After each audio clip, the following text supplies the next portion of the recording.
And we are live. All right. Let's go. This is the first tournament I'm hosting.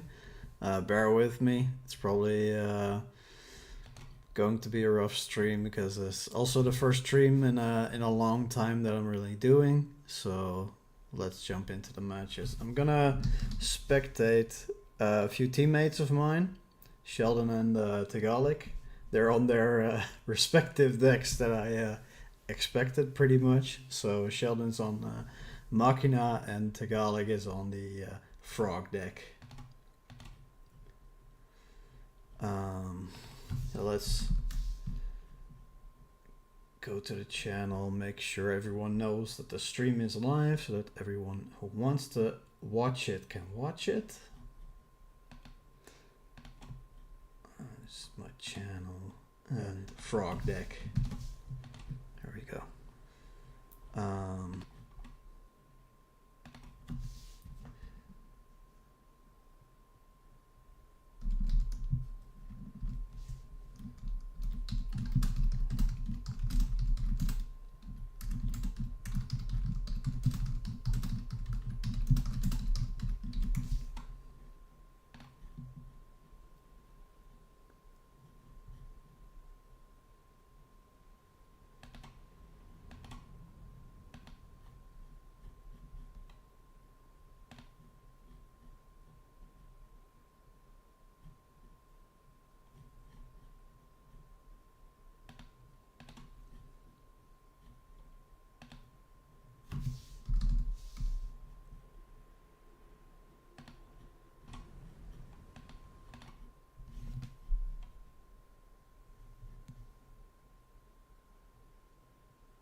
Alright, sorry for the silence, guys. Just had to make sure everything was working correctly for me.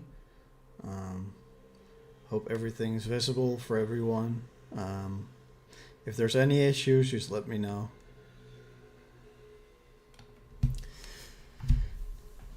So we have Sheldon here on the Machina deck, and we have Tega on the, it seems like Diva Frog. Interested to see what kind of build he's doing right now. I don't believe he's been running Diva Hero for all of the War League games, but yeah, this is a get rugged mirror match basically. They're both players on my team, so very much interested to see who's going to take this round one. I think record-wise, Tega is up quite a bit because he's either 6-0 or 7-0 at this point. And yeah, Sheldon's played a few less matches, so not as great of a record yet, but yeah, you never count it out basically, because Machina can push quite some damage in a single turn. So if there's no like threatening or battle fate or gores, that can definitely mess up the Frog player.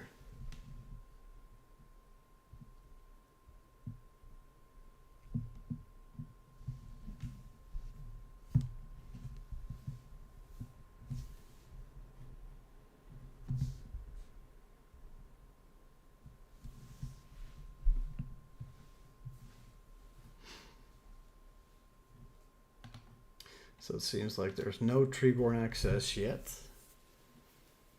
It's difficult to get over these two fortresses, where one is actually also protected with the gear frame from destruction. Don't think there's a lot of destruction going on in the Frog deck. Usually they spin it away with like Caius or Ryza. Obviously there is the possibility of like a Dark Dust Spirit or a Raigeki Break, but haven't seen a back row from Tega yet, I believe. And yeah, no Dark Dust Spirit either yet. So let's see what he's going to do about it. I'm very hyped for the fact that we are on European time. First time a tournament has European starting time. Definitely wanted to host one this early because most are more American based, obviously, because most organizers are from there.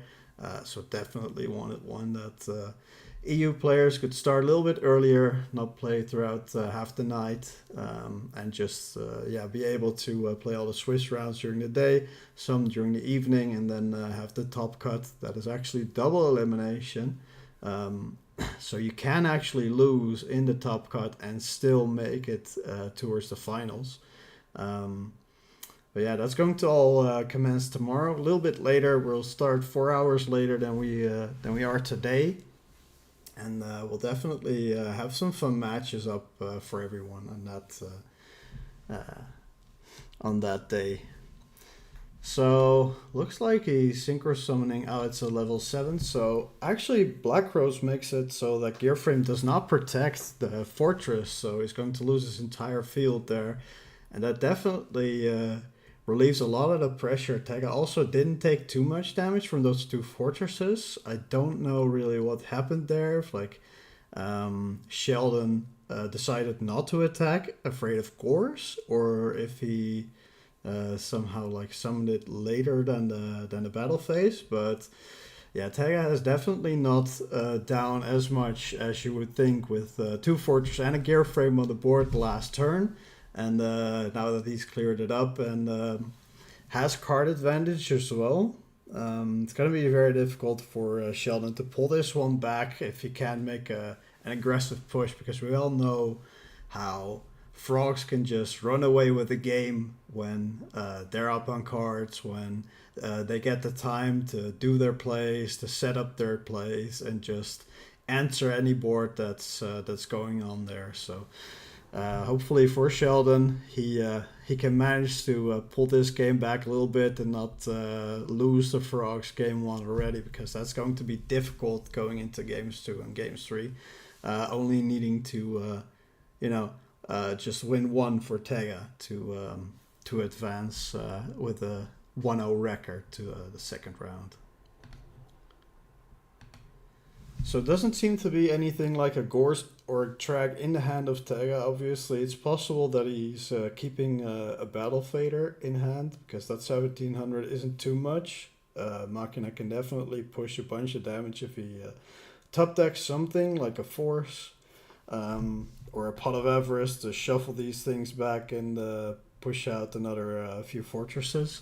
But he'll definitely have to draw one of those. And one Monarch can easily, cleanly deal with this Lila. I don't think Machina plays Honest either, so he can even just attack over it. But usually Monarchs obviously spin away the Lila either to the top deck or to the banish zone and push a bunch of damage. But I have to say, Sheldon has been keeping some cards on hand. It is possible that he has his own Gores. Haven't seen many back row. Might be a bunch of normal summons too, but if it's something like a Hamster or Raikou, I would definitely think that at this point he would have set it, because they're very slow, and against Frogs you don't really want to set it later. So it might be either Caius or something like a Gores that he keeps in hand, or some of the other normal summons, obviously. It would be good to banish one Treeborn if you have the Caius to tribute that Lila. Definitely want to deny them Treeborn access. You only have to banish one more, which is a lot better. But on the other hand, he has access to both already, so perhaps not really the play. But pushing damage definitely is something that you need to do. So just attacking over the Treeborn isn't that great either.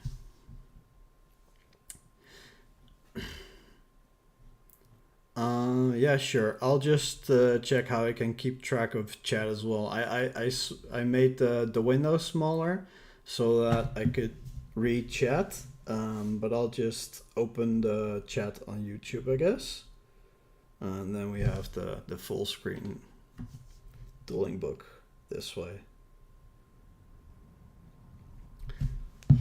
I updated it now. I hope it goes with it in real time. Just let me know if there's any more issues.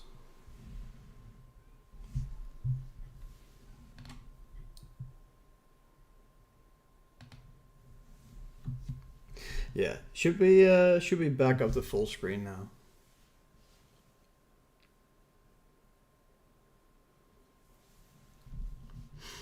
Let's see, Tega definitely taking his time. I do know him as somebody who grinds the games out quite a bit. He isn't afraid of taking quite a bit of damage during the early turns, just to be able to trade well into his opponent's boards.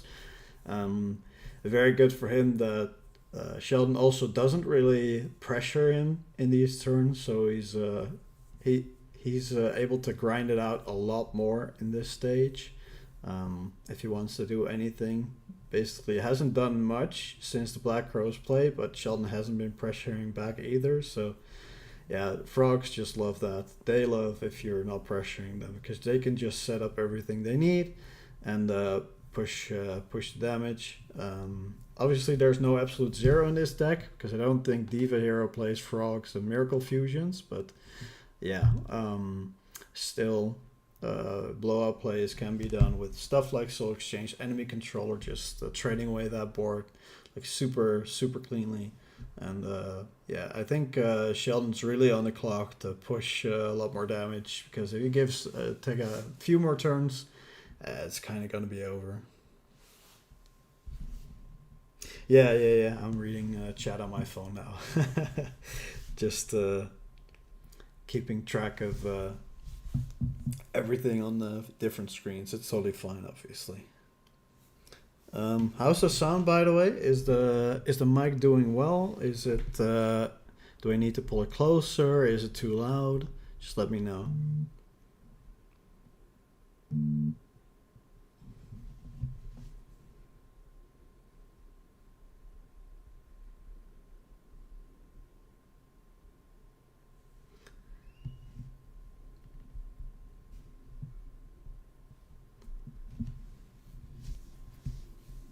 Alright, so we have that Caius finally coming out from Sheldon, but that's still just banishes the dupe and it doesn't really do much to the Treeborn, so he needs to put on a lot more pressure if he's to close out this game quickly, and it doesn't seem like he's able to.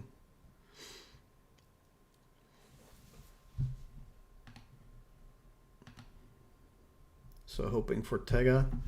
If he wants to get this game, push that damage early.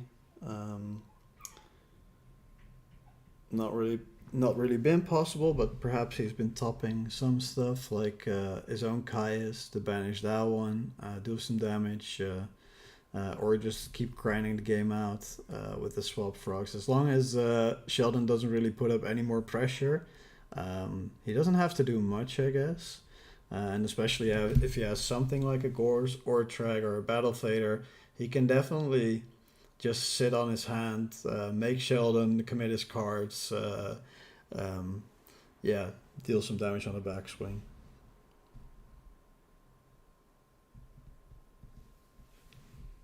Yeah, I can put the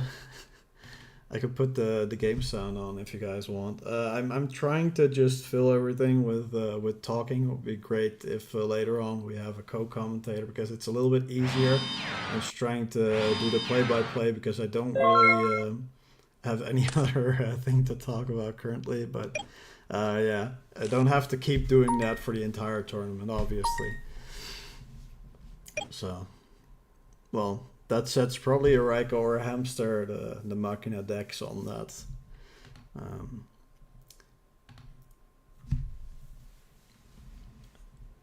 So finally drew a back row as well. So he might be able to interact with any Monarch coming down. So Tega has just like a full hand. We know he has a swap frog. I'm interested to see what else he has. Like I said, he probably has some sort of battle stopper or interactor in the form of a Battle Fader or Gorz or perhaps multiple, because he hasn't really been playing a lot of cards every turn. Just swap frog, what we've seen a lot. Set a dupe frog. Not much more after that. Um, Sheila saying take your time. Well, the thing is, we do have 1 hour rounds, so these are timed. It's not like you can just take all the time you want and uh, not have repercussions, because definitely we don't want slow play. Thinking for one turn isn't that big of an issue, obviously, but it's definitely something to keep in mind, that these matches are timed, and you don't want to end up in time and perhaps lose where you could otherwise win in either game 2 or game 3. We've got 20 minutes on the clock, so we definitely should be closing this game 1 down if we're going to end in a timely manner.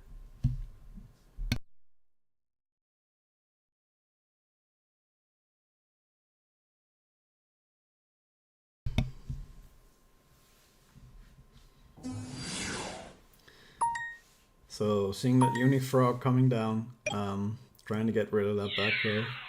If it's like a Deep Prison or Mirror Force, you pretty much use it. Anything else, yeah, it just goes to the grave. So that's sad for Sheldon, but yeah, even trading it with something like a Caius, it usually works out poorly, because you trade 2 for 1, because they usually don't target that back row.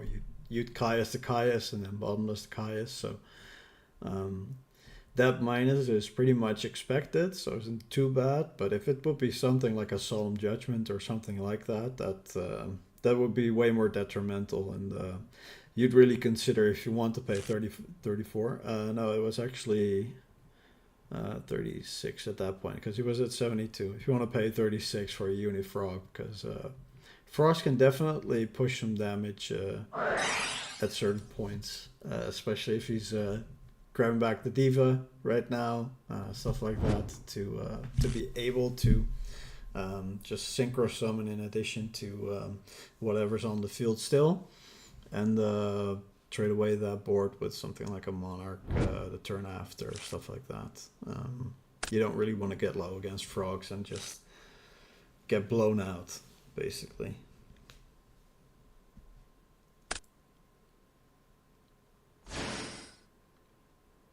Right, some Swap Frog probably bouncing the Uni at the end of this interaction of dumping something from the grave that he doesn't want to draw anymore, like the Substitute. Yeah, seen the Dupe Frog, that's in grave, 1 is banished, so there's probably none to get out of the deck anymore. Clean up those draws so that you can draw into your Monarchs and your other power cards. Possibly be able to follow up with like a Diva play next turn. Sheldon probably going to just get rid of this Swap Frog, make sure it can't bounce any more cards to the hand for extra value.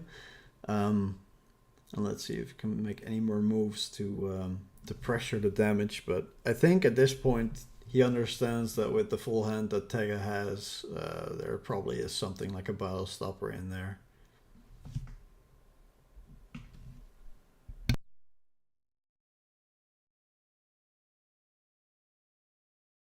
Alright, so both players taking their time to think about their next action.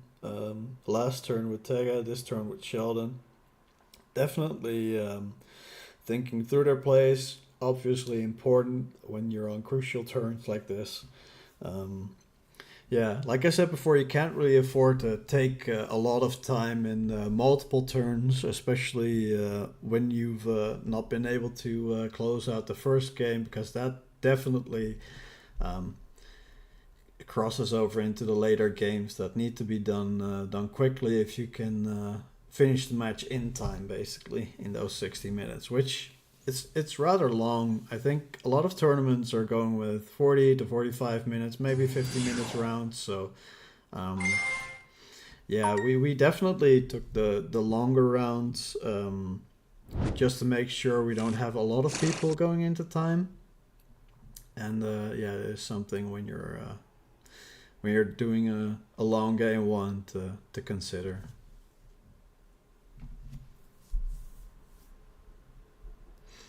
So Sheldon adding that Machina Fortress, got 2 Fortress in grave. He probably has something like a a machine that he can discard with it. Otherwise, it would be more standard to grab the force. Or did he grab the force? I'm not too sure. I didn't really pay attention. Maybe did he add the force or did he add the fortress? Anyway, he's gonna try to push the 2500 damage. Let's see if there's some sort of battle stopper or Gores or Trag in the hand for Tega. Well, doesn't appear so. So that's quite surprising, especially since Tega has been not doing much. Very curious to see what other cards he has in hand then. If it's like soul exchanges that he hasn't been able to use without the monarchs, or something similar. Because if you have like enemy controller and you salvage Diva, you can definitely grab the Caius, make a dark end, send away that set. That's probably a Raiko at this point because he hasn't flipped it. If it's a hamster, you just flip it and make sure that you get that Raiko onto the board. You have an extra body to push damage with, and get Tega down to 1400 basically on this turn as well. And on the previous turn, she would be able to push a little bit more damage as well, I think, because we had the Caius against the Treeborn Frog earlier. So those are things to consider to make sure that you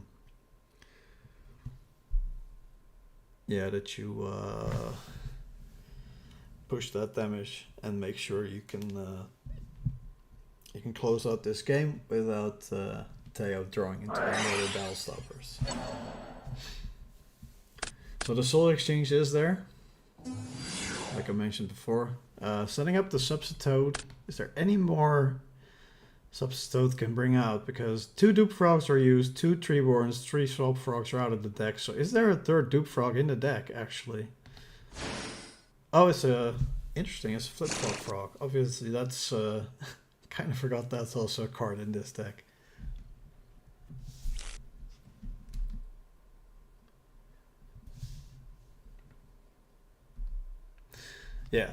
Yeah, so let's go to full screen mode. Thanks for that.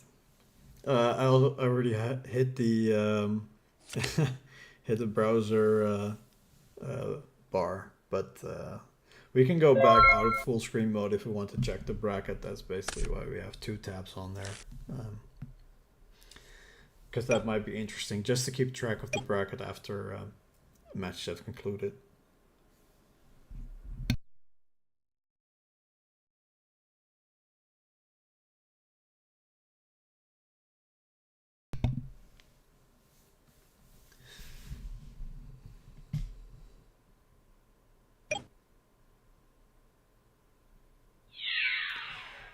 So Sheldon using the right move, putting Tega down to nice. Yeah, that's lethal. So he targets his own Caius for that 1000 blast damage. If anyone missed that, attacked over a Substitute. Even if Substitute extra Caius line wasn't lethal, it's definitely important to attack that first, because if you attack the Flip-Flop Frog, it actually won't be destroyed by battle because of Substitute. So that's a very heads-up play. In this case, didn't really matter because he had lethal, obviously. So thinking about stuff that you're signing in versus frogs, I think Sheldon definitely has something like pulling the rug in the side deck. Don't think he has deck dev. He has Caius in the main, but yeah, it's not as often that you see the 2000 plus attack cards in your hand or on the field for deck dev, as you have in Blackwing or in Fire Turbo, or like Diva Hero, because Diva Hero makes that turn 1 Catastor, or with Malicious and Plague or Malicious and Diva, they make the Dark End Dragon and like destroy like half the deck basically of the Diva Frog player. That's definitely a weak point that Sheldon can't exploit, but maybe some other cards like a DD Crow can come in. If Tega isn't able to set up both Treeborn Frogs into the grave, then a well-timed DD Crow can set him back and definitely make Sheldon push the advantage. I don't think Machina sides oppression because they need to summon the fortress from grave or hand as a special, so that he can't take advantage of that either. But he can definitely add something in like a Fossil Dino or a Vanity's Fiend to stop all those special summons from coming in and being able to push the damage early game in those early turns to make sure he wins the duel. So on the other side, it's possible that Tega doesn't side Cyber Dragon. I've heard him say things like Cyber Dragon isn't that interesting, but it's very, very good versus the Machina deck, obviously. Sheldon needs to keep that in mind, that Machina Fortress can come out if Tega so chooses to side in that Cyber Dragon. But yeah, it's very interesting to see what kind of stuff Tega has prepared for Sheldon. So he does start off with the Treeborn Access with just one in the first turn. So in this situation, you can definitely set back that Frog deck with the DD Crow. It isn't as devastating if they have the Deep Sea Diva because they can have another plate set up. Soul Exchange, same kind of thing. Just be able to tribute 7 over that. But you have to have those specific cards. And then the turn after, you still don't have your Treeworm Frog set up into the grave. So it's definitely still something that if you can push back, it's very difficult for the Frog deck to keep up the pace. So Sheldon going into the turn 1 tank, thinking about his plays already.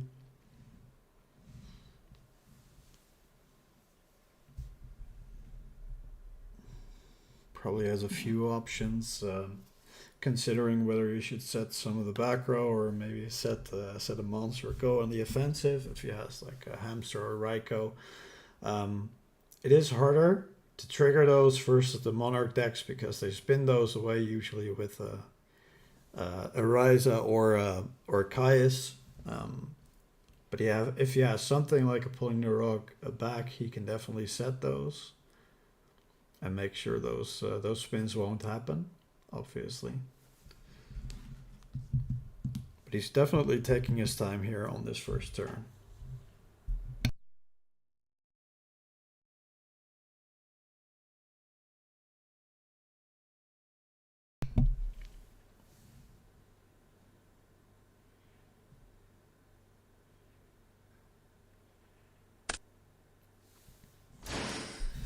Had his own Cyber Dragon in, especially on that Fortress, push that damage. Might have the Caius back if there's going to be a course. Definitely something to consider if you're going to push a big amount of damage. What's able to come out on the backswing? Because if there's a Gorse, you just have 5200 damage and a Caius can come out. That's near lethal basically if you tribute summon and banish that fortress. If there's no back row, that's definitely something to be scared of. So that might have been something for Sheldon to think about this turn.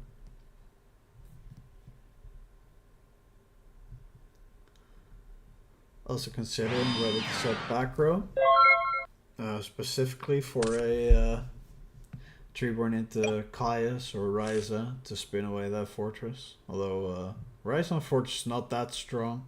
Just needs one more card to special summon that thing back out. It's definitely strong that it can just attack over any Monarch too. So needs to keep that in mind. Might be like a Deep Sea Diva follow-up instead. Still, that runs into Pulling the Rug, so not much normal summons he can do to make sure that he doesn't run into a Pulling the Rug. So seems like Tega is also definitely weighing his options, considering what the best play is into this Machina Fortress set. Might be taking into consideration that Sheldon was hesitant to set his back row.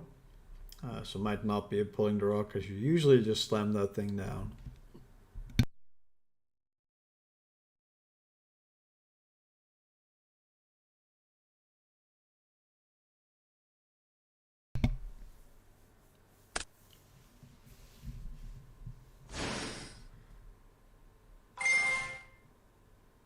Alright, had that double swap in hand.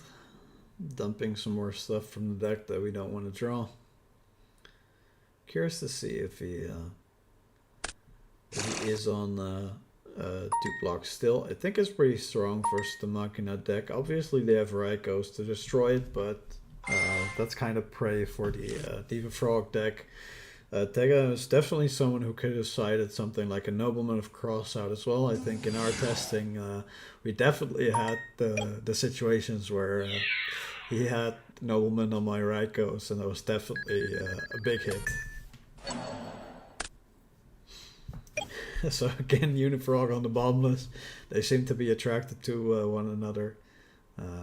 Not bouncing him back this time, I think, because he already used the Swap Frog. But it was the extra normal summon, so that Machina Fortress is gone. And yeah, Tega has definitely consolidated his leading cards in this way, so definitely something to keep an eye on for Sheldon to keep pressuring him, pushing that damage. We know that he has that Dark Dust Spirit in the hand. We know he has at least one more Swap Frog, so definitely revealing some of his hand, obviously, like Frog always does. So there are less options in the hand of it being a battle stopper, and that's just something to take into account. Yeah, damn rugged action. That's definitely why I chose this match to feature in the first round.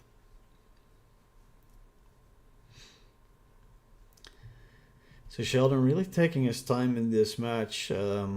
Definitely knows the strength of Tega. Been 7-0 up on our team in the War League, so knows Tega's a very good player. Can't afford to make any mistakes. Yeah, summons out the Fortress, trying to push a bunch more damage, obviously, to make sure that the game closes out early. Let's see if there's a drawn battle stopper this time, because there wasn't on the first turn that Sheldon tried to push damage.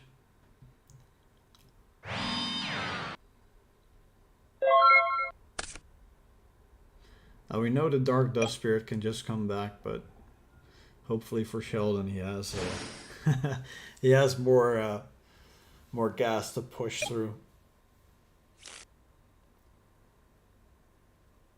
Or the Rug in the back row now to stop that Dark Dust Spirit.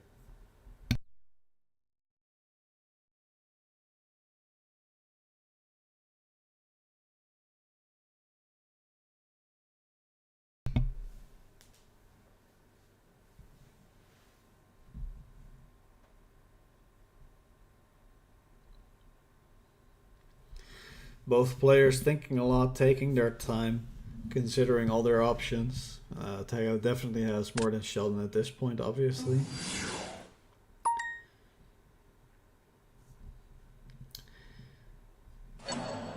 So that's not a solemn judgment. Pulling the rug. There we go. Our team motto, pulling that rug out from under that Ryza. That's definitely a brutal one for Tega. Needs to have something to defend his life points. Might just special out that Swap Frog if he has the ability to do so, because putting him down to 500, not being able to brain control, perhaps even lethal if Sheldon has any more follow-up. It's definitely something for Tega to get scared of. Oh, Soul Taker. Interesting. Not something you see a lot these days, but it is something I guess some Frog decks have put into the side. Also out some Vanity's Fiends and stuff like that. For Machina Fortress, not most optimal, but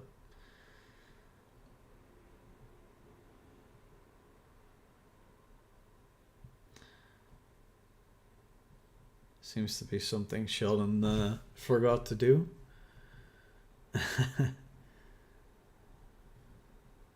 Oh, there's a dispute about the 1,000 life points. All right.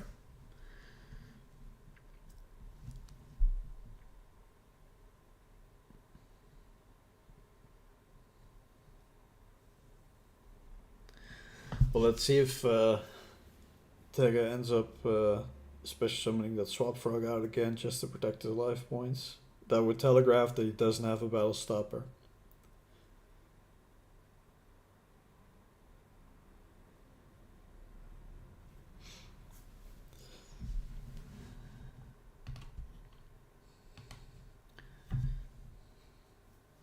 Might also be considering Fossil Dyna, making him unable to throw out that battle fader if he did draw it this turn.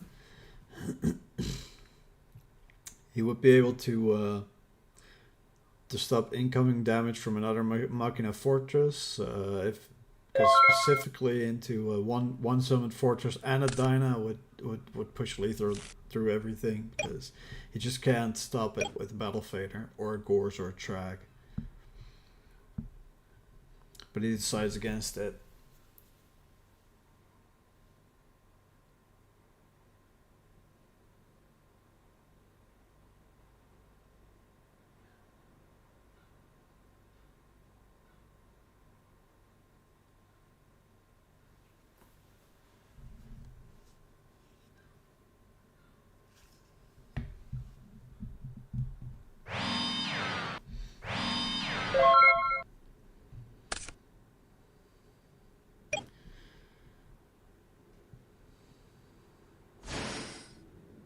Sheldon probably has like a Raiko or a Hamster set at this point, but we've already seen from Tega that there's not much Monarch action going on. He had the Ryza, but earlier he had to use his Dark Dust Spirit and his Swap Frog, so possible that he doesn't have another one. Well, as I say that, he he has the Caius.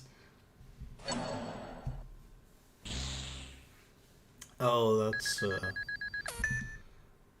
that's not very good.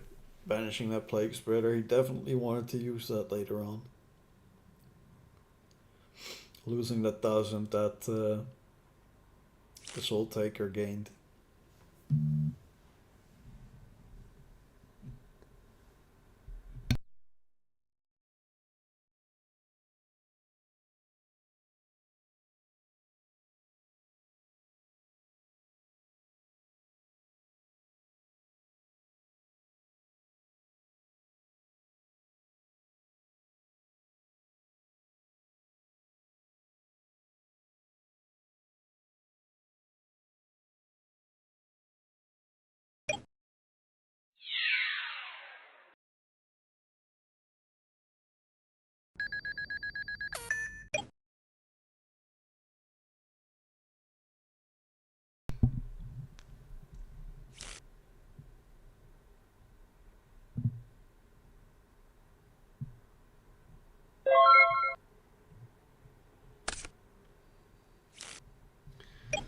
So interesting to see what that back row is. It's not a Bottomless Trap or a Torrential Tribute, because he could have saved that Plague Spreader. Also not a Dimensional Prison or a Mirror Force to get rid of that Caius.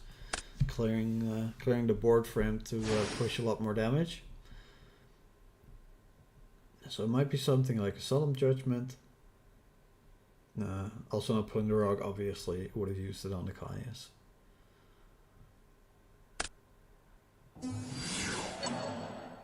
Banishing the other Caius. That could be game if there's no poison.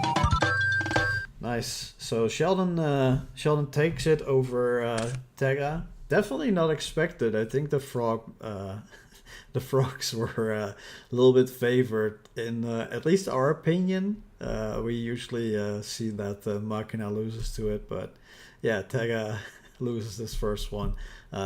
It's a get rogue victory either way, so that's very good for us.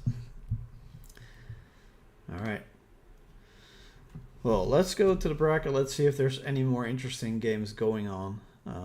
So this one is now finished. It seems like Times 2 and 10 Foot are playing, so if they're still on, definitely interesting match to watch. So looks like 10 Foot is on some sort of Lightsworn deck, might be Christia Sworn, but Wolf is definitely not super standard in the Christia Sworn decks. There are versions that run it, but something with Trap Dust might just be a pure variant. And fun. Seems like we have Lightsworn on the other side as well. Seeing that Mind Crush and the Trap Dust Shoot. Yeah, it might have been Ryko Mills at this point.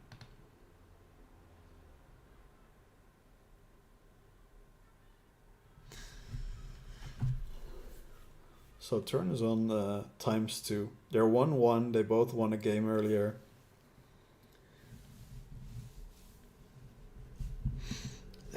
They still have some time, almost 15 minutes, I think, to clear up this game.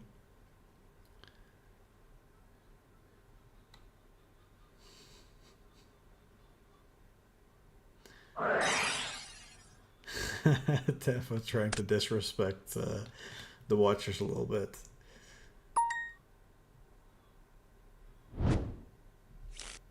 ×2 getting rid of that card trooper, trying to mill a little bit more. Might have the ability to summon his own JD if he mills well, but that's not the mills you want to see. Tarantula Dragon Gores. Well, let's see. Is there that honest in hand to get rid of that card trooper, or does he want to let the Jane go? Maybe saving it on honest for a more crucial spot, basically. Or might not have it in hand, obviously.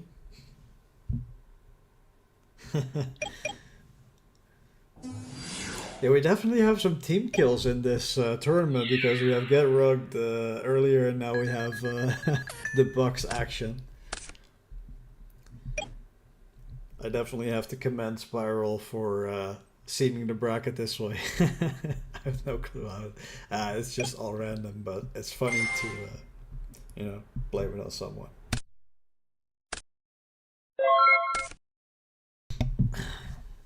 Yeah, lights were not really milling the stuff you usually want to. You don't want to mill those solar recharges and torrentials, but definitely those names. Still very even in card advantage. Yeah, same thing we had with the first match. I think this set might just be something like either a Necrogardna or a Ryko, because if it's a hamster, you just definitely flip it up, push a lot more damage that way. Yeah, that's very possible. It's just the same list. Be funny. Let's see, do we want to protect this Arcus? Do we have the honest? Doesn't appear to be.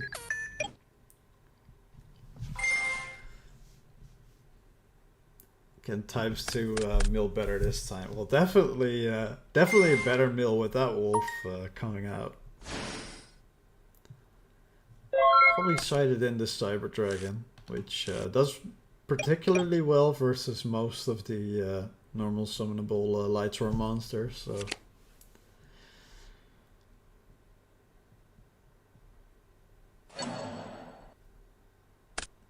Interesting, we're getting rid of that Lila.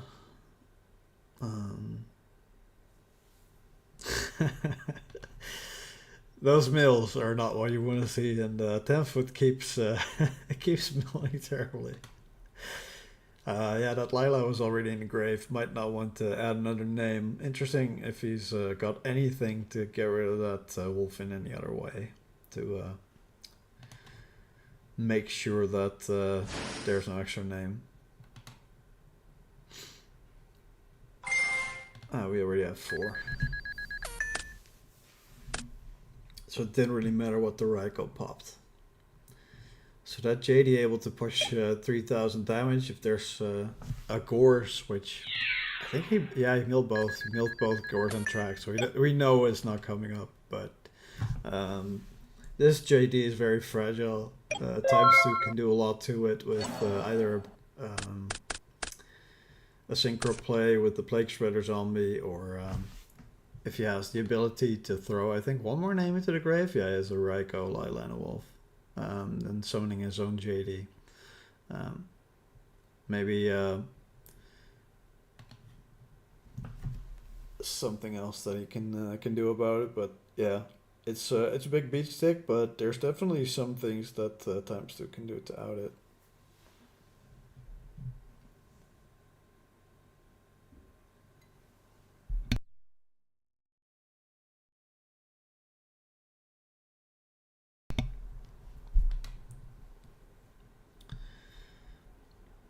And 10 foot seems to be on that Dragonith. It's definitely a card that I've seen more and more in these builds.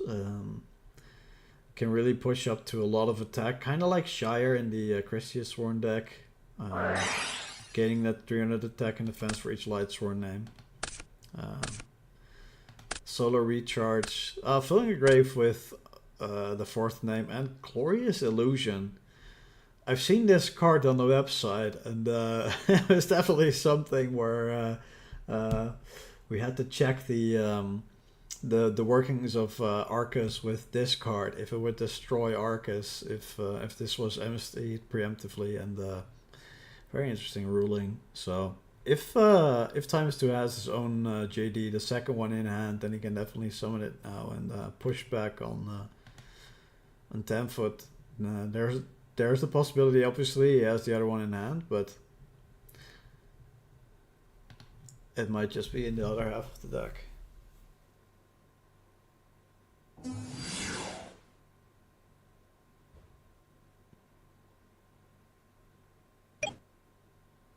Summoning that Lila. So if we're gonna attack, we probably have Honest, right? 10 foot wasting no time, just saw the Honest coming, put that JD into the grave.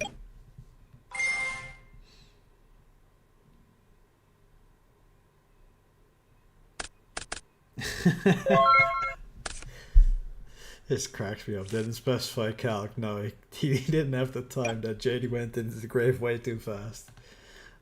So milled that second JD. Hopefully for him he has either a Beckoning Light left or the second reincarnation to get back the JD.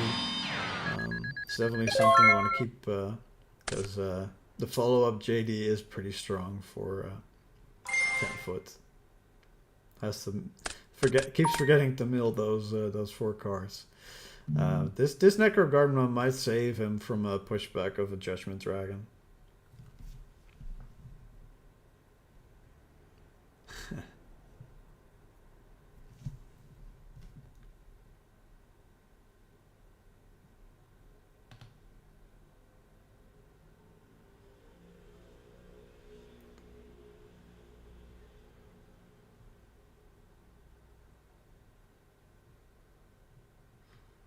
So there's one where I go in the grave. Might definitely have some set monster still in the hand.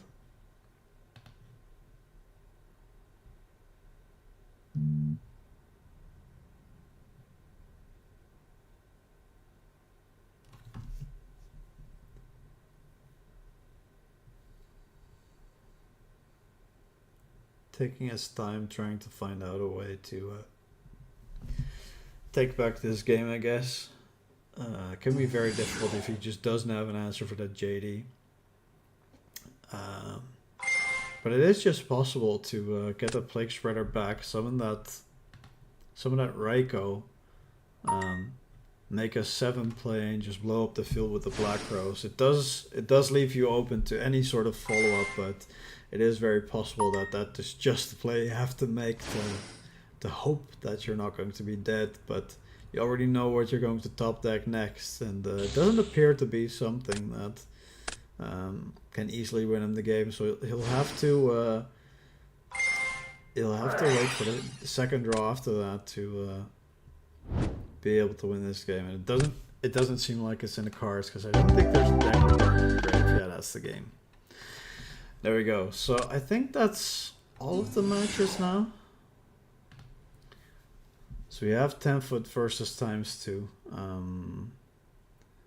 Oh, this one hasn't been reported yet, and this one. So let's watch Monado Boy.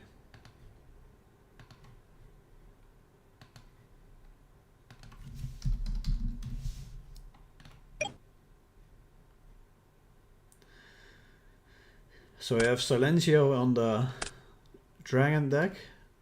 Seems to be actually a Dimensional Prison, so that's usually a Trap Dragon deck, yeah, and not a Dragon Turbo deck. And we have well, what seems to be like Diva Hero, could be some sort of other build, obviously, but Army Arm and Colossal Fighter that that could be the OTK if there's nothing like a dimensional prison or something in the back row to get rid of that colossal fighter from attacking, or mirror force. So what's he gonna equip it to? Obviously the prime material will deal him less damage if he rams into that one.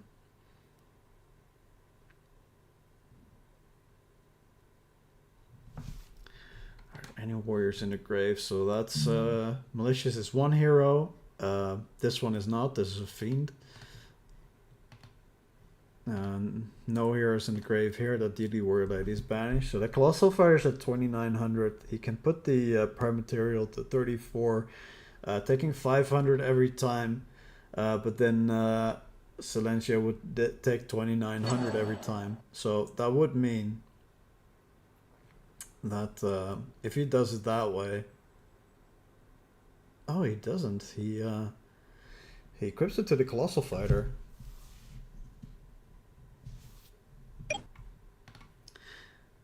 Oh, I seem to have forgotten what Prime Material Dragon does. Any effect that would inflict damage. Alright, yeah. Chat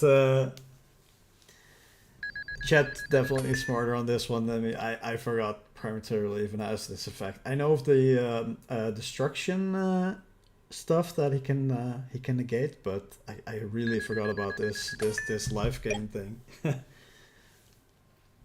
Yeah, so the prime material dies, so it actually ends up actually dealing damage in this way.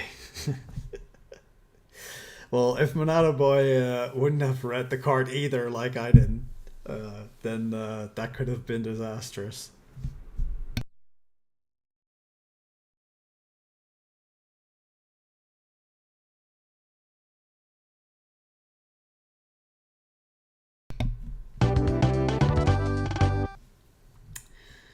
Seems like Silencio wasn't able to do anything with that Red Eyes, knowing that it's gonna lose to the Colossal Fighter. So this game is over as well. So we have one more match. Let's see if Oliver versus Dino Brando is still playing. If not, we can move forward to the second round, I guess.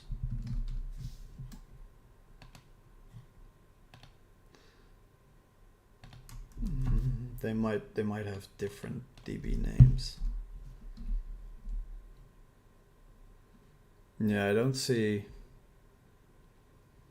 any of the names in the playing section. So unless chat knows if these guys have a different name, then we can obviously check the match. But otherwise, no, it's actually been reported. So I see this match is still going. Ayo mine. No, it's also not on.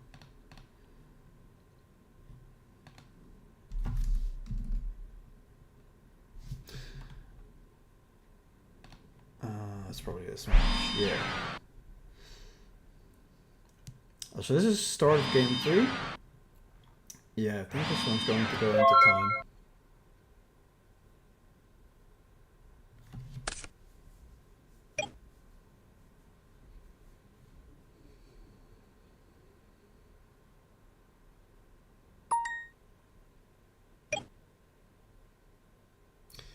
I think he didn't kill Red Matt just to make sure that he would do the extra damage.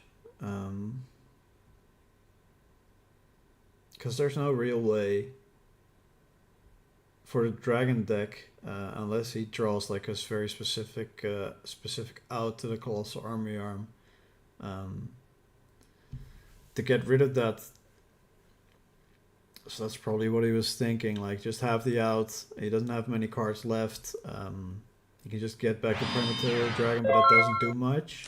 And the Red Met doesn't really do much either. And he gains a lot of life if he leaves the Red Met on the field, because the Prime Material Dragon will make sure the Army Arm effect actually gains him life. So,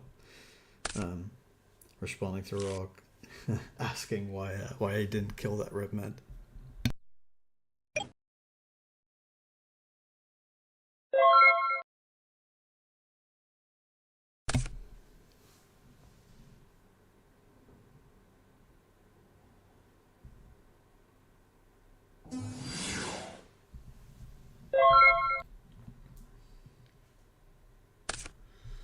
both players taking a very slow approach to this game. It's probably how they got into almost time, basically, for this round. Not attacking with the Kaiku, the Stratus, or the Neos alias. Just leaving those sets be.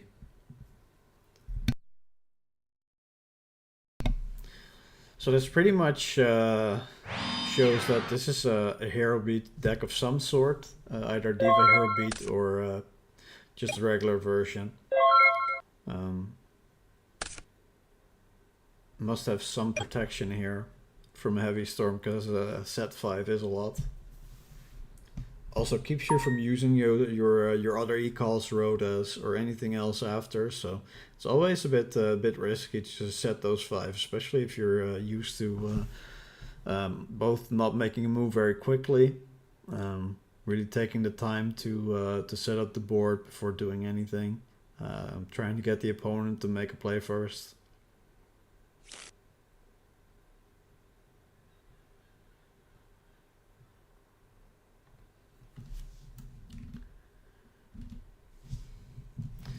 I think it's time on the round, right?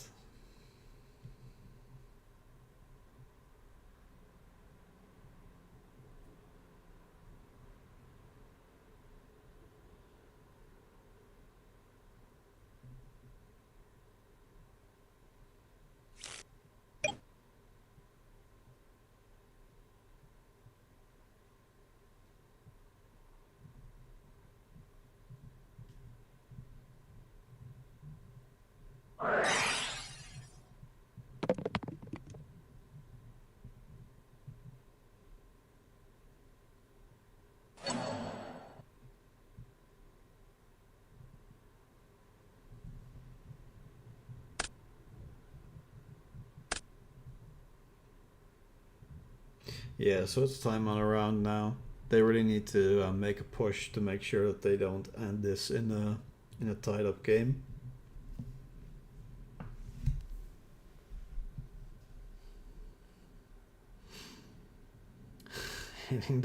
hitting the oppression with a dust tornado. If this is a special summon deck, that's definitely something that is good, but it's going to be difficult to push through these back rows, perhaps.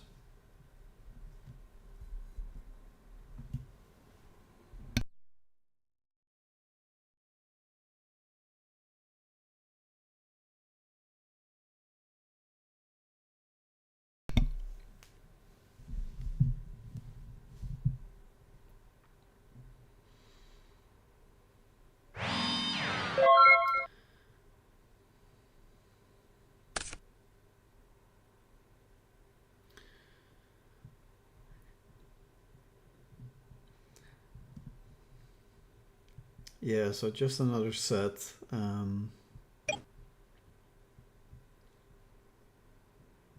If there's no attacks, this is just forcing a draw at this point. Neither player willing to commit to a play, keeping that 8,000 life points, not pushing for that advantage to win the game.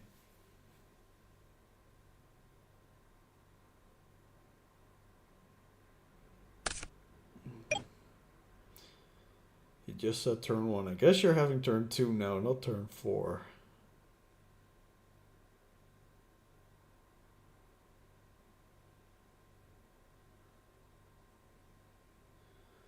You get turn 2 and turn 4, and that's it.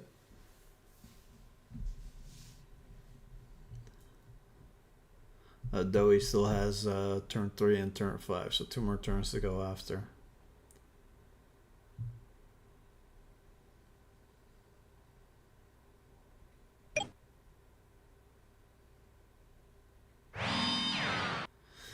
Setting another monster, not willing to commit to that, to the board, to any sort of damage output.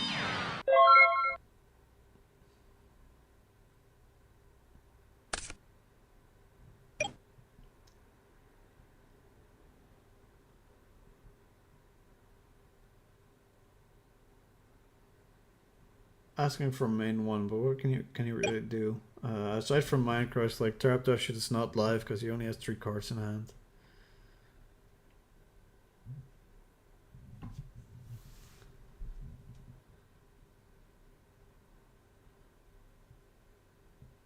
Yeah, I don't know how this counting's going because he said turn one, nobody said turn two or turn three, but this definitely is turn three.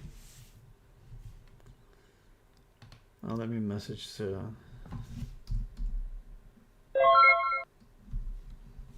Yeah, seems like they know. So this is that option's final turn. See if it just sets another card or tries to push through that defense, tries to do any sort of damage. Um, Definitely hard over the alias. Don't want to run the risk of running into that honest.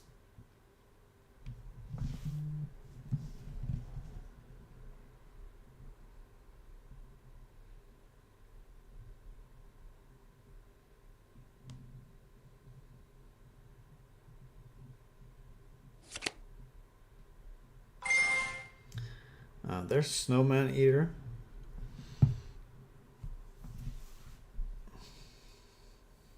Asking for a judgment, I guess.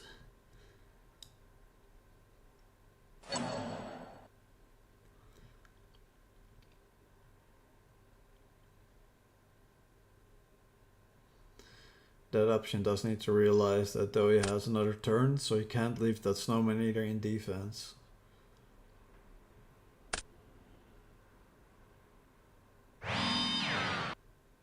Tribute setting again.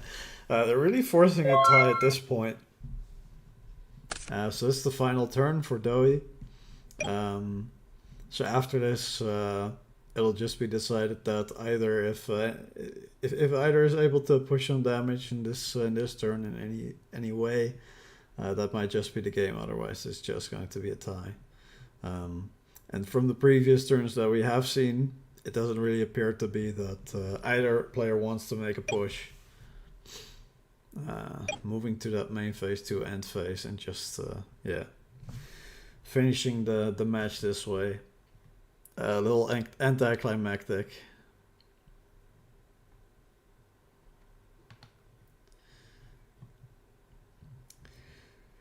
So that's all the matches. Let's check the standings.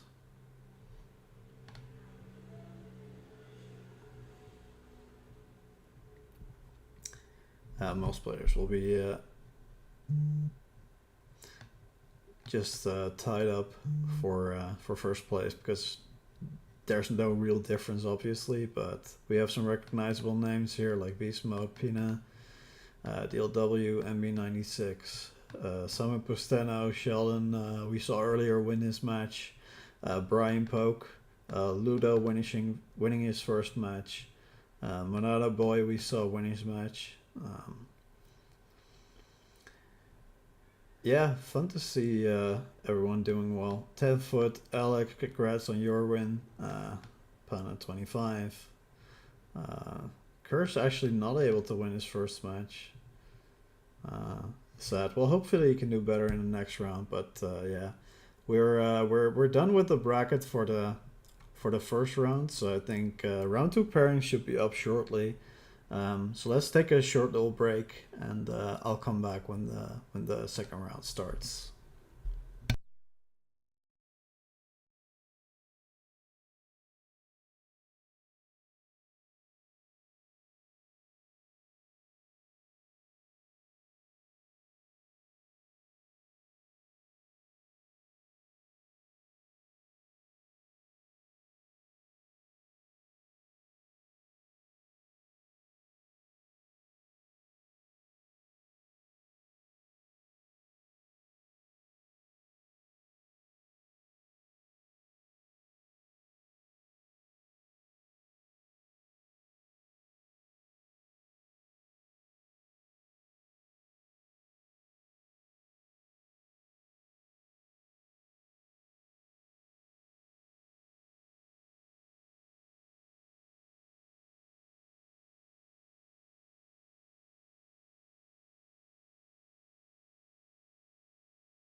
All right, we are back.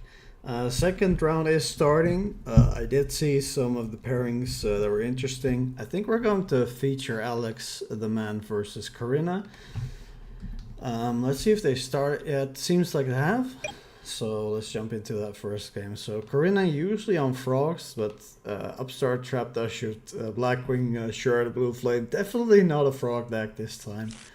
Interested to see what kind of frog deck your worst nightmare is on. I know he does some sort of combo frog deck as well, but he's well rounded. I think in multiple frog versions. So have to see as time goes on what exactly this frog deck's going to entail.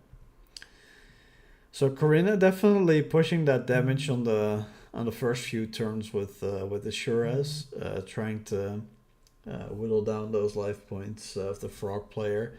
It's definitely important to set that up. Like this sort of stuff, Battle Fader, you don't want to see that keep coming down, or of course. But Alex definitely decides that damage that Corinna can push with Shura is not something he wants to deal with. So drops that Battle Fader, even though he gained 2k from the upstarts. And now we're doing a clue check. Let's see if there is one. Yeah, gonna summon out a black ring from the deck with that Shura effect. Definitely what you want to drop clue on. Able to synchro summon into a 5 if needed, or drop another monster and synchro into something else with that next turn.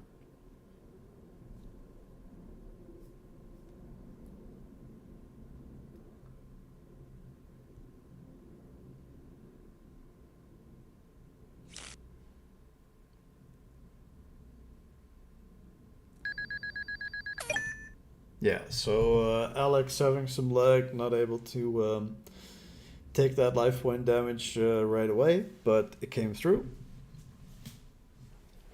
So the match is working out correctly again. Corinna facing another open field. Interested to see if Alex has another Battle Fader or Gores. Definitely think that that Gores would have been dropped if it was in the hand versus that 2 Shura.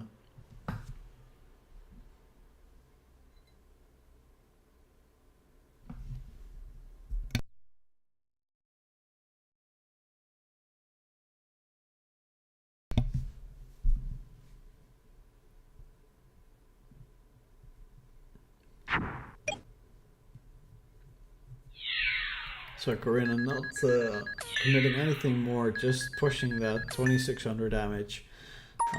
Perhaps synchro summoning into a Catastor or a Magical Android.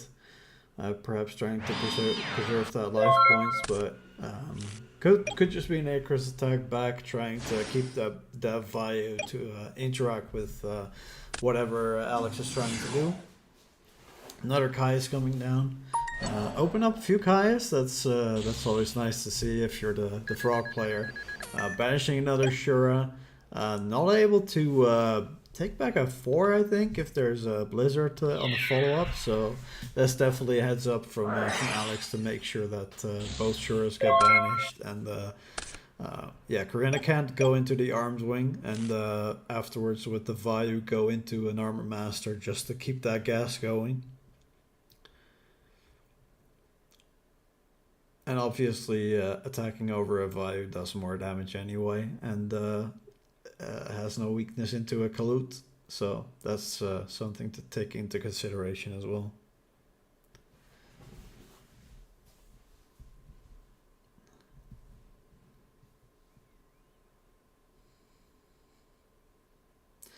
So Corinna considering perhaps summoning another monster out, pressuring more damage into the frog player. We have seen 2 Kai's at this point, so less likely for there to be another Monarch. Has the Black Whirlwind and the 3rd Shura? Well, That's pretty good, obviously. Probably thought about what she was going to bring into the hand with Black Whirlwind. Multiple options, can go for Kalut so that attacking Overture is just not possible.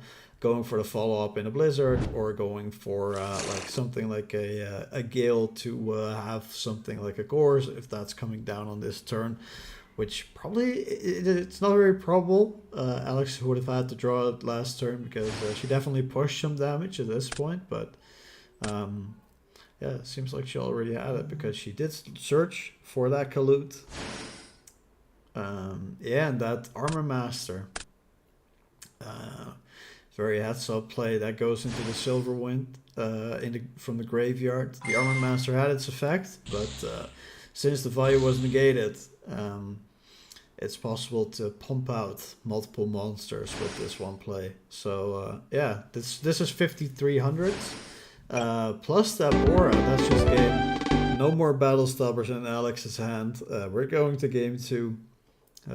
Corinna finding a way to close out that one first game with explosive turn from the Blackwing deck, and that's what you want to see. These are the hype turns, the interesting turns for this kind of tournament that you want to see. So very well done by Corinna that first game. Going into the side deck, yeah, Corinna might just be doing the same side deck stuff as Sheldon was doing in the match versus Tega. Blackwing, though, aside from pulling the rug, is also able to side deck in Royal Oppression. It is something that is quite standard for the deck. Not everyone sides or mains Royal Oppression, but it is possible versus the Frog deck. We haven't seen much from Alex, but we did see the Battle Fader, so it might be a consideration to go for that. You can stop a Battle Fader, substitute. If there is something like a Deep Sea Diva, a Junk Synchron, if there are heroes for Miracle Fusion, you can stop all those cards, and for yourself, it only holds back your Blizzard play or your Dark Arm play. Obviously, like the elaborate play we just did, can also not be done because you can actually stop that Synchro Summon of Armor Master and afterwards into Stardust Dragon, but those aren't very standard, so it usually just stops the other plays, basically. And from the other side, there's a lot of traps in the deck. Frogs like to play into traps because they don't answer the monarchs efficiently. Usually they banish a monster and then the bottomless needs to trade in for a 2-for-1. So very interesting to see if he's going to side something like a Dust Tornado, get rid of that Black Whirlwind early. Yeah, Skill Drain is very interesting to have in a side deck. On the other hand, there are a few monster effects that you do like to use, and the Blackwing monsters on their own are rather small, so even if a Caius does not have an effect, then you would still need to use a back row to get rid of it, because your monsters aren't big enough to attack over that. So it's an interesting option, Andrew. I'm just not sure how good it is in a matchup, because you just need multiple cards for that.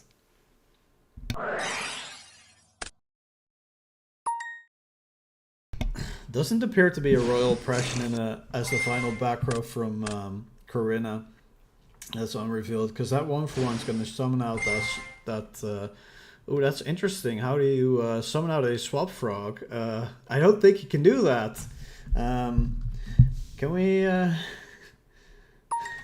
Or wait, I don't know.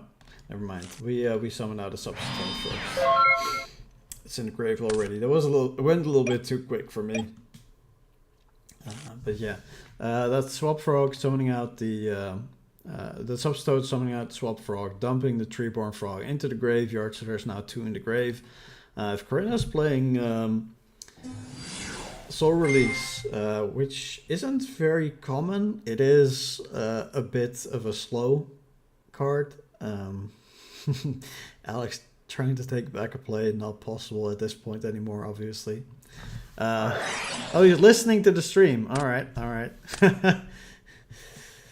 Yeah, yeah. I'm not trolling you. You just went too quickly for me, man.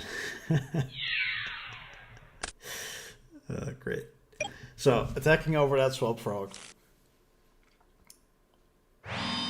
getting rid of that thing. Definitely sad for Karina that the whirlwind effect doesn't go off. It's very vital for Alex to stop that effect to mitigate extra damage, because if she's able to search for a Bora, that can pierce through 3200 damage without being able to drop a Gorse. And this is what I was talking about. You trade inefficiently your Bottomless and your Sirocco, and you take 1000 for that one Caius. You get your Treeborn Frog back next turn, so that's definitely a good swing turn for Alex. But he just needs to keep up his life points and be able to keep trading cards away from Karina to be able to close out this game. But seems like Karina has more back row, and if there's a Pulling the Rock at any point versus a Monarch, that could spell disaster for him. So something that Ryza, top decking the Bora, setting her back one turn. Let's see if there's a battle trap. Yeah, there is a dimensional prison for that Ryza, and yeah, no more field for Alex.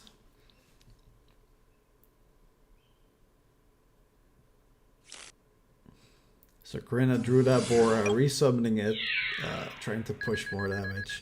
Alex going down to 2900 can be very detrimental life, because like I said, if there's like another Sirocco with a whirlwind, you can just push that 3200 damage through defense position swap frog, or 36 if it's a treeborn frog. So yeah, he definitely needs to make sure that he gets rid of this Bora, because it can just pierce through this treeborn frog. So summoning it back, yeah, summoning that Ryza again. Trying to spin back the back row. Let's see if it can be activated. Yeah, that's detrimental. That Bora will push 700 through, and that would mean he would go down to 2200. If this is just the Bora attack, double Clute would be lethal at this point. We have already seen one, so it's probably not. But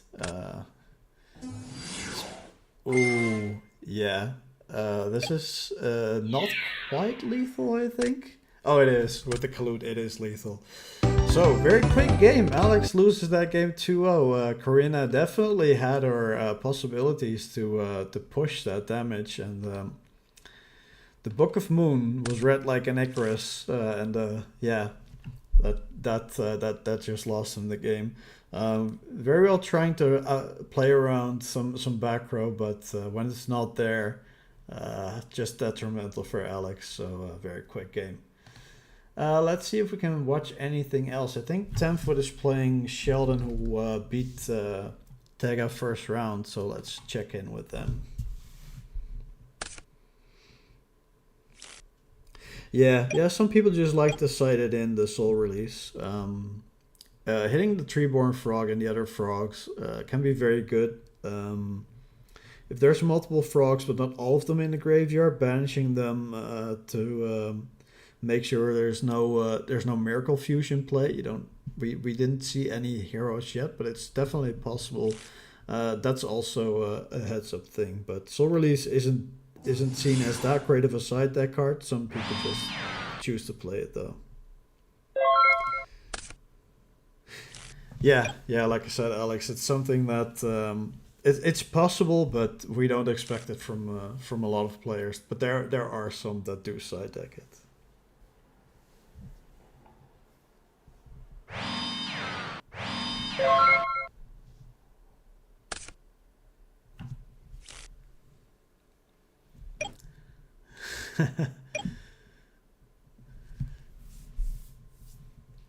And we have some quick action here too, because it's already 1-1 in this game, so we're looking at game 3, and it's been like 15 to 20 minutes into this round. These matches are going fast. Both players have done a team kill before. Now let's see who of the team killers is going to be strongest, I guess. Sheldon saying he has the Tega blessing, and the 10-foot saying he has the ×2 blessing. Yeah, Sheldon, we've seen this before, taking some time to think about his action. Probably going to target that monster. Um, because it's more than likely Hamster or Raiko in this matchup. Yeah, there it is. Gonna try to push that damage. But we have seen 10 foot on this Lightsworn list. It does run actual back row, so there might be a dimensional prison or a mirror force.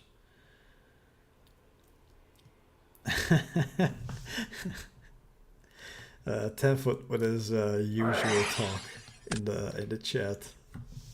Just cracks me up.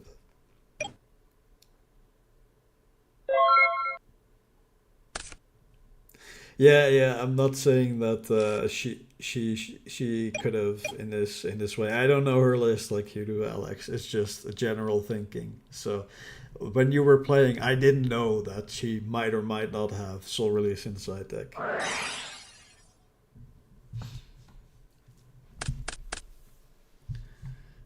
10 foot milling a little bit better, milling that one name, but the JD is not really what you want to see go to the graveyard, so.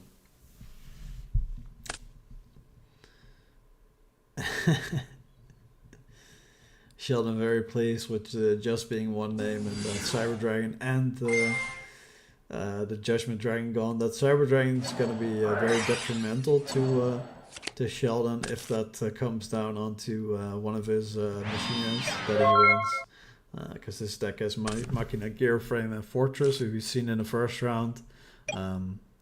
Doesn't look like it from the Thunder King Kai's Book of Moongrave, obviously, yet, but that might be follow-up. That Lila booked. I think there was some sort of dispute on this for the follow-up turn, but let's see if that ends up mattering, if the back row is anything to stop that battle.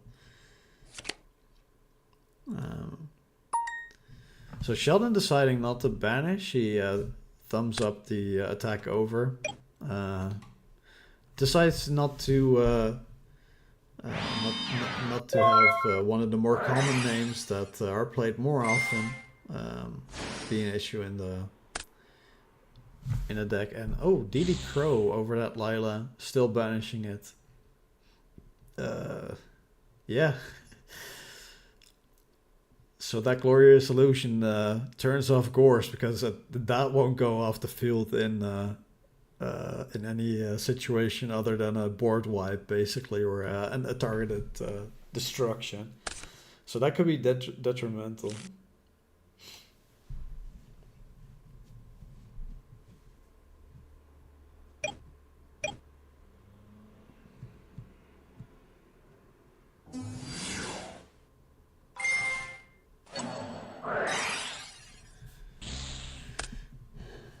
Sided in bottomless for those back rows. Probably expected something like a light imprisoning mirror to be sided in. Is a reason for bringing that breaker.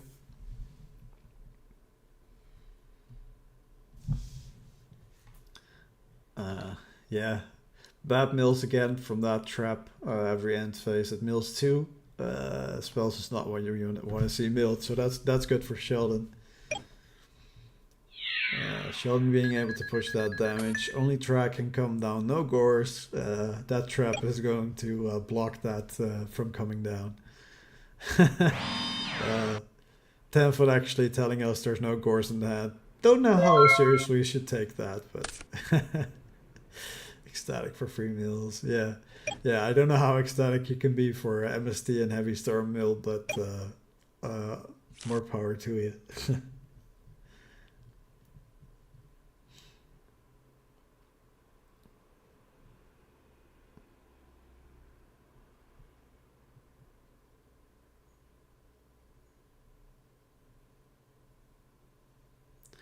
And 10 foot taking his time to think now. Obviously, we're already in game 3 and we've only played like 20 minutes, so less of a pressing matter to I like 10 foot saying in the chat right now. Less of a pressing matter than it was in the Sheldon versus Tega game.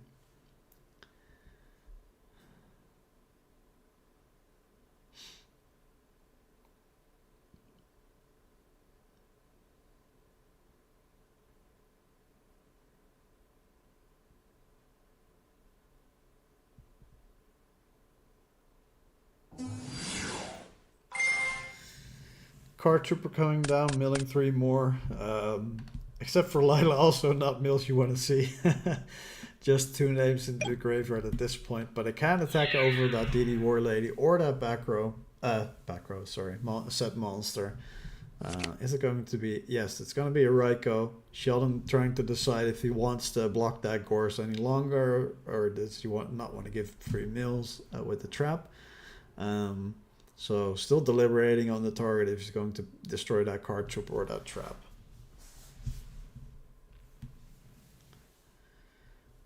Tenfoot might game them with not saying that he doesn't have Gorse. We obviously don't know if he does until either it gets milled or he drops it at some point. Sheldon decides not wanting that trap to mill any more cards. Milling a Force and a Hamster himself. Definitely opening up that graveyard to a pot of Avarice if he has it. Because now he has 6 targets instead of, I think, the 3 that he had previously. Yeah, so Raikou, Hamster, Force. So that's what he decides to do. Just has to leave 1 into the graveyard if he wants to. 10-foot asking for targets. I think it's more reasonable to ask for what he wants to leave in the grave. Takes a little less time and effort.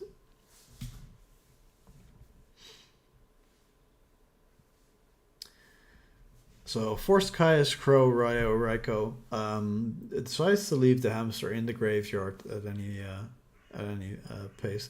Interesting to see if 10-foot sides the DD Crow, because it's only really good on the pot of Avarice, because you cannot chain DD Crow to the activation, or like, I shouldn't say activation, to the special summon of a fortress. If the fortune is engraved and you dump the Force, it just happens. You can't DD Crow that, so you can't stop that interaction from happening, and that makes DD Crow like a little lackluster in the matchup. So there's just not many interactions going. Yeah, Sheldon not giving him another draw. Decides to banish that Card Trooper where he didn't decide to, with Lila and 10-foot doing the mind games with summoning the token, trying to telegraph that he has Gorse when he doesn't. Having a little bit of fun there.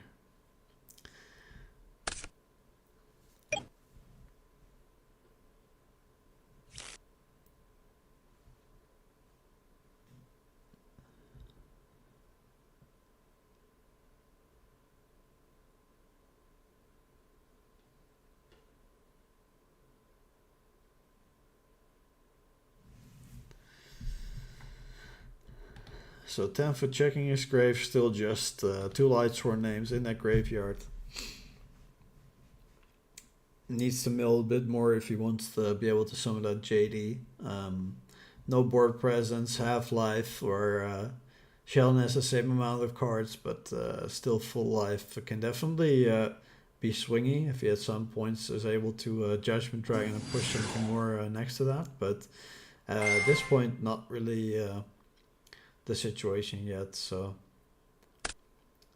yeah, the Necro Gardener gets this started, summoning back that Lila. Let's see if he wants to go for battle.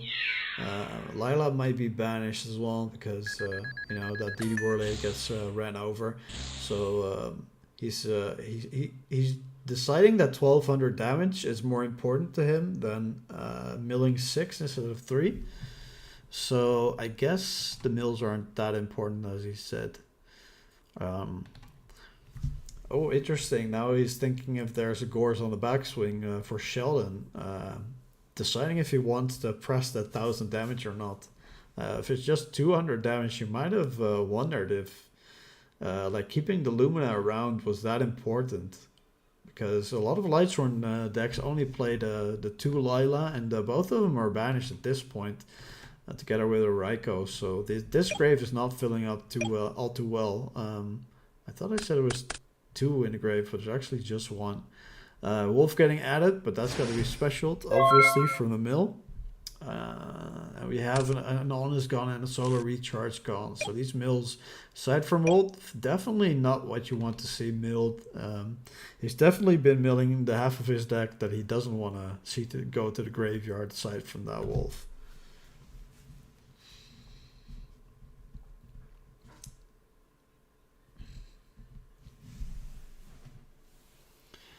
So now Sheldon's turn to decide what he wants to do. He knows that one honest is in the graveyard, so it's less likely that one is still in the hand. It is definitely possible, so just shouldn't count that out.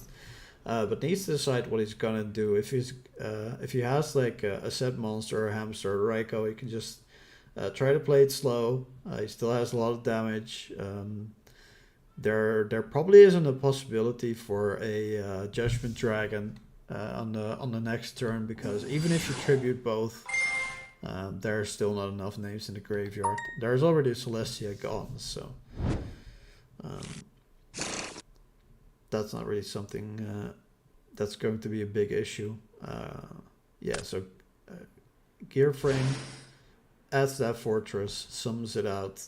Definitely making sure that he can push a lot of damage over those two Lightsworn monsters. Now let's see if there's an honest in hand, because I'm guessing that these are going to run over these Lightsworn monsters. So that fortress, if it gets destroyed by battle, it can just destroy another monster on the field. So he definitely wants to run those in. See if one gets destroyed. He can just destroy the monster that gets honested and run over the rest, basically. So Tenfoot has to decide what he wants to do. This can just be GG if he doesn't have the honest. Trying to force out anything like a Book of Moon. Necrogardna is going to ignore the battle damage. Attacking with the Gear Frame at this point. Yeah. That Gardna definitely saved some damage from coming down. Just took 1200 at this point. May have miscounted. Yeah, there's just 3 engrave. Is he telegraphing that he has Judgment Dragon in his hand?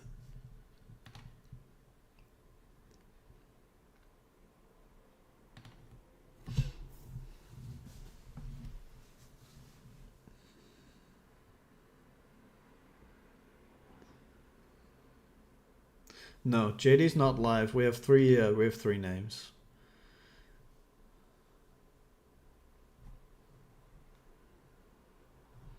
So just a Celestia, Lumina, and a Wolf Engrave. Decides to use a Gear Frame to protect one of the fortresses in case there's any destruction going on. Hard to see how that would go down, because the Lightsworn deck doesn't really have a lot of destruction. He'd have to be able to special summon a Lightsworn monster if he has a Celestia or something like that. Oh, it does lower the attack points of that Chimeric deck Fortress Dragon. This is pretty detrimental on the backswing for Sheldon. So yeah, he can just go into a Chimeric deck Fortress Dragon that deals 3k instead of the 4k if the Gear Frame was still on the field as a monster.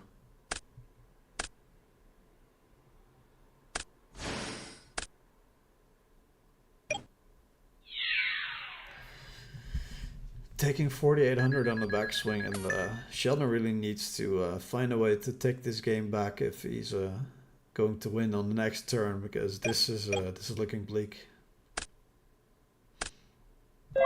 That second on is milled and the Gores, so we know both weren't.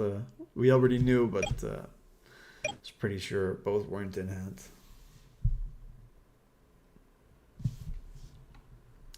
Still no fourth name milled, so that JD needs to go into the graveyard if the JD is going to be alive, because there's still 3 names out there. Thinking about what kind of stuff can do it, like brain control and the Chimera deck Fortress Dragon with any monster that he can summon with decent damage can definitely be the game, because that's 1200 over the Jane. We know there's no honest, both are in the graveyard. There's no way to get anything back, so 1500 damage can just steal the game if there's a brain control for Sheldon.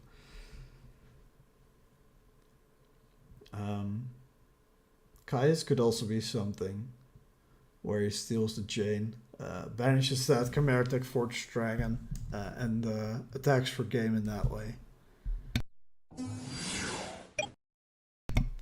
It's just a Thunder King. Still deals 100 damage, obviously. But that leaves him at 4 engrave, and Thunder King can negate JD coming down on main phase 1, but that Chimera Tech Fortress Dragon will take it down and make it possible for 10-foot to summon it on the follow-up turn.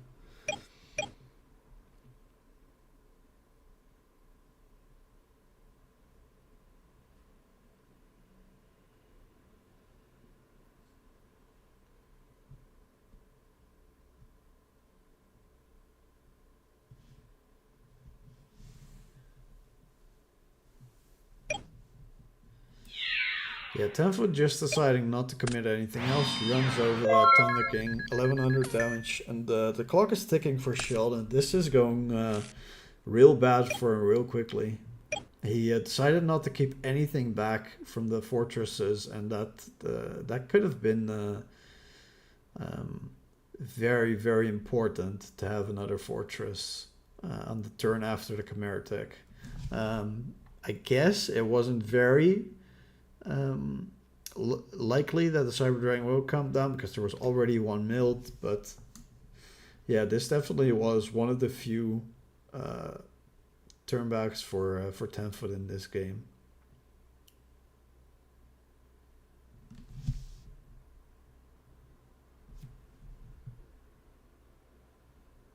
Gorse is in a graveyard chase, so that doesn't work. Gorse just does it. Sorry, Kais just does it because their track doesn't summon on the burn damage.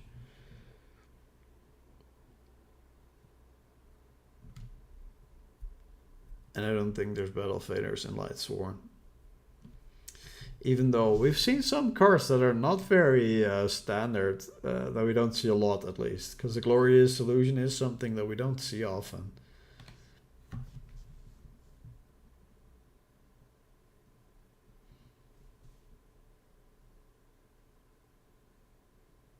Sheldon really thinking he only has 2 cards, so there's not much he can do, but definitely needs to consider what his outs are to win this game with the 2600 life left for 10-foot.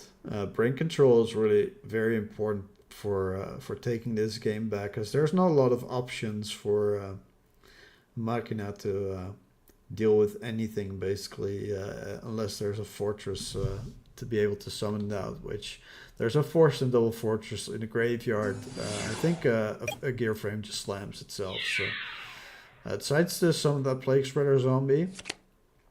Ooh, that's 1400 damage over. He thought it was a Raikou. Made that read. Set a back row. So this has to be something like a Mirror Force, because yeah. If there is a Judgment Dragon coming out, that is, it has to be a Torrential or a Mirror Force, because Arcus prevents targeting. So Deep Prison won't be able to be possible on the Arcus.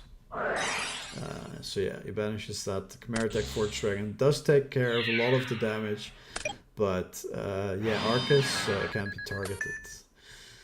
So if there is something like a Brain Control now, that's going to be an issue. Summoning his own Plague Spreader Zombie. That's going to summon out either a Magical Android or a Cataster, which, looking at his life points, he might want to try to get out of range, summoning that Android. On the other hand, a lot of the monsters that Sheldon can summon are Earth, not Dark, so the Cataster can come in clutch in this matchup. But if he top decks something like a Caius, he is giving another turn without gaining life himself, so that can definitely be a consideration for going for Android. Solar Recharge, very very clutch.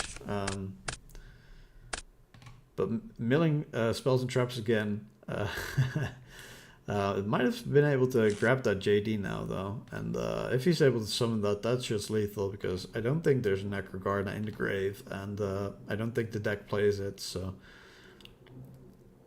having that definitely closes out the game.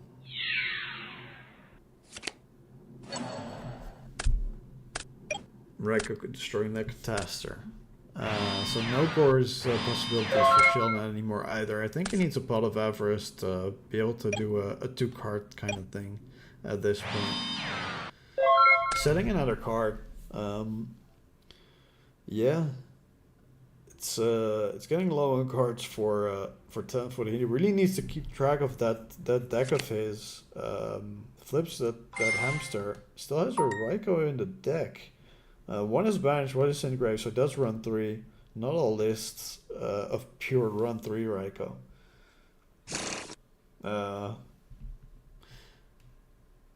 Does he still have it left? Because he's just left the deck. Yeah.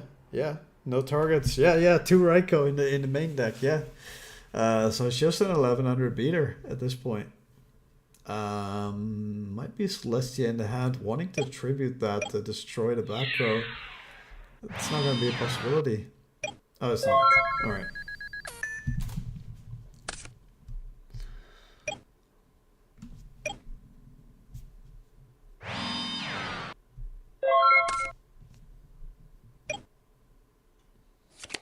Alright. Oh, he drew it. There is 3 Raikou. It's just in the hand already. So yeah, targeting that set Raikou from Sheldon himself. Oh, summoning out that wolf. Is the Mirror Force used yet? No, so this could be a Mirror Force. That's the only thing basically that can save him. Mirror Force or Deep Prison. I think wolf. Yeah, getting rid of the wolf in this board still leaves him alive. Because that's just 1300 damage over 16.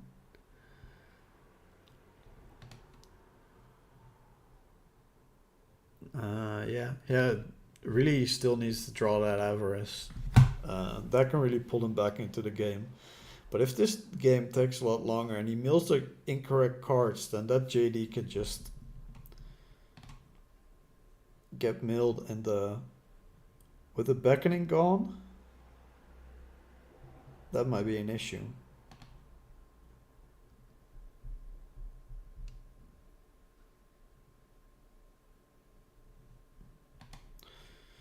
Although there's probably also Monster Reincarnation still on the deck.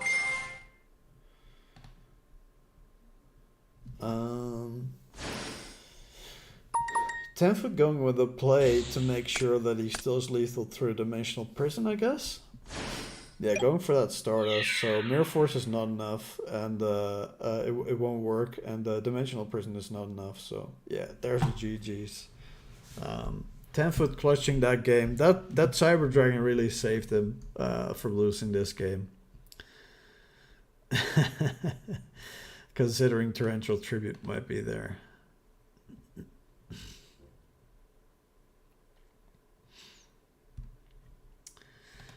So that's the game between them. Let's see if there's any more interesting matches going on. Lots of matches have already concluded, it seems. So this one's done. On this side, everything seems done. On this side, we have Ludo still playing versus Spineko. Let's watch their game, I guess. Alright, so Ludo is off his standard Blackwing deck and is now playing the Hero Beat. Looking at Spine Gilman, it's definitely Diva Hero Beat. And on the other side, we see a lot of hero stuff banished as well. But with the Dark Grapher in the banish zone, this definitely makes me think this is Diva Hero and not Diva Hero Beat. Like Ludo is playing. So has it absolute 0. No back row to support it though. Spineko with the Future Fusion, but I don't know. There's an absolute 0 in the graveyard and 2 Miracle Fusion. Alright, so not much to commentate on, I guess. They're already done. So this match is gone. Let's watch Samo Pustana versus Trubalo, I guess. I think Samo has a different name on... Oh, no, he doesn't. There we go. Trubala with the maxi sleeves. Samo on the Via Turbo deck. And seems to be a mirror match. With that charge and that Hamster Raiko Kaiko. Also very... It's a very... very popular side deck choice, I see, because we saw it earlier in the Hero Beat matchup as well, but I think there is some consideration for not running it. We've discussed this on the Via Turbo channel because it doesn't connect as often as you'd think in theory. So it is an interesting card for the side deck. Not everyone's opinion is the same on it, basically. So this match is already in the game 3 as well. It's good because time is coming up now. Yeah, Trubalo seems to be up on cards. Samu definitely needs to pull it back. He does have the Vayu and the Sirocco in the grave, so he can basically pull it back a little bit in that way. We don't know how big the token is. It's probably a Gorse token. Yeah, there's no real other way to make a token in this deck.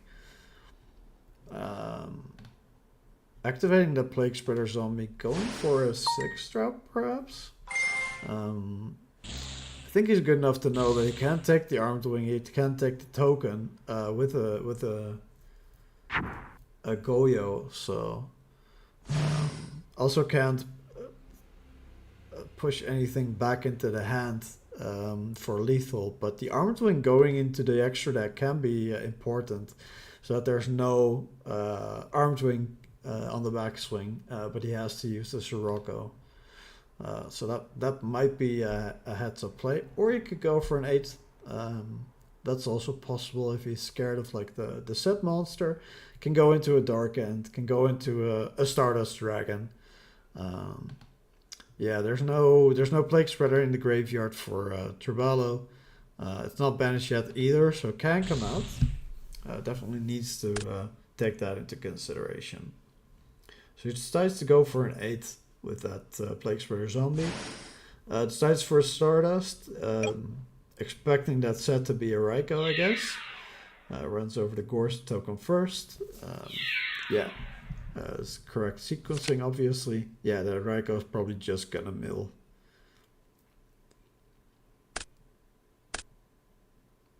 Yeah, trying to get more stuff into the graveyard that way.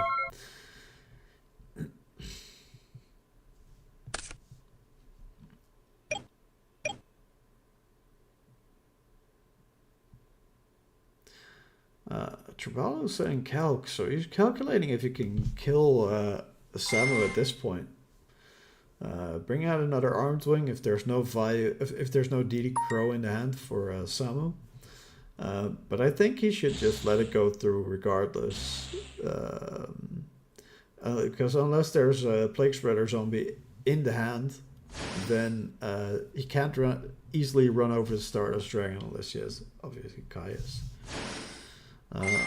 Although that kill does make sure he can run over it. Seems like that game's done quickly as well. Let's see if there's any more going on. We have Aomine again in the in near time. It's not. I don't know if it's in time yet. Yeah, that's definitely another match we'll watch. But let's see if it's a little bit more action this time and not just. What was his name again? I'll just search up the other one. Boss Man. Yeah, that option was his name. More face-up cards this time. Oh, it was Frogs. He was the one that said a lot, like 5 last turn. It's Hero Frog. Alright. So they're in game 2. This is probably going into time as well. That option won game 1. So Boston needs to push the damage to make sure that he is able to to close out this game and have a chance to win the match.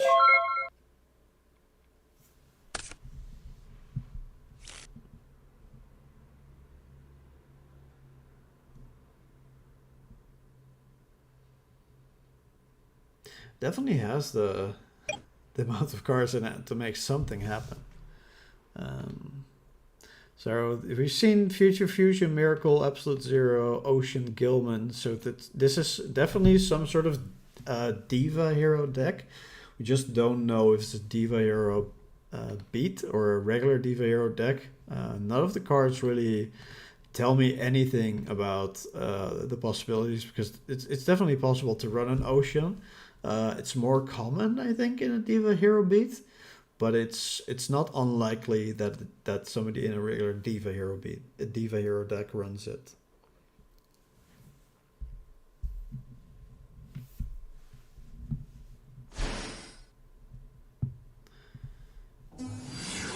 Honest and Cyber Dragon coming down leads me to believe that this is definitely not a Diva Hero deck, but it is a Diva Hero beat. Because Honest is not common in Diva Hero.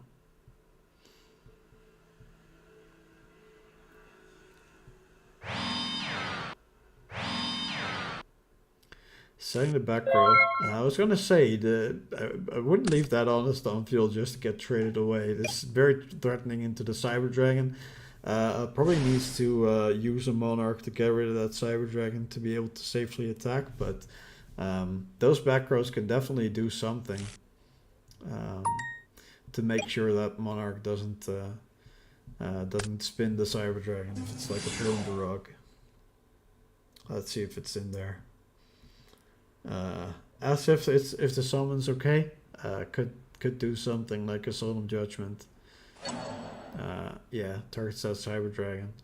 Now let's see if the Plunder Rug's there. No, also no Bottomless Trapple.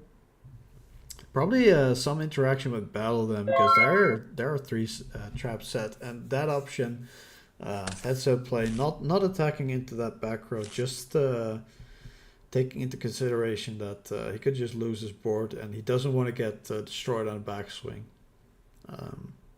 Very possible he doesn't have a Battle Stopper like a Battle Fader, or a follow-up with something like a Gorse, and decides therefore to leave that Caius. We've seen from him before in the last round that he is a cautious player. He ended up setting like a lot. So he's definitely someone who doesn't push the advantage all that hard.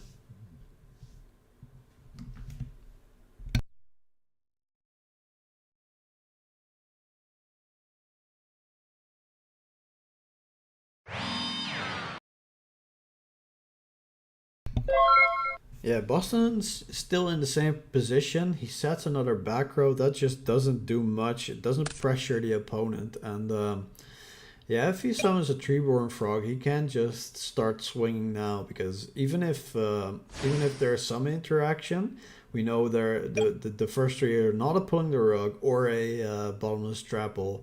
So even if he wants the Cyber Dragon engraved, it's probably not a Trench or Tribute either. So there's not a lot of summon interaction. So he might just trade those away with another Monarch if he wants to. Summons the Swap Frog. No effect to send to the graveyard. Yeah, has 2 Substitute in the grave already. Probably has a 3rd in hand then. 2 Dupe Frogs are gone. Probably has the 3rd Swap Frog in hand too. So we already know a little bit about his hand. So otherwise we just send those from the deck to get better draws, I feel. Boston just taking that 1000 damage.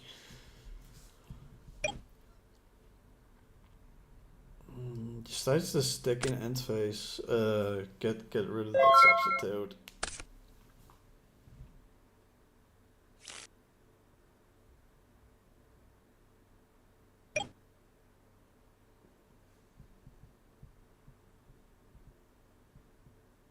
So Boston really needs to pick up the pace if he wants to win this match, because he's already a game down. He's still up in life points, but not if this Swap Frog is going to do any more damage, or any monsters for that matter.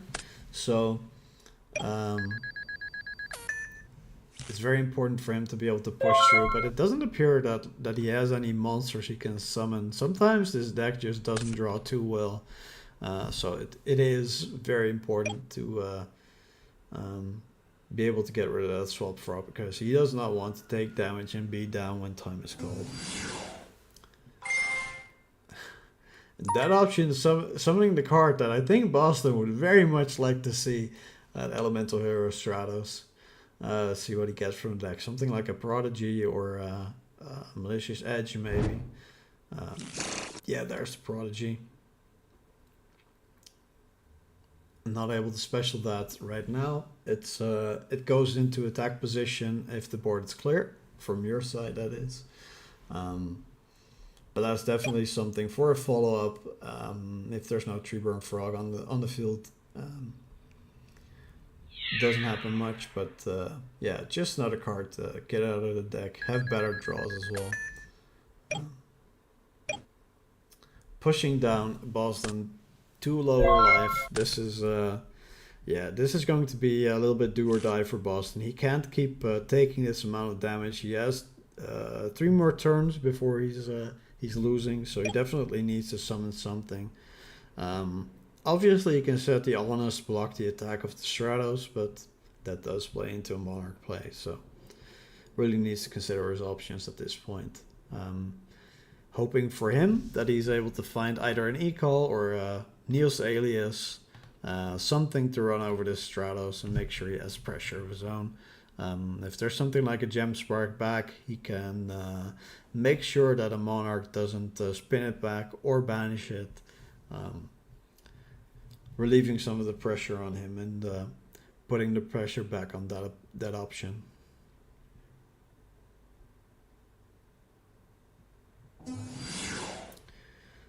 Well, there it is. There's a Stratos, so...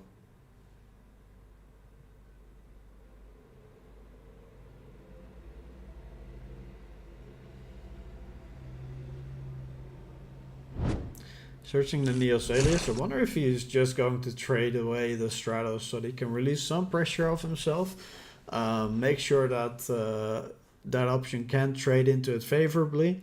He knows that the Infernal Prodigy has been searched out and dumped in the graveyard, so that's not really something that can push a lot of damage, obviously, even if he kept it. Yeah, definitely, Alex. There's 26 watchers, only 10 likes. Definitely should have some more likes on that stream. Oh, he takes the Stratos. So let's see what his thinking is. Can't very well Miracle Fusion. He already summoned his own Stratos. So what is the play? Is there a Super Polymerization? Oh, there is a Miracle Fusion, but how? Ah, there's an Absolute Zero in the grave that I overlooked. So that was the idea behind it. Yeah, that's definitely going to push some damage. You can have the life points of that option if there's no Battle Fader. Going to put some serious pressure on there, even if he's able to. Clear the Absolute Zero next turn, it usually just still clears the board for that option, so that Battle Fader really came in clutch, because you don't want to be down to 2500 life points, where that's a breaking point for the Hero Beat deck.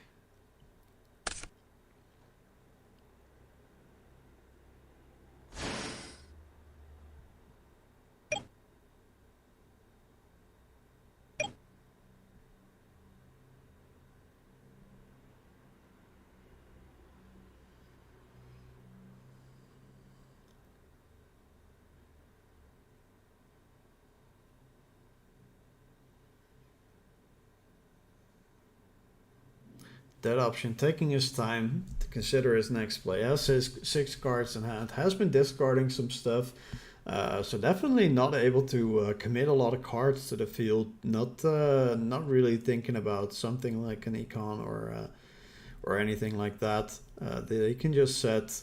He's been having monsters for a few turns, so it is something that he can just use if he has it. So interesting to see if he has any good plays he can make to relieve some of this pressure, because it is very difficult for him to keep being under this Stratos absolute zero pressure for multiple turns. Tribute summoning 2, so what's coming out there? Oh, it's a Light and Darkness Dragon, alright. So the issue with that is that if there's any interaction from the back row, even if it is negated, that Light and Darkness Dragon is just gonna die versus the absolute zero.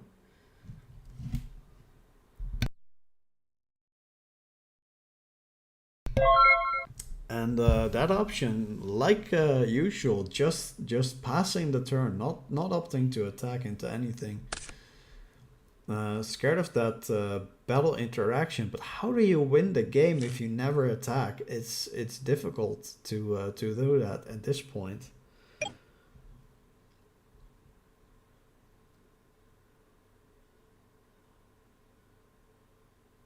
We've seen the compulsory earlier from Boston. There's one in his grave. If there's still one on field, he can decide to get rid of that Light and Darkness Dragon. And also, he could just summon the Honest, try to bounce it back down 4 times, get that Light and Darkness Dragon down to 800 attack, and just swing over it.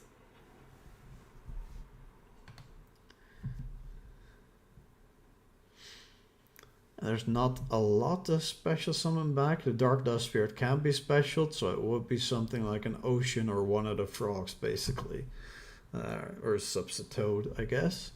But not really something big he can summon back like the Mausoleum Frogs can.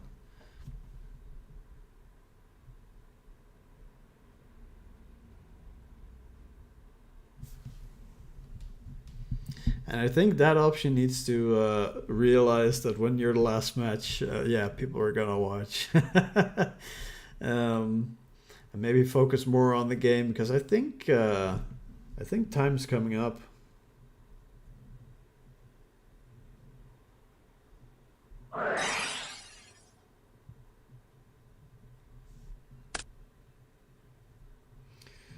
Let's see.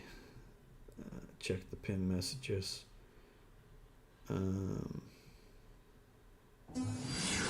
So I think 20 seconds ago time was called.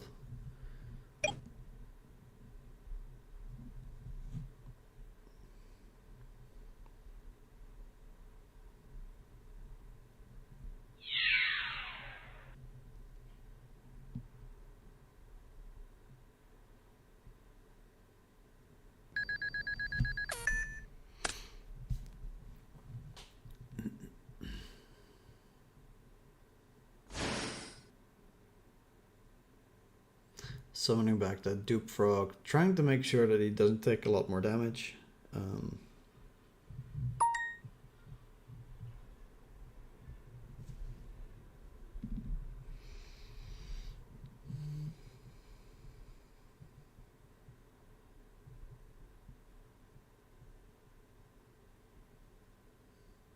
Boston's still in the battle phase. Let's see if he has a Gem Spark. I mean, he has seven cards that can possibly be a Gem Spark, and there's none in the graveyard. So are all 3 Gem Sparks still in your deck, or are you able to push damage with your Stratos? Looks like no, he can't.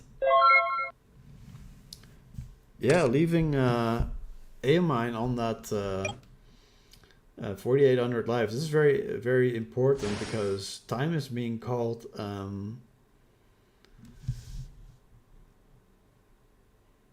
Yeah, this is turn 1 for that option. And all he needs to do is keep damage from coming in, and he wins the match, basically. So considering last match in time, it does appear that this is going to be a scenario where he's gonna try to wall up. So let's see if it's possible for him, because a lot of the frogs that can wall up are already in the graveyard. Like there's a Dupe Frog and 3 Substitute here. Obviously there's only 1 Dupe Frog here. So he's going to try to spin something away with that Ryza. That absolute zero can run over it, but that's not really a problem for him. He just needs to stall out Boston. So this is, putting the Stratos back actually makes a lot of sense. You don't mind if he draws that. You don't want to clear your own field by bouncing the absolute zero. The Neos alias can be sparked, but it is interesting to see if he's going to do anything with his rise up, putting it back to hand with like a swap frog. Because if you leave it in an attack where you know he has honest, so that can actually put you down in life from Boston, because you'll take 1900 and go back down to 29.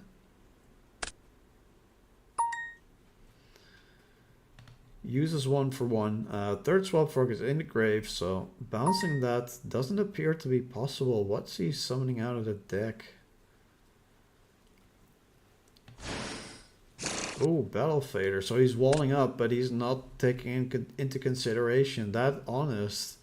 If he leaves this Ryza into a face-up attack position, can't bounce it with a swap frog. I think this is a critical misplay.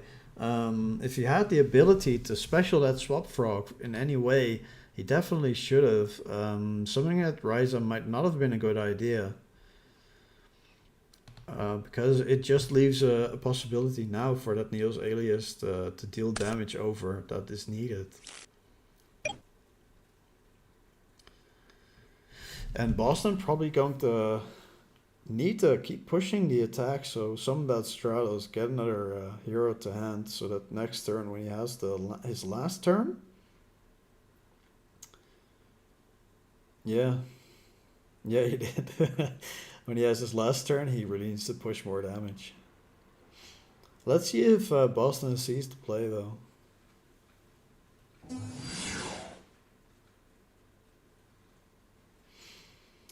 Might be possible that that option is listening to the stream, because he seems to realize it right when it comes up.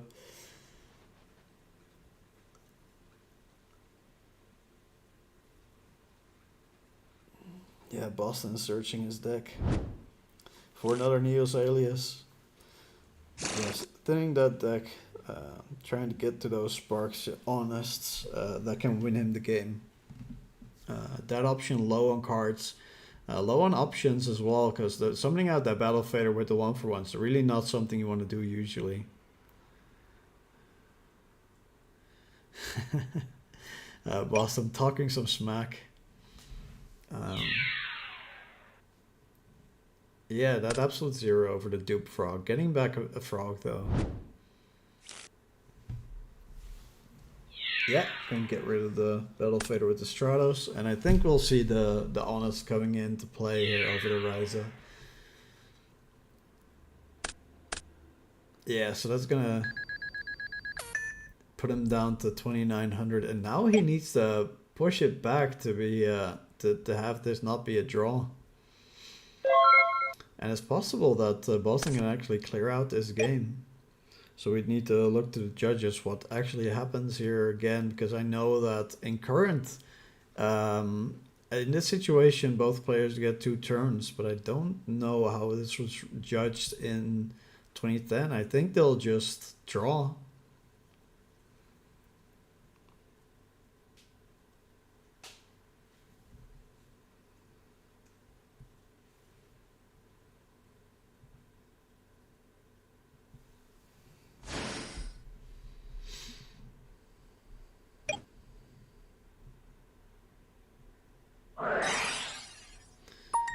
Oh, and there's a Miracle Fusion on the other side. So that absolute zero is going to be 3k attack. But he has to attack to be able to do damage, I think. This is turn 3? I've not been counting. I think it's turn 3. So you might have 1 more turn to do damage, and Boston has 1 after this as well. Yeah, Liana, but this is game 2, so that option won game 1. So if Boston ties it up, in current, they wouldn't, if they tie, they get like 2 more turns each in a third game. Or maybe that was just top cut. But I think they just tie in that case. If Boston wins this one.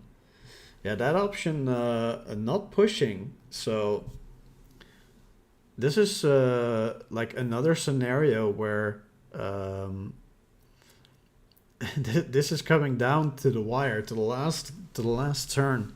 I think this is Boston's last turn, and then that option has one more turn after this. But will we be able to do that damage? Oh, and the Neos Alias going to clear that absolute zero. And he'll be able to summon something else on the next turn.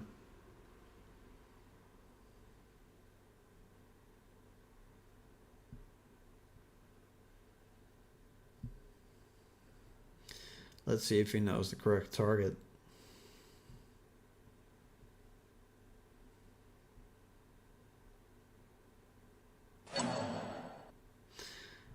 Decides to target the back row. That's interesting. Because the absolute, if he targets the absolute zero, then the board becomes clear. He can't push back. He'd need to have another Miracle Fusion. But he decides to go with the Raigeki Break back row. If he would have targeted the absolute zero, both boards would have been wiped, and he could just summon that Neos Alias and try to push more damage. I'm not sure if that was the correct play or not.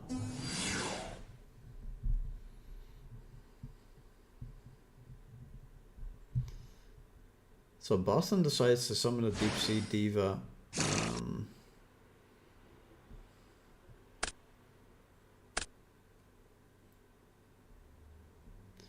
Going for a 6. Bryonic. And is he going to go into an 8 after? Let's see, what's the play? Because if Absolute Zero goes to the extra deck, this is not current. It does trigger. Does he have a way to stop that?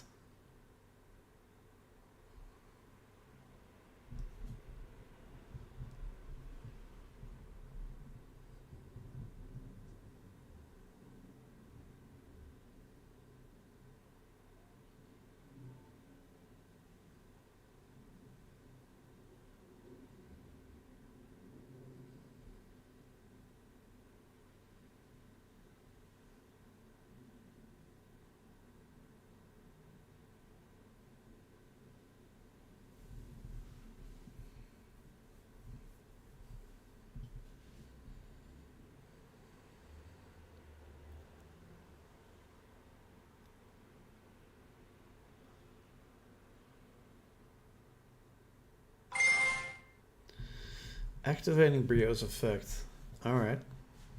Well, let's see what he decides on bouncing.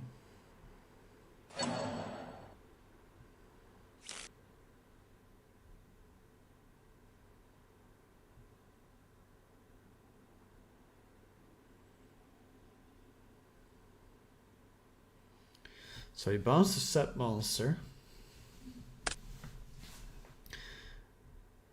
And now decides to synchro away the Deep Sea Diva and Brionok, it seems like.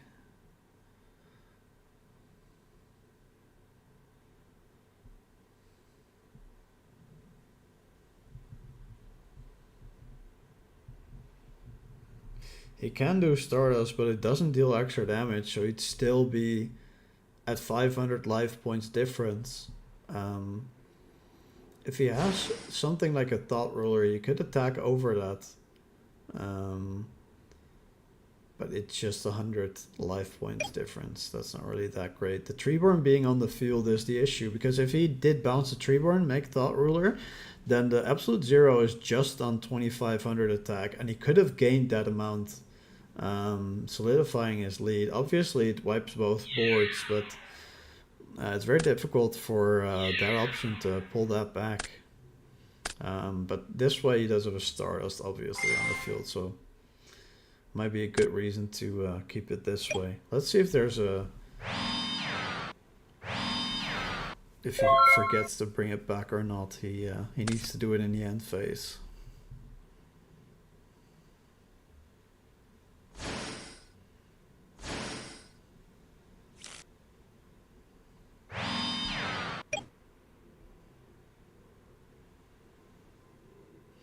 No, that's turn 5.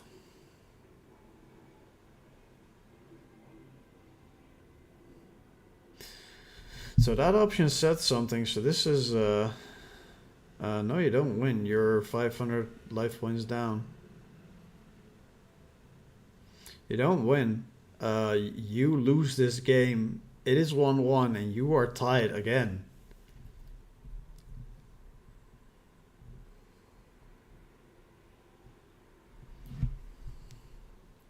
Seems like this player isn't too familiar with the rules on this either. So Boston wins this game, and this match goes into a draw.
Yeah, so I think the judges will inform that option that this is a draw for them because Boston wins the game with 500 life points difference because he's up, and then we can give them a tie and move on to the next round. Interested to see if there's any more interesting developments in the leaderboard right now. There's 17 people with 2-0. We still have 10 foot here. Monada Boy, Ludo, Brahim, Beast Mode still on 2-0 as well. So that's good. Yeah, I see some players who are going to 1-1. Sheldon lost that one really quickly. I think so did Alex. We have Rog on the 1-1 as well. I don't think I saw him win round 1. So he started an 0-1 record, I guess. Same thing for Luigi. All right. Well, let's see how they do the next couple of rounds. Round 3 should be up shortly with the judges. I'm going to take another short break, and I'll be back again when the third round starts.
All right, and we're back.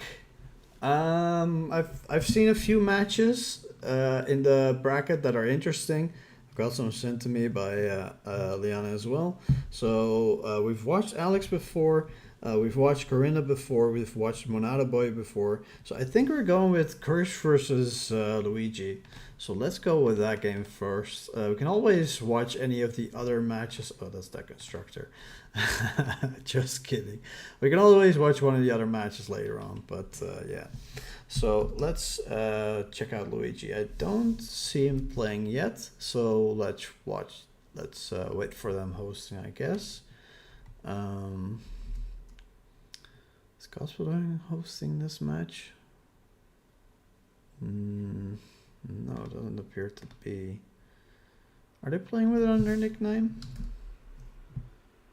No clue. You know what? We'll just watch Beast Mode instead then. They're playing. Yeah, let's go. Alright, so Beast Mode. Interesting. Beast Mode on the Machina deck. Not something I've seen him play before. He definitely wanted to try something spicy. He did ask for a good quick draw list, where there is none. So decided to go with Machina. Alright, so Monada Boy. We've seen him before. I kind of forgot what he played. See a Diva, see a Plague. Probably Diva Hero. Not many decks that play both those tuners. Can still be Zombie, obviously. I remember seeing him with a Colossal Army Arm over the Prime. So he takes hold of the set monster. So this could be a DD War Lady, could be a Hamster, could be a Raikou. We won't know until he flips it.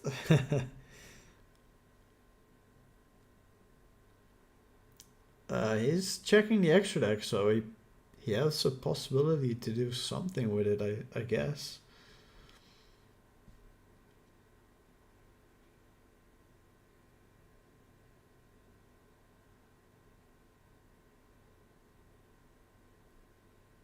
Really taking his time thinking through this one, though.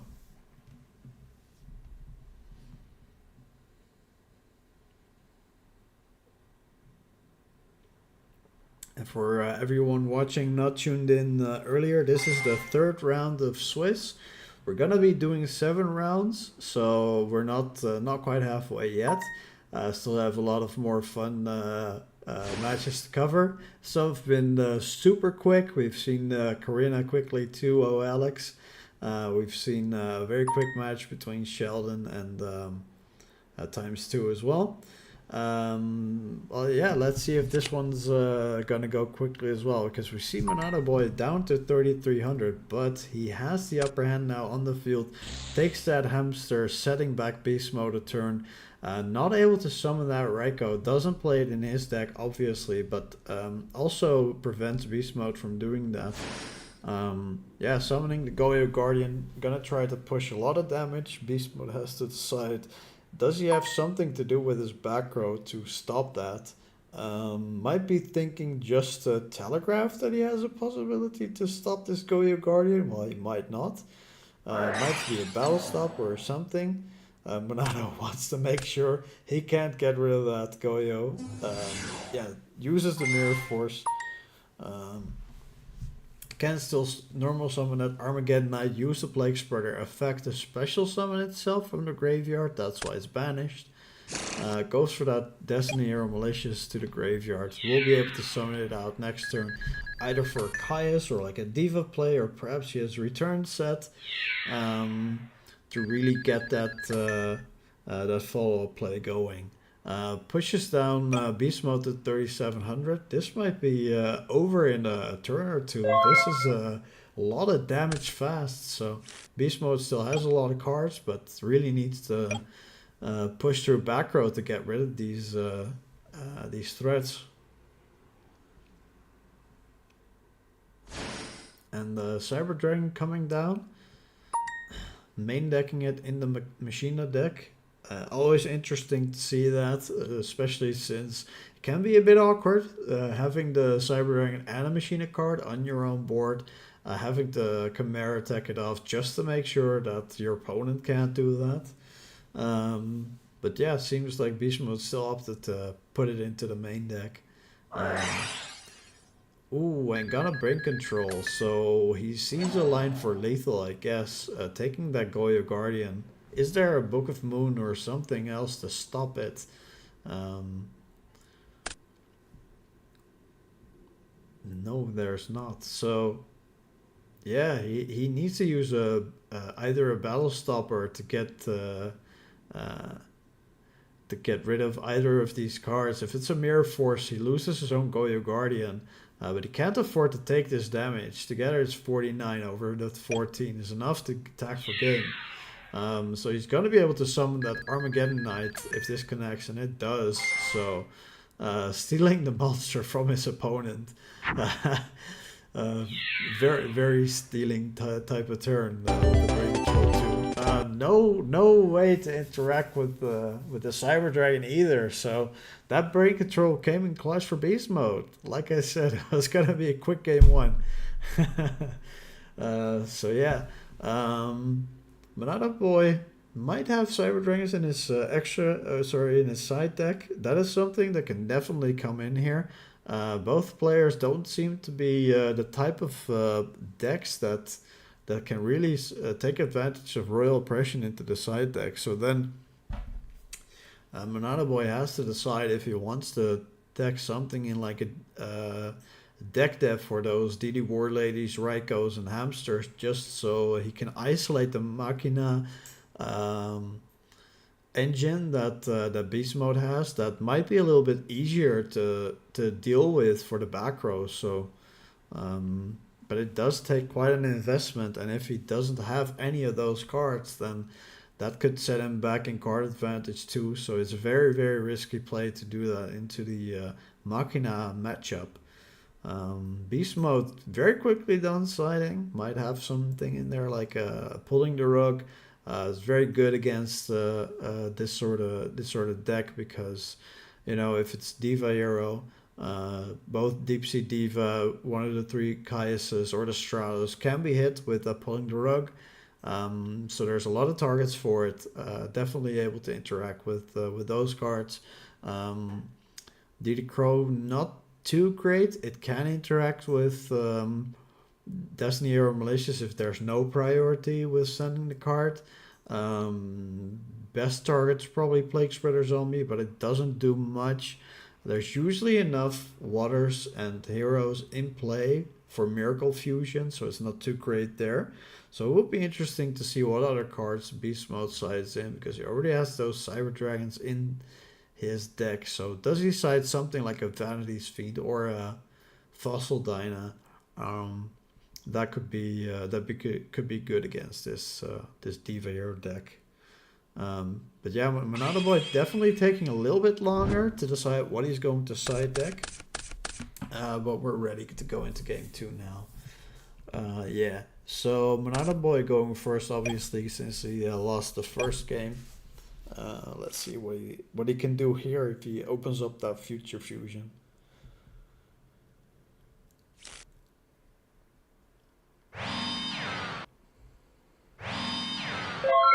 Just a T set, very classic, more of a GOAT type of thing, obviously, but still classic. Also in Edison, Beast Mode decides to reciprocate with his own set monster. No back row though, so this might be a Hamster or Raiko again, and he definitely doesn't want to get mind control on Raiko and then lose another card if that's the Raiko. So might be a heads-up play and a reason not to use a back row on there. But yeah, Diva Hero can definitely spin out of control, so needs to keep an eye on that. Possibly has Gores in hand to stop any incoming damage, obviously, but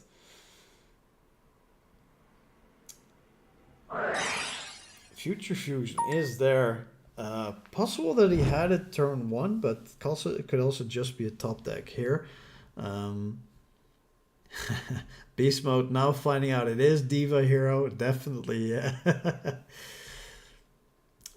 Using that Infernal Prodigy banish for the allure. Might not have sided in those pulling the rogues because he wasn't He wasn't sure on that this is Diva Hero, and yeah, that militia is going to be something to be able to summon out and use with either another Diva, because this deck usually runs 3 Plague Spreader, or to summon a Caius.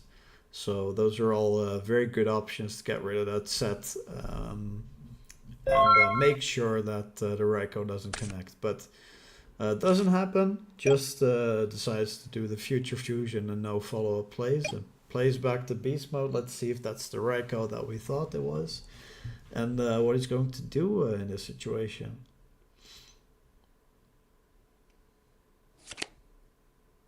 So it is the hamster here. We'll need to set another Raikou. Also possible Monados did side in Nobleman of Crossout. It is a popular side deck card. So that can get rid of all the Raikous. And now we know that it is one. That is definitely something Beast Mode is risking in this situation. But does he have the Caius to follow up to get rid of either the set monster or the Future Fusion? Or perhaps even just the back row that is set?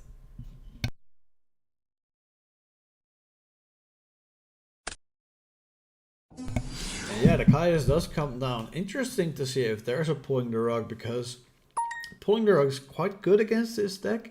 3 Machine and Gear Frame, usually 2 Caius, but they do get recycled with Pot of Avarice. So usually there's enough targets to side it in if you really want to and don't really have any other options to use.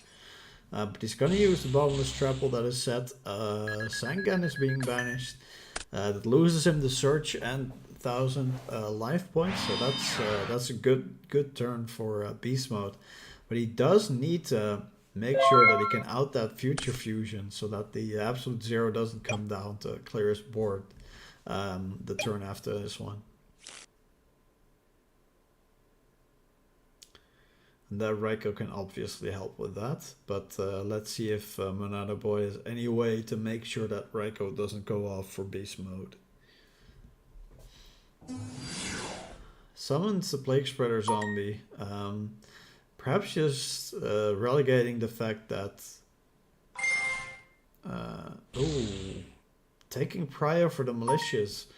Going to summon out Malicious and either summon something like a Stardust or Dark End, I take it.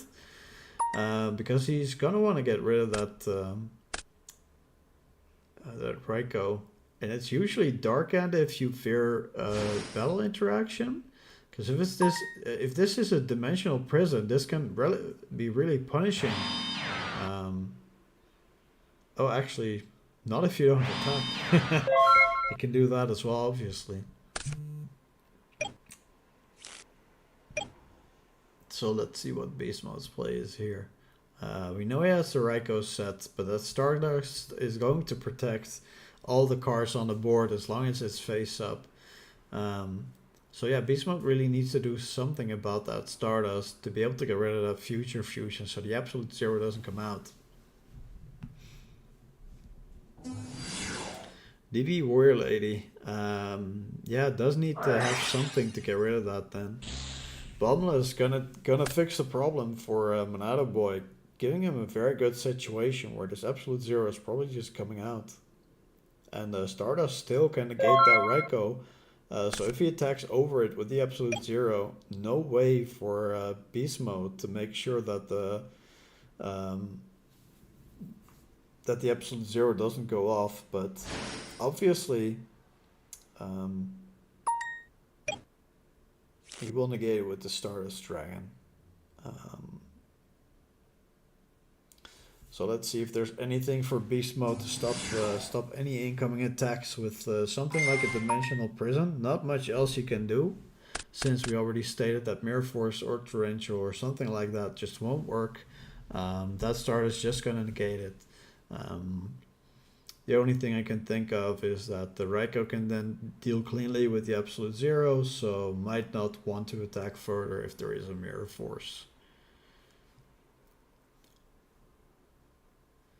So Monado Boy really thinking what he wants to do attack-wise. Did dump like a Gilman, a Dinah, and a Diva. That's a lot of gas gone. Probably nothing left in the deck except for a single diva, so that does limit his plays on the follow up. Beast mode thinking what he's gonna do here. Is that a mirror force? Making him unable to attack further into that Raikou. Just trade it for one turn so that he can set up something else on the follow up.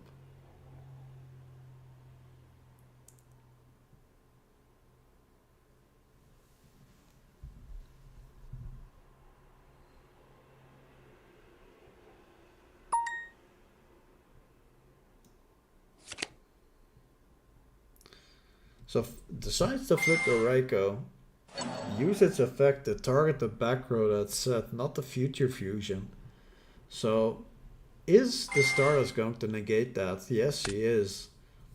And now he needs to consider if there's a Mirror Force there, then it destroys all the cards in the attack position right now. So what's Beast Mode got? Does he have a Mirror Force set or did he bluff it? No, it's a Dimensional Prison. Alright, so that future fusion is gonna stick.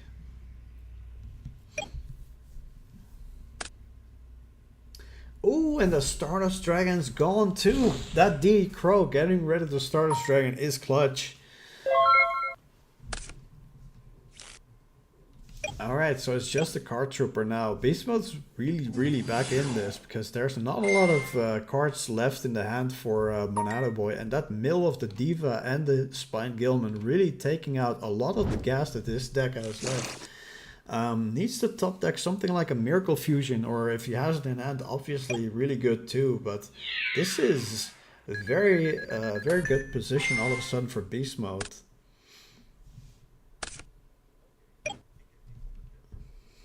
And Siri thinks I'm talking to him.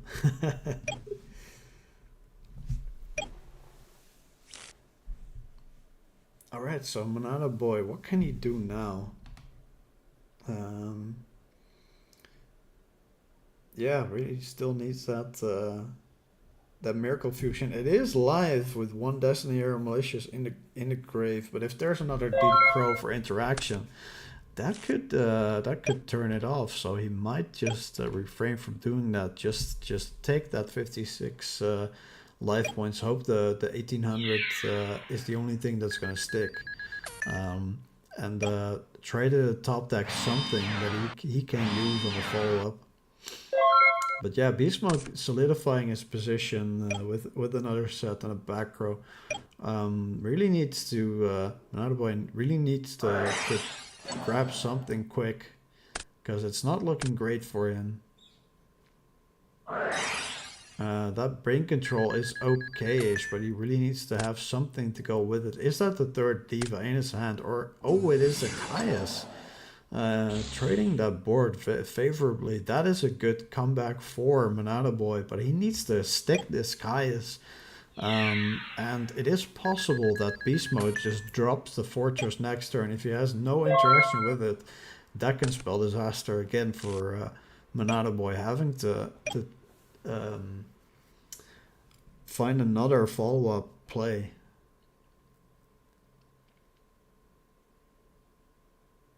So does Beast Mode have another machine type monster to make sure the Fortress can come out? Or does he even want to? He is thinking what he's gonna do. He knows there isn't too much follow-up play coming on the backswing, but does need to keep the board clear because there is the possibility of the Plague Spreader coming out. So he does need to try to attack into this Caius. Otherwise a level 8 can come out, and that's never good.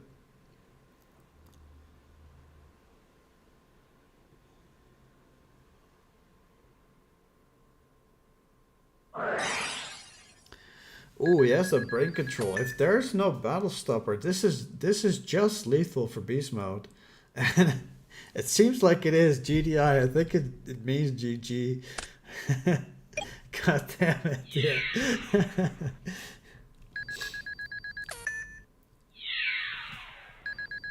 Yeah, there we go. Beast Mode wins this game 3-0 up. Very clutch. GG. Alright, so Dark Arm and Miracle Fusion. Alright, so he did not want to use the Miracle Fusion, getting out another Absolute Zero. That is interesting. And Beast Mode had a lot of ways to bring out the fortresses.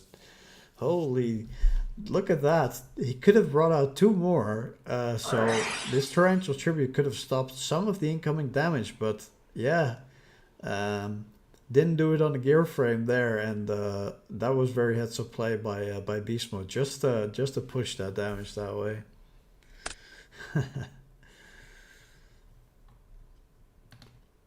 Alright, so we were gonna watch Luigi play Господин, but it doesn't appear like either of them is in a match. Are they already done?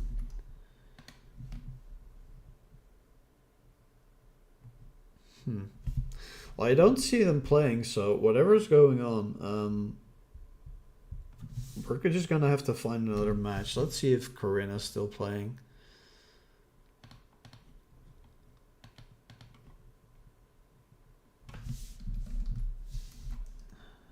No.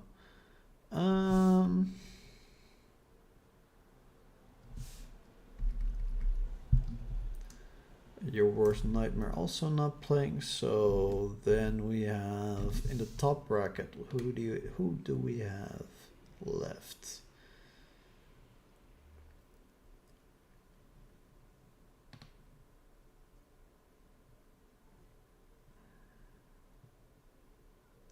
I think I saw Ludo still playing. Is he still 2-0? Yeah, he's still 2-0. Let's go with Ludo.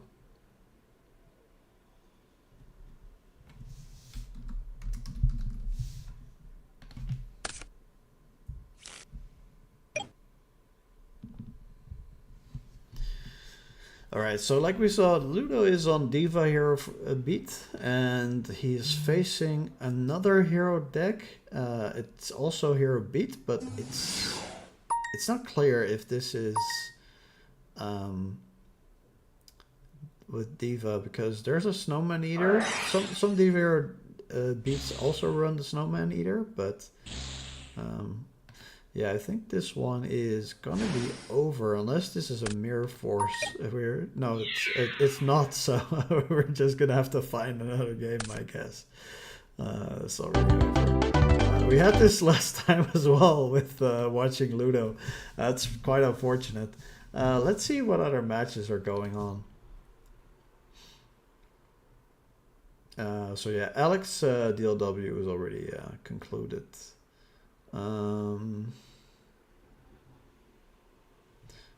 We have 10-foot versus Bossman. We've seen both already before, but let's. I am interested to see if 10-foot is able to clutch it versus first Hero Beat deck. I don't know how to spell his name. Is he still playing? Or are they just finished?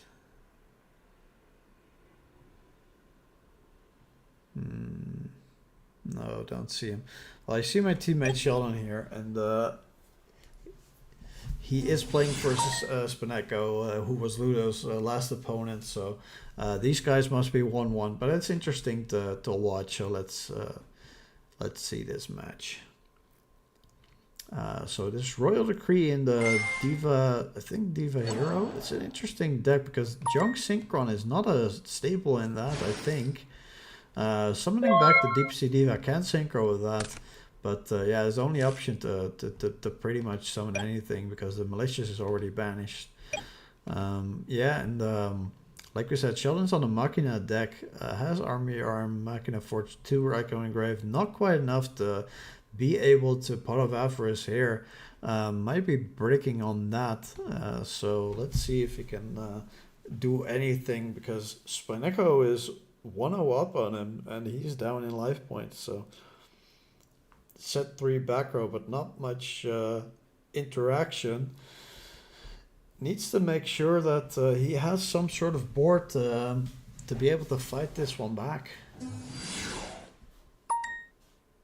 Summons the Deity Warrior Lady. not too much pressure, but at least it's something that will run over either of these tuners. Does he opt to go for damage? Because all the other divas are already in the grave, or does he opt to go for taking out the monster that has the easiest time tuning with most monsters? Yeah, he goes for the diva. Gets rid of that water monster for absolute zero plays, easier times to synchro with anything like a Caius or whatnot. So yeah, definitely a reasoning behind that play. Let's see if Spinecco can do something like Beast Mode to just take out this game. If there's a break control and there's no battle interaction, that's just GG. And we call that a beast mode after last match because, yeah, beast mode clutched him with break control both games.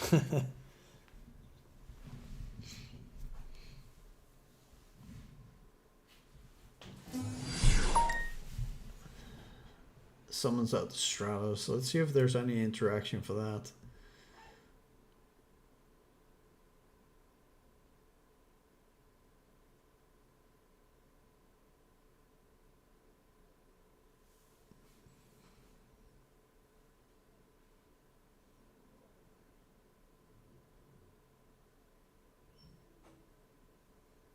Sheldon taking his time probably has some sort of interaction. Does he have something like a pulling the rug? Does he want to bottomless this?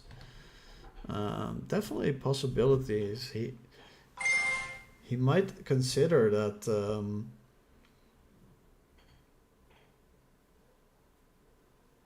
there's no other way to run over this DD Warrior later besides the bottomless the Stratos.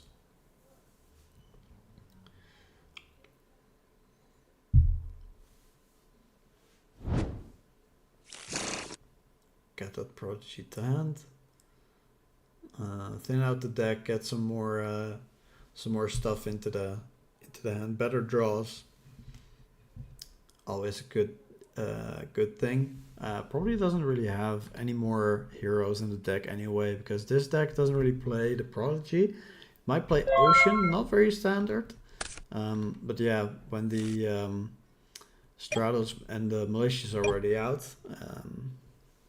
then the usual search is just the Prodigy.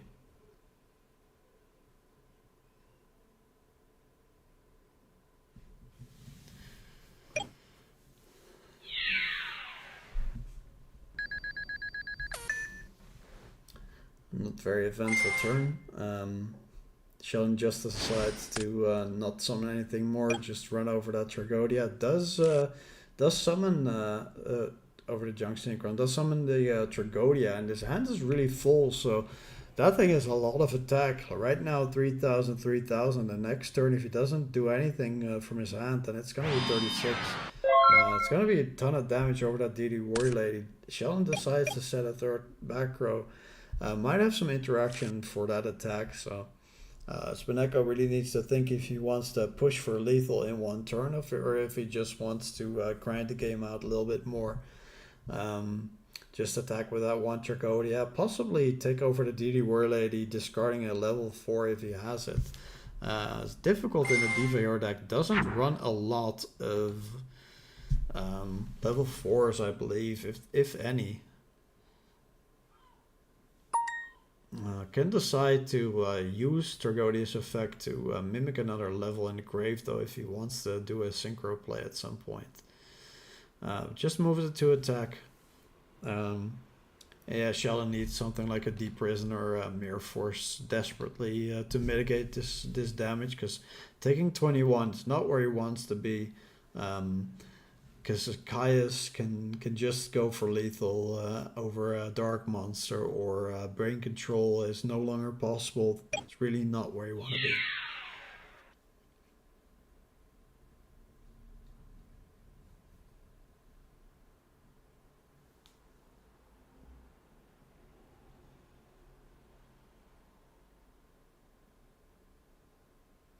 Thinking again on the attack declaration, really taking his time constantly to decide if he's going to interact with anything. And yeah, Sheldon just decides to banish it. I don't think that's the correct amount of damage Sheldon took, because this card is 3600. So he needs to take more damage. Yeah, he needs to take 600 more. Yeah, Spineko knows.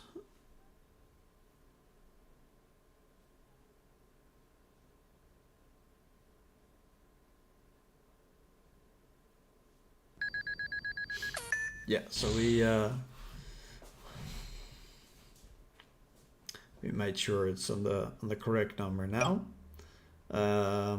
So these back row, what should they be if there's no interaction with the attack? Can be some bottomless torrential type of stuff. Can still be something like pulling the rug, saving it for a more pressing situation. Could be like a solemn judgment, perhaps a starlight road if it's sided in. If something like an episode 0 clears out the board, that's definitely something they can decide on, even though it's not always the greatest. But yeah, it doesn't have a monster to summon, or at least doesn't decide to.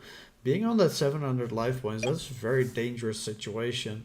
Any monster Spineko can summon is just lethal here, taking the match. So Sheldon really needs to have breaks for this not to for not being able to summon anything, basically.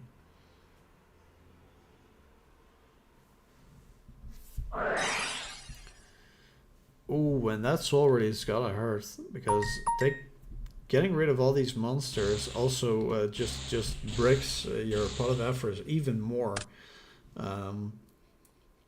That's gotta hurt.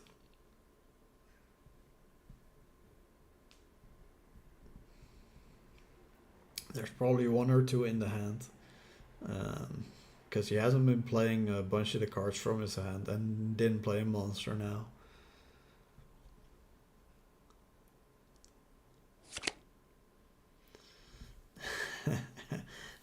Had that Infertile Prodigy said, does he have anything more for 400 attack to be able to finish out the game? Plague Spreader Zombie is banished. No, it's not actually. Plague Spreader Zombie could be lethal if he has it in hand. Might decide to synchro with it. Oh, summons the Caius. Does it target itself? Is he going to target itself to deal the damage? If there's another Bottomless or a Torrential Tribute, that's not going to go through. It's a pulling the rug. Well, then definitely it's not going to go through. Yeah, didn't waste much with this. Ooh, Miracle Fusion. Does Sheldon have the out? Does he have a Bottomless Trapple or a Torrential Tribute? We know there's no Dimensional Prison or Mirror Force. He would have used it previously to keep the TD Warrior Lady.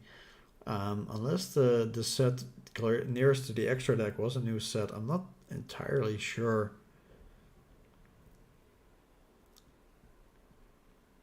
But this could just be the game if he decides to attack. No, the Absolute Zero gets destroyed with a Torrential. Alright. So I had a bunch of interaction left.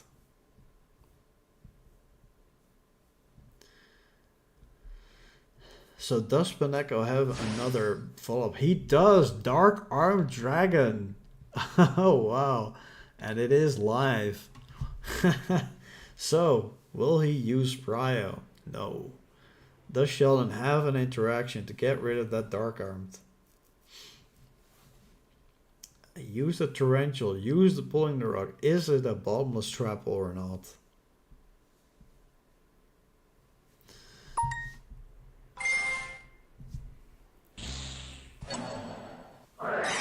Book of Moon. Alright, so that does keep him alive for another turn, unless there's another Miracle Fusion, because I don't think Sheldon can interact with that again. But there's no third follow-up. Burnt through all of his back row. Alright.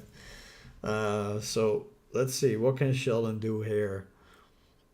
700 life points, knows there's Dark Arm face down. Needs to get rid of that. Does he have something to interact with that back row, making him able to cleanly out the Dark Arm Dragon?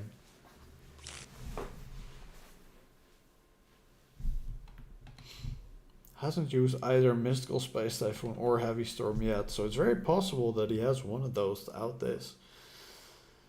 It really does need to get rid of that Dark Arm Dragon. Here it goes. So Heavy Storm, Book of Moon, Gear Frame, and the situation is now reversed though. Even though his life points are low, if he's able to summon out that fortress, he can push a bunch of damage into Spineko, but if there is a Gorz on the backswing, that could spell disaster. So he needs to take that into consideration. It's already on the track. That's not a factor anymore. But he can't be afraid to push damage, because every turn he doesn't attack, there's a bigger possibility of Gorz. So does Spineko have everything? That's the thing Shell needs to pray is not the case, because he did push through all those back rows on all those turns. So does summon out the fortress. Let's see what's gonna come up. Is he going to attack with the fortress over the Dark Arm Dragon, lowering the amount of damage he pushes, but then being able to deal with Gorz more efficiently? Or is he going to just go balls to the wall and hit those 2,500 attack points into Spineko's life points, trying to dwindle it down as quickly as possible? Looks like he's going to go with a little bit of the safer approach, but that does mean that he needs to have some sort of back row to protect from any sort of battle, because equipping that gear frame is a possibility, but you really don't want to play into back row removal, because I haven't seen any of it from Spineko, so he needs to be aware of that, that it could cost him his gear frame and potential other back row. Decides not to attack into Spineko at all, so playing around the Gorz, but that does, like I said, make it so that Spineko just has more turns to draw that Gorz. I don't know if he's actually in a position where he can just wait around and try to draw something to out that. And ooh, that Cyber Dragon is gonna hurt. He doesn't have an interaction for it, so this is going to summon a Chimeratech Fortress Dragon. And yeah, Spineko did not take any damage from the Machinas that were summoned the turn earlier, and that really could come back to bite Sheldon in the ass. Does he have an interaction for this Chimeratech Fortress Dragon's attack?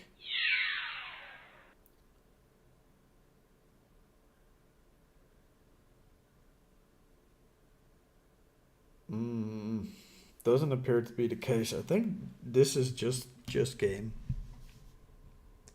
Yeah, they're just talking.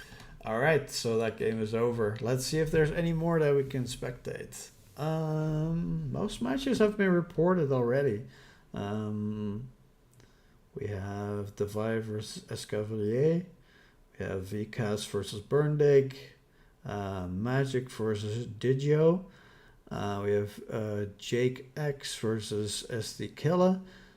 This is just concluded, and we have Rob Magi. I know Rob Magi is on the team that is our next opponent for Team Get Rugged. So let's watch Rob Magi if he's still playing.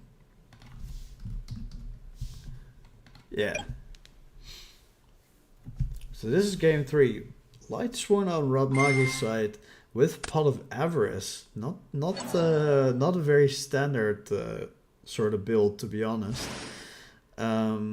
Discards that wolf to special summon it, and this might just be lethal. This might just be game over, because the Fire Turbo has nothing in the deck, nothing in the hand, nothing in the grave to stop battle damage.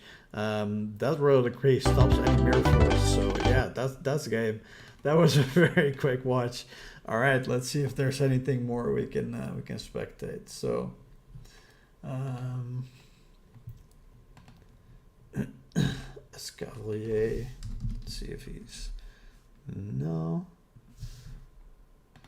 They might be done. Or it's not their DB name, but I just don't know. Let's check the Vi. Yeah.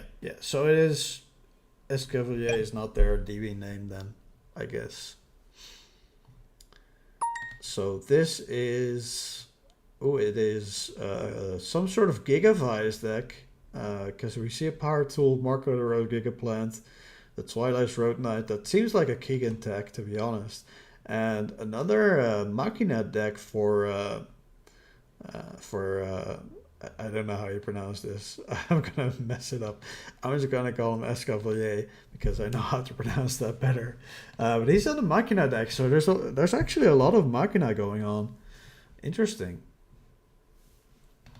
More Machina than I expected. Sheldon on it, Beast Mode on it, Escavalier on it. Yeah, let's see how this match is gonna turn out. This is also third game.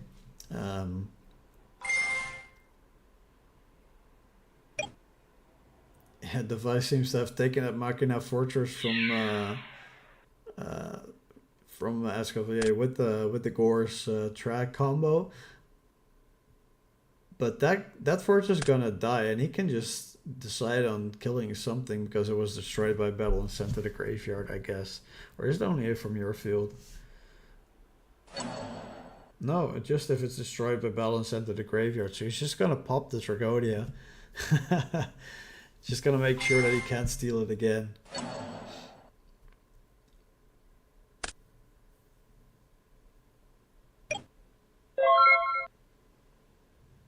And Devi did not expect that effect to go off, so wasn't prepared for that situation.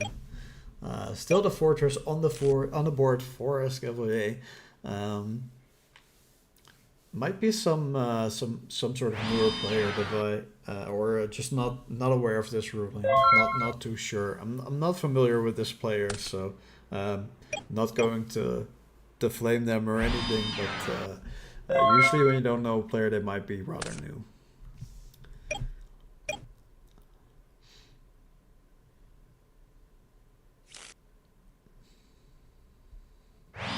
So Devi has the card advantage, might be able to outgrind that Machina deck, but needs to dodge Pot of Avarice also in that case, because Escavalier does have the advantage of the attack position monster with high attack. Does not attempt to attack though, so interesting to decide not to attack when the same back rows are there. That didn't stop the battle going off last turn. Yeah, wondering what he's thinking. We are moving towards time. I think it's still about 10 minutes away, something like that. I think we ended on 25 minutes on the clock last time. Oh, there's the Nobleman. What is that set? Is that a Raikou? Is that a hamster? There's already two Raikous in the graveyard, so it doesn't banish anything from the deck. That's not the moment you want to banish the Raikou, but it does mitigate that destruction, so that does come in clutch, obviously. But is he going to push anything more? We've seen these matches that drag out a little bit with people that are just very, very, for lack of a better word, I'd say cautious.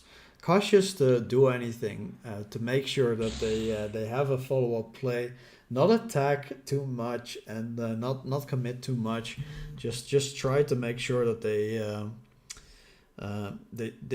don't get to a point where they're open to attacks.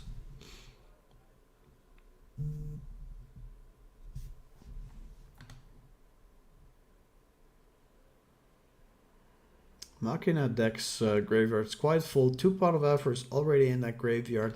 Might want to try to find that 3rd Pot of Avarice if he plays it. Ooh, but a Brain Control. Going to take over that Machina Fortress if there's no interaction. if he has a monster summon, he might have wanted to do that first though. Just to make sure that he's able to push through the back row. Because sometimes if there's like a torrential tribute set, which I keep tracking the background. No, that's already gone. Like there's sort of situations where people don't use their back row, where they would if you bring control after.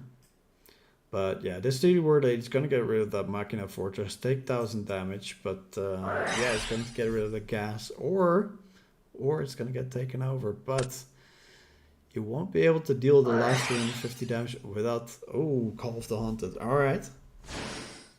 There we go. So, if that Gigaplant just attacked... Oh, that's not game. That is not game.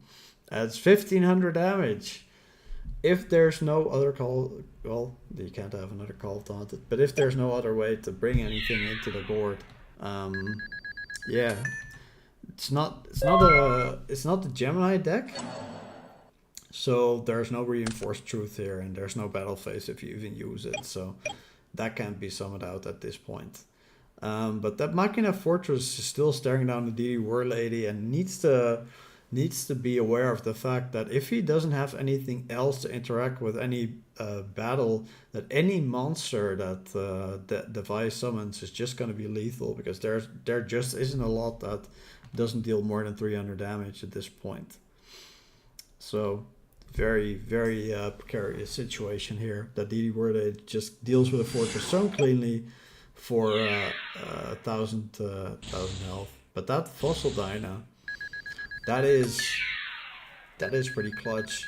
A lot of special summoning not able to be done. So if there's like a Lone Fire Blossom top deck, ooh, that Gale, yeah, that is lethal. That is the game. Just checking the graveyard, but there's probably no guard now. No, that is GG. All right. So that was a very interesting match, and I think it was the last match. Unless I'm blind, I think this is the last one that needs to be reported. So no overtime this round. So that's very good. Everyone has their match concluded. Let's take a sneak peek at the standings. Refresh that again, because we're at the end of the round. So we won't have too many 3-0s. We saw Beast Mode win, so yeah, Doc Tracy at 3-0 as well. Ludo also at the 3-0 mark. And yeah, still 10-foot on 3-0. Gonna be interesting to see what the top matches are gonna be here. Definitely excited for seeing some of these players on top, and watching some of these feature matches. I'm just gonna go for a little break again, and we'll be back once the fourth round is commencing.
Hey all, welcome back. Well, I'm back. Thanks for bearing with me through the break. Just had to take a little bit of a longer break. Had some food. Back up and running now. We're in match 4, or at least round 4. We're about halfway through the tournament for day 1, that is. We're doing 7 Swiss rounds today. Top 8 playoff tomorrow. It's going to be double elimination tomorrow, so 1 loss will not eliminate you from the tournament. So yeah, a lot of people voted for this. We did ask players to decide whether they wanted to do a double elimination system or single elimination system in the top cut. And overwhelmingly, I think by 100 players, like 130 to 30 to 40 or something, people wanted that double elimination in top cut. So that's what we decided to go with. So we have DK versus Gospodin here. Gospodin is a well-known player. He's playing probably Vayu Turbo. That's what I know him to play, but it is possible that he's playing something else because we have just seen Armageddon Knight and Dark Grapher and Plague Spreader Zombie in this game. He might have been showing his deck last game. You guys might know more than me because I haven't been spectating it, but it is against Flamvel Zombie. What did I say? Flamvel Zombie? No, it's Flamvel Sworn. So it's with Light Sworn and Flamvels. And I see a Royal Decree. Definitely points to Gospodin playing some sort of back row deck. Had Destruction. That's an interesting inclusion. You don't see that too often, but yeah, using power spells like Rekindling to bring back that Flamvel Magician and the Flamvel Fire Dog to swarm the field, or be able to summon like a Judgment Dragon if he has 4 names engraved. Not quite there yet. Has the Lila, has the Celestia, has the Raikou, just needs 1 more name. Is able to synchro summon with something like a Plague Spreader Zombie if he feels the need to. But summons out to JD without having 4 names? That's not how that works. Yeah, you have to take that back, sir. It's just 3 names, not 4. It doesn't count the fact that the Raikou is in there twice. Raikou is just 1 name. It needs to be 4 different names. So specific line on that card, but definitely not able to summon that card yet. So Gospodin has some information that way, though. He knows the Judgment Dragon is in the hand, is able to play with that in mind. So telegraphing that sort of information, even though he can just take it back, not very good to just give your opponent the info.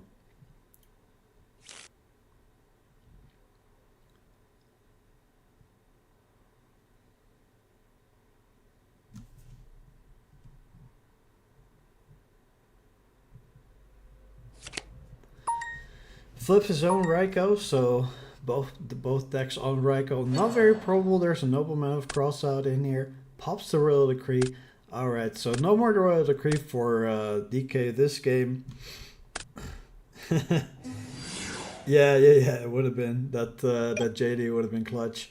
But yeah, that Vanity's Fiend gonna come in clutch for him, because there's no more special summoning here, so that JD not able to come out, even if there's another one in the graveyard, another name. Plague Spreader not being able to be summoned out.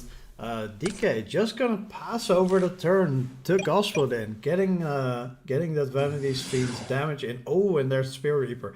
That's kind of a double-edged sword though. If he can out the Vanity's Fiend and he drops a Lightsworn name into the graveyard that isn't already there, that could summon the JD. But he hits the JD. He hits the JD out of the hand. that is so dirty. Oh, you hate to see it as DK. That is clutch. This is game 2. The Gospodin won game 1, so this is looking great for the Gospodin. This may be over soon, because if that Vanity's Fiend is not outed, and if that Spirit Reaper can put in more damage, this is just going to run the game away. Both of these cards are difficult for DK to deal with. It is not easy, even if that's a Raikou, and the Vanity's Fiends get destroyed. Spirit Reaper can still take another card out of the hand, and without another Judgment Dragon, that Gospodin is just up so many cards that this is going to just be, just lights out on most occasions. Like, DK really needs to have a very, very strong sequence of events to be able to pull this one back. Spirit Reaper hitting that Judgment Dragon is just too clutch. Armageddon Knight coming out there, being able to push more damage. Or does DK have a Spirit Reaper of his own? That's the only way he can stall this game out more. No, it's a Flamfell Fire Dog.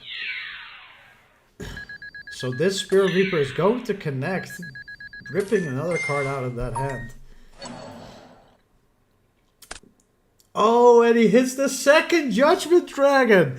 This guy hit 2 Judgment Dragon out of the hand with a Spirit Reaper. How is it even possible? That is so bad for DK. I would not like to be in DK's spot at this point. He cannot summon them. He can, if he has Rekindling, like, this would have been such a good spot still, but that Vanity's Fiend is doing so much work in this matchup with the Spirit Reaper as well, just ripping those cards. That's just detrimental. Oh, it's just over. It's just gonna be over. Like, what can DK even do? Like, this is just, if the Vanity's Fiend just kills that monster and it's not a Necrogarna, it's just over. That is just game.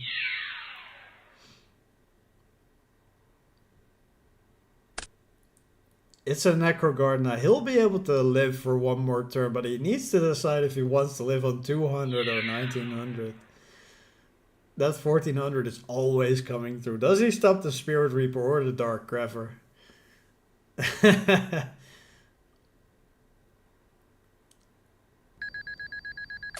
Yeah, does he do it now on the Spirit Reaper or the Dark Greffer?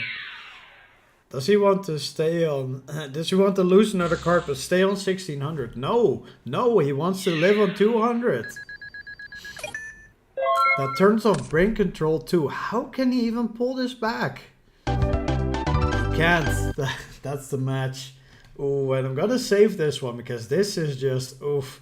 This replay is just disgusting. It's disgusting. I love it. Alright, let's see who else is playing round 4. We have Mr. Sultai playing. So I think that's Ice Queen playing him, right? Let's see.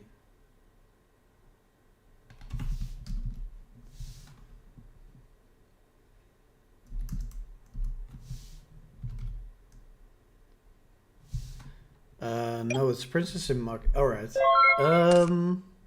Yeah, so this is Mr. Sultai on Blackwing. He has a Prohibition up. We don't know what he Prohibition though. And that is a quick concede to to game 3. So we saw from Princess and Mucky a Rescue Cat and 2 Arabellum, so it's probably some sort of cat deck. Not really sure what the exact build is, obviously. Might be something like Gravekeeper Spy, stuff like that in there. There are also some other builds with like X-Saber stuff. We'll just have to see in game 3. But that was definitely a Blackwing deck from Mr. Sultai.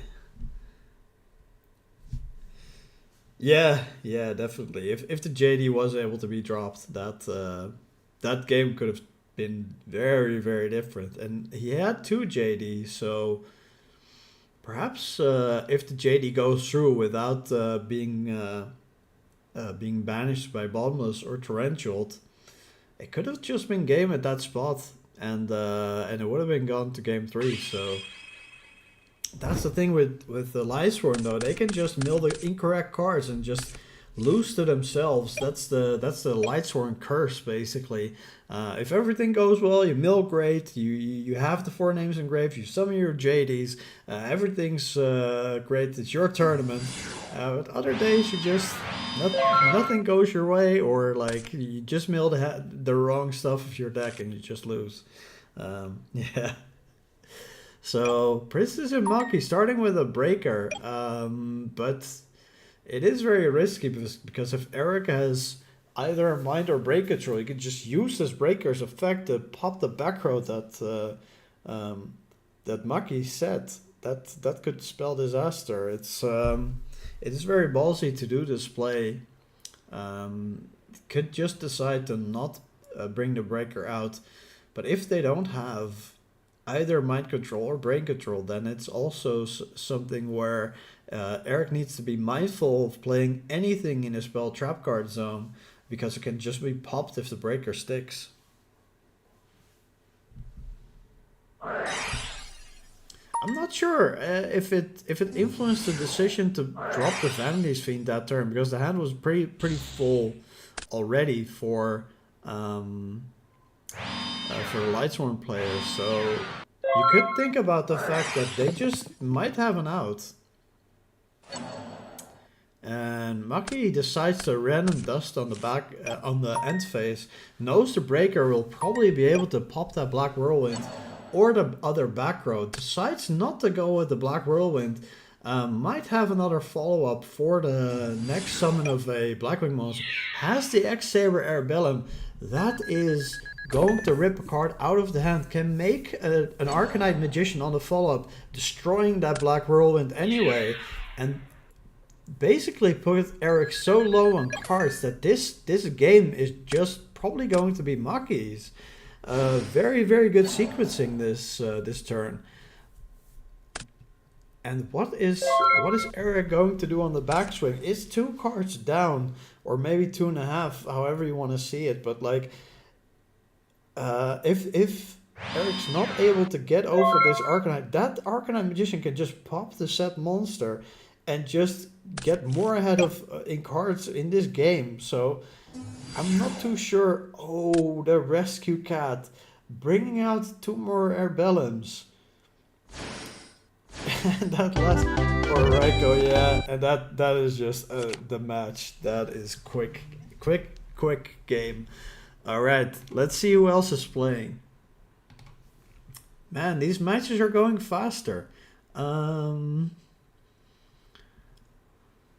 Let's see, do we have anyone else we haven't really watched too much? Well, Ludo's matches have been over super quickly. Let's see if we can actually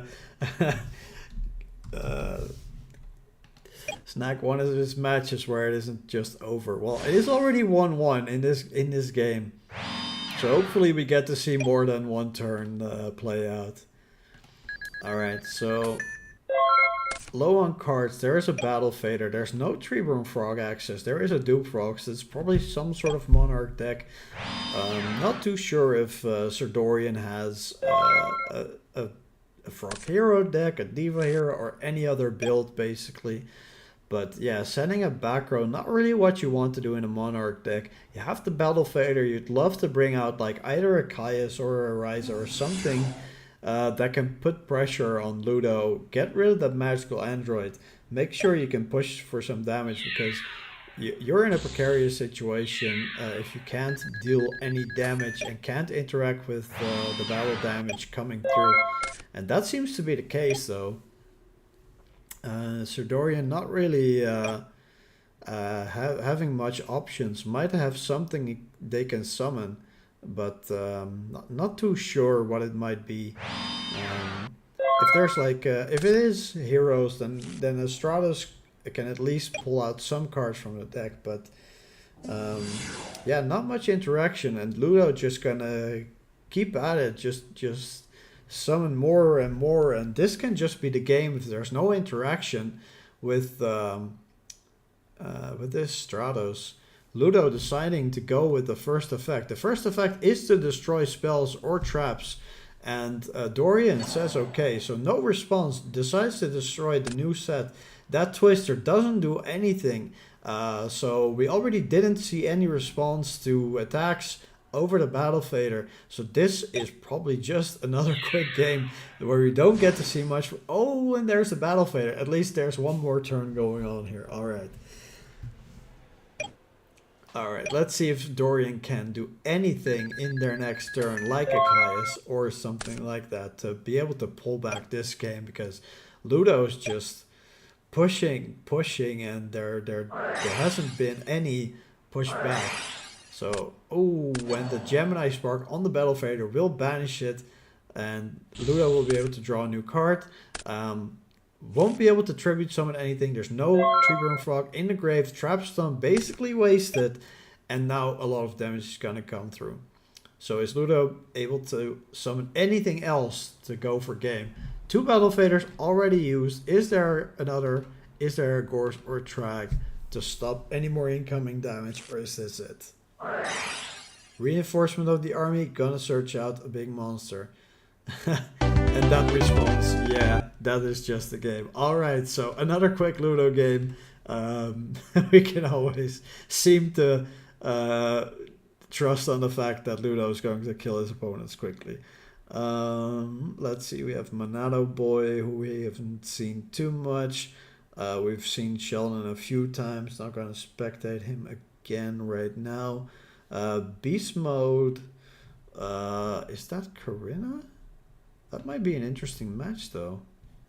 Let's see. Let's see if Beast Mode's still playing, because I know we've featured him a bunch already, but I do like to watch him. And Corinna is also a good player, so it's definitely fun to watch this. And oh, look at that! It's 1-0 for Beast Mode. But this game, it's looking hard. It's not really looking like this is going to be Beast Mode's game. It's looking like Corinna's going to win this one, even though she's used a lot of Blackwing monsters already. But she has Double Whirlwind, a Royal Oppression, that Blizzard. Is Beast Mode going to use the effect of the Royal Oppression? That's face up.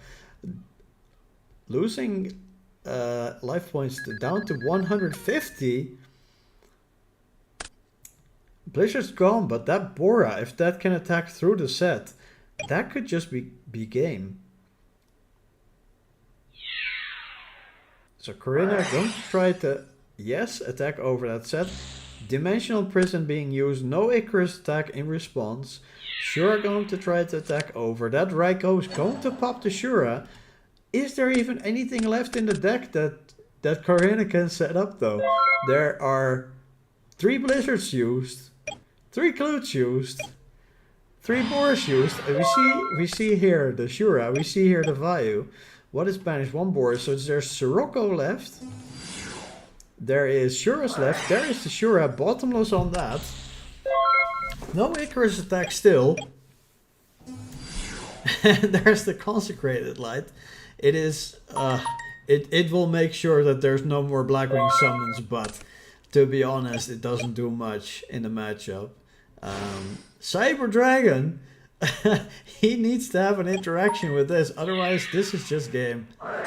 Ooh, compulsory on the Cyber Dragon. Alright.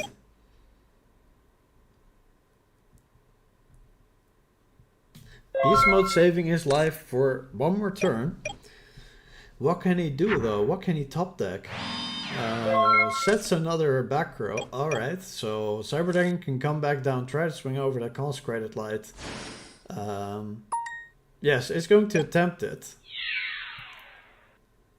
It's the new back row Battle Stopper.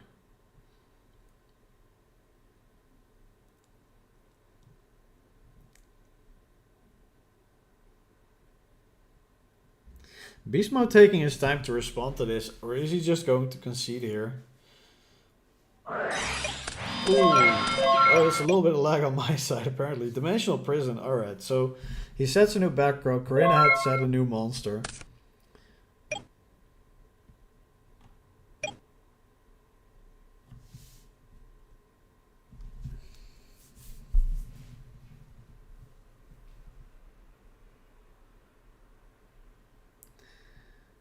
And it's Beast Mode's turn again. Activating Heavy Storm. Is there a protection? There is the Starlight Road. Does Beast Mode have a Solemn Judgment for 75 life points to stop that Starlight Road? He can't oppression it because he doesn't have the life points to do it. What's he gonna Dust Tornado?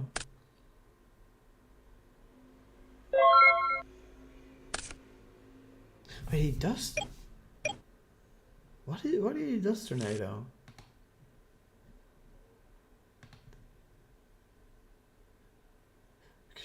It says opponent, right? Or is this is this Aradat?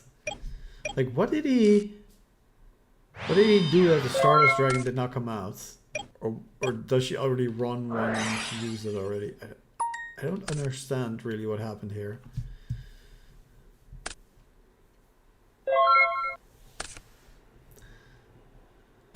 No matter, at least it didn't come out. Either she forgot or there is some interaction. I don't know about that. You can Dust Tornado your own Heavy Storm. Yeah, I don't think so either, because it says opponent's card.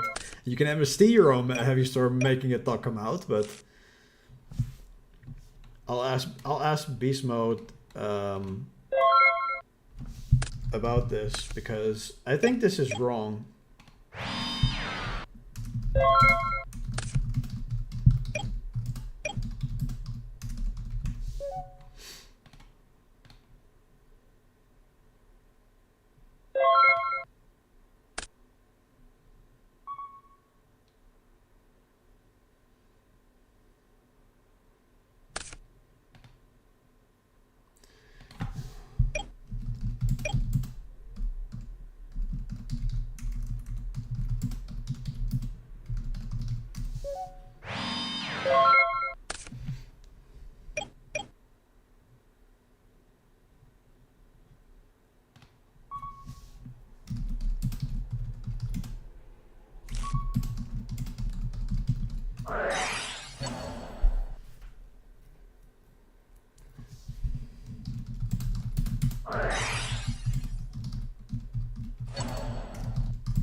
Because Dust Tornado can't be used on anything else. Like, it can't be activated and then not destroy the Heavy Storm. Yeah, I guess. Accepted game state, I guess.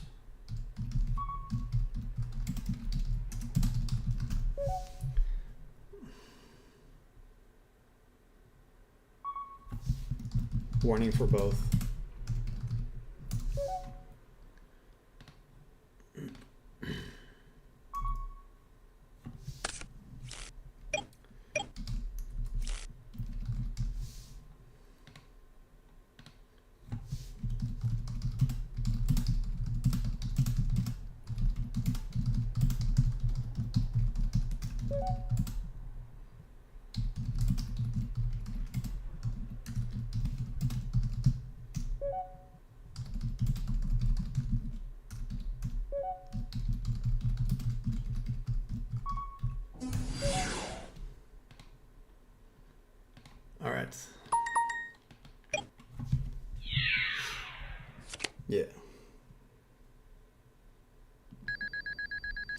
Yeah, but Matt, summoning Stardust is optional, and this is currently an accepted game state. So even in this situation, we're going to rule it that Stardust will not come out.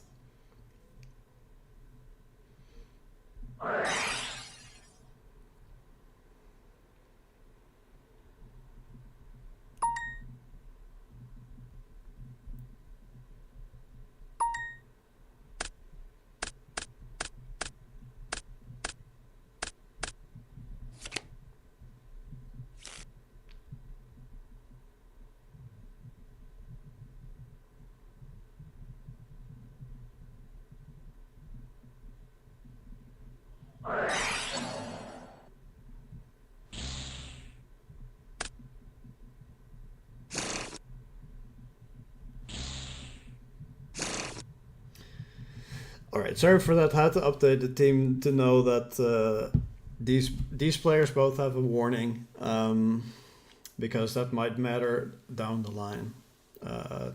Not looking to issue these warnings, obviously, but the sequencing is just wrong, and we need to be fair on these rulings.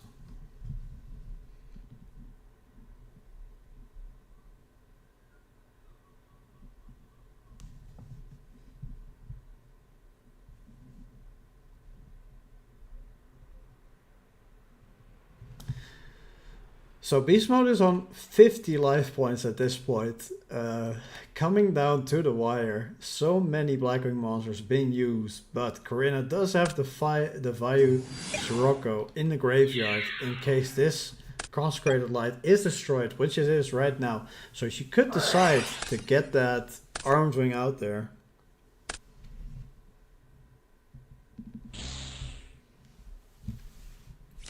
Or she could decide not to summon it if she wants to avoid Beast Mode stealing it in any way. But the brain control is dead at this point. It is already in the graveyard too, so that won't matter too much.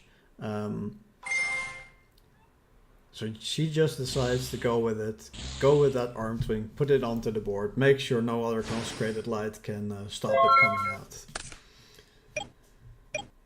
And let's see if Beast Mode can do anything in this this game to have this game. Yeah, it is Force is an out, but then Corinna needs to not have any interaction. 50 life points is super low. He can tag out this Cyber Dragon after if that back row does not stop the battle. The Cyber Dragon will be gone then.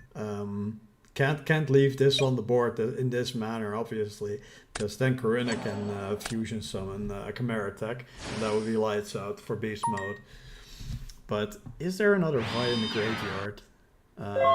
No, might just be on one Vi, obviously. Corinna going very close to deck out, probably has another Sirocco, if the third one isn't already engraved. I know one is here.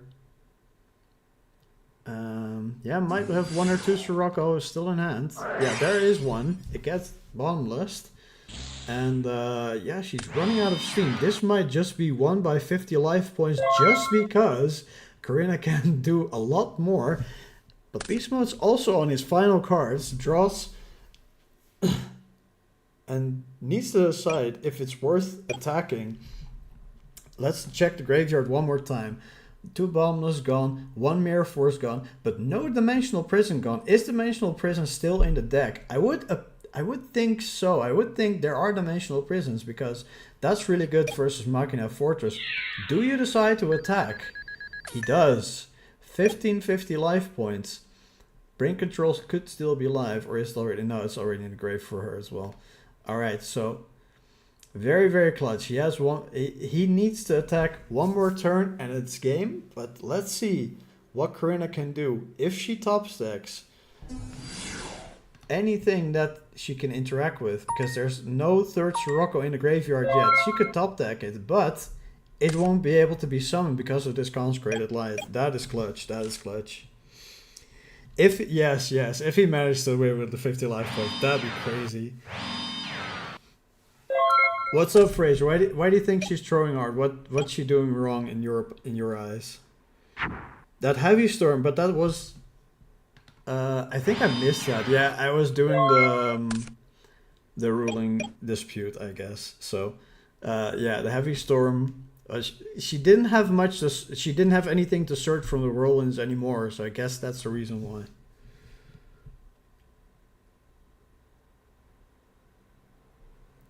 Yeah, yeah, and it's sad, but she also didn't catch it, and summoning the Stardust is optional in the case of Starlight Road. So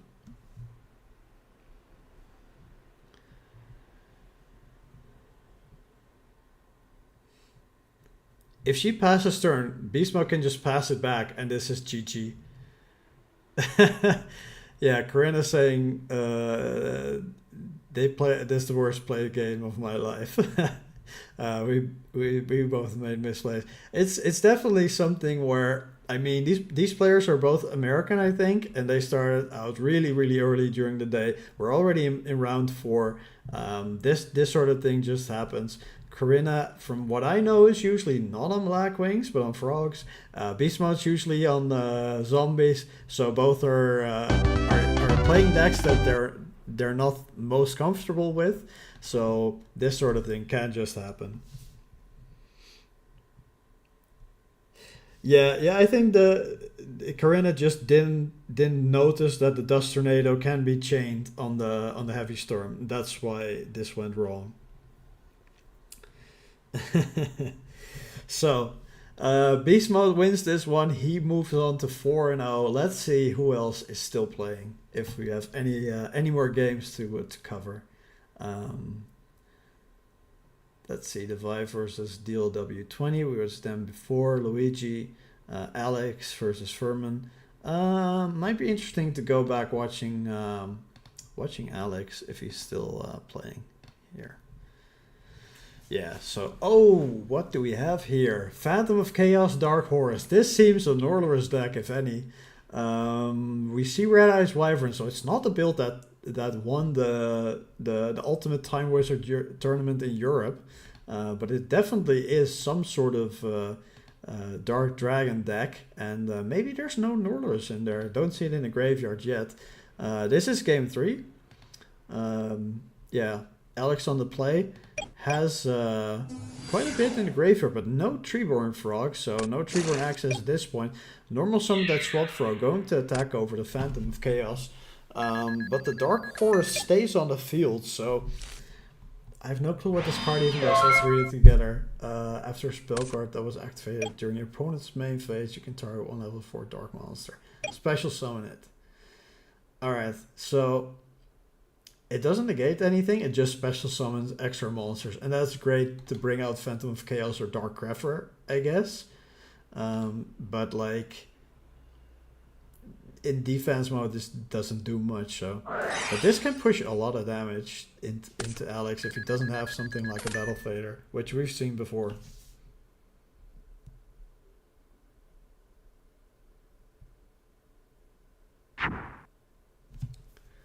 Yeah.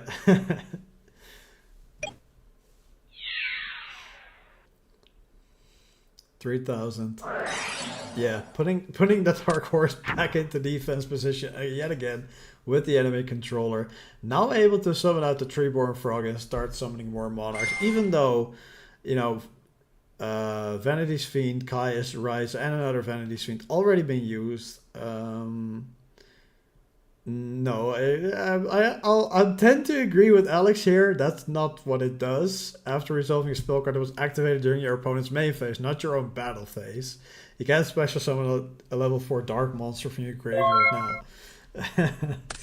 But yeah. Let's see what Alex has to push, because he has summoned a lot of monarchs already. Maybe he has another one in his hand.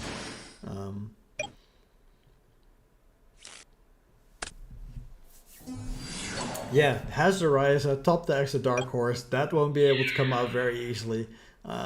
Dealing the 24. Oh, but there's a Gorse. Yeah, that's going to be difficult to deal with for Alex. Needs to have something on the backswing of his own. This is a lot of damage though to push. Alex did stop it. It did stop the 3k from the Dark Horse, but These types of decks can push out a lot of damage if they run well, so he really needs to take into consideration here that might need to stop like incoming damage too.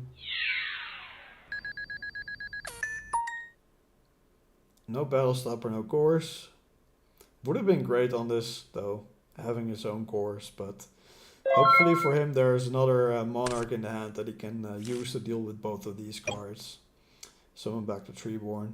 Or either a Dark Dust Spirit. I think we've seen that before from him.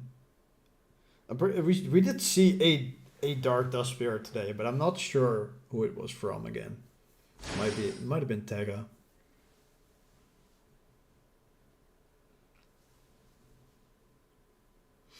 Viewing the extra deck might have something like a Junk Synchron or a Deep Sea Diva. Goes with the enemy controller. Well, that's another way to out this. Just tribute summon over it. Junk Synchron. Is there a lethal line here? Goes for a 6. Yeah, that Brianak, if there's no other battle stoppers, this is just lethal.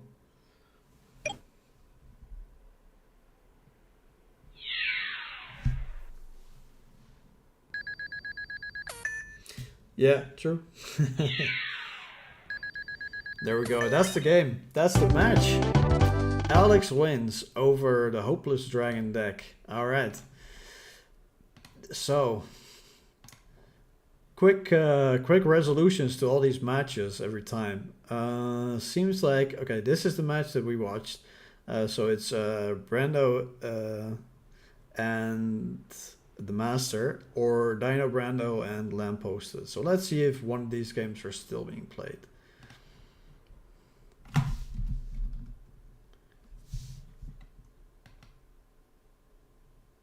Yeah, this is Dino Brando, this is one of them. So let's check this game out.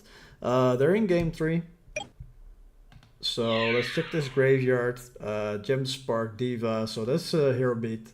Diva Hero Beat to be precise. And with Telekinetic Power, well, I'm 100% sure this is some sort of Weather Dead deck.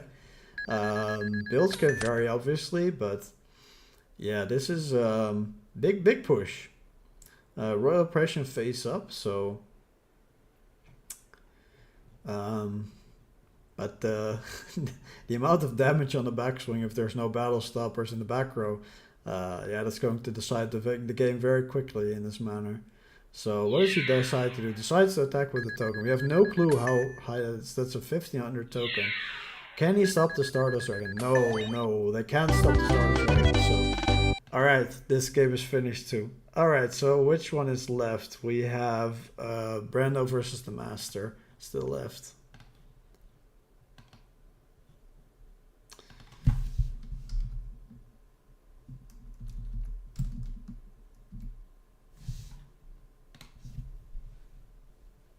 And this is a Yubel on the board.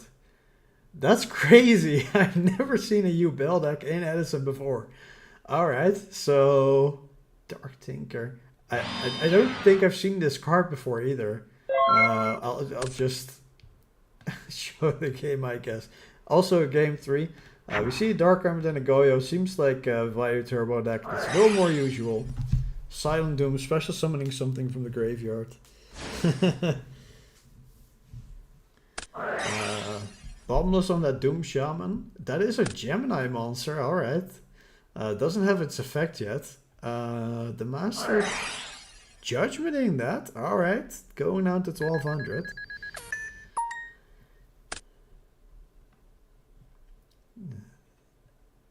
If his face of attack position battles an opponent's monster, inflict damage equal to that monster's attack to your opponent. Also destroy that monster. Alright, Dark Tinker.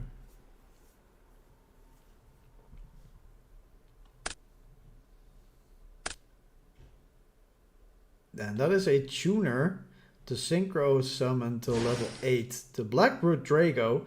Well, we've seen this in the Gemini deck, so that's going to summon back a Gemini monster when it is destroyed. But it can miss the timing.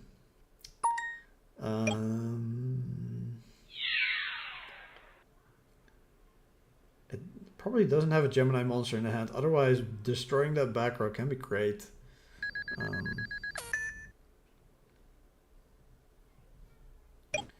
But that's a ton of damage incoming. So let's see if Crazy J can pull this back with anything. That U-Bell Ultimate Nightmare is an ultimate nightmare to deal with, though, because if they attack it, it just deals damage back. And cannot be destroyed by battle either, so it needs to be something like an effect of Caius or Dark End or stuff like that to destroy this thing. Mills 3 with the Card Trooper, mills a Soul Release Caius and Draco. Still not enough if there is a Pot of Avarice in hand or set. Banishing a Light and a Dark has Chaos Sorcerer. Alright, so that at least deals with either of these monsters, but not both. So what do they have? Alright, banishing the Brute Drago. Can they do anything on the follow-up? That doesn't seem to be the case. And if that back row is nothing, if the Master top decks something, they can switch the Ultimate Nightmare into attack position, attack into the Sorcerer, deal 2300, then need to just deal 1300 over this Card Trooper to have game. Might be something that's the situation, because they are attacking the Scale Sorcerer. I don't think it's destroyed though, is it?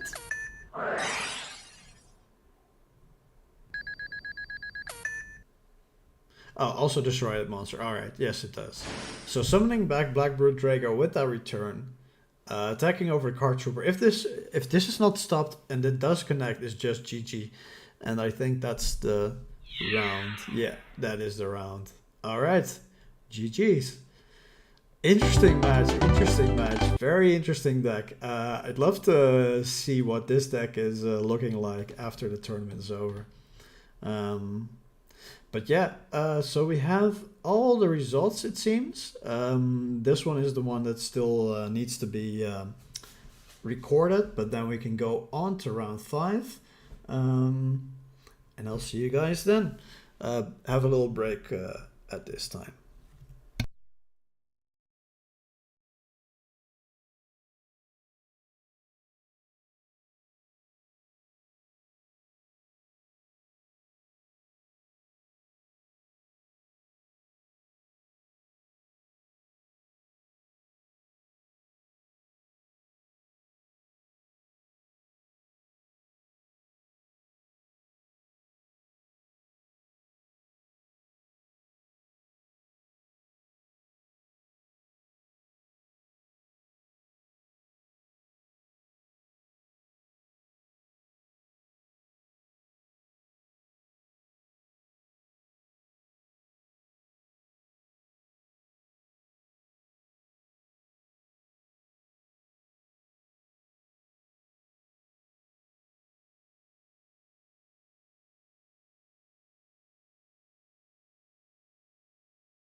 All right, here we go with round 5.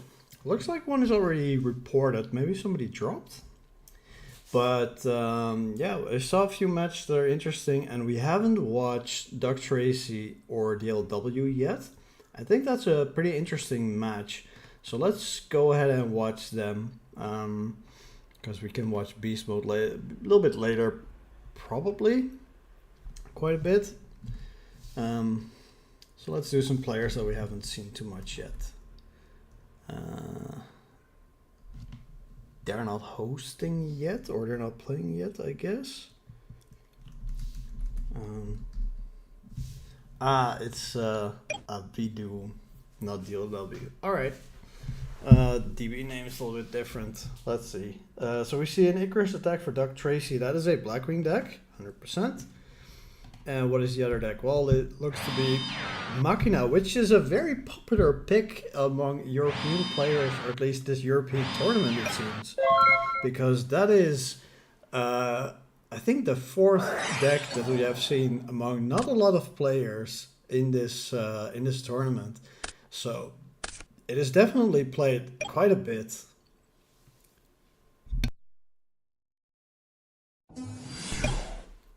And we see the Blizzard coming down. No special summon from the graveyard.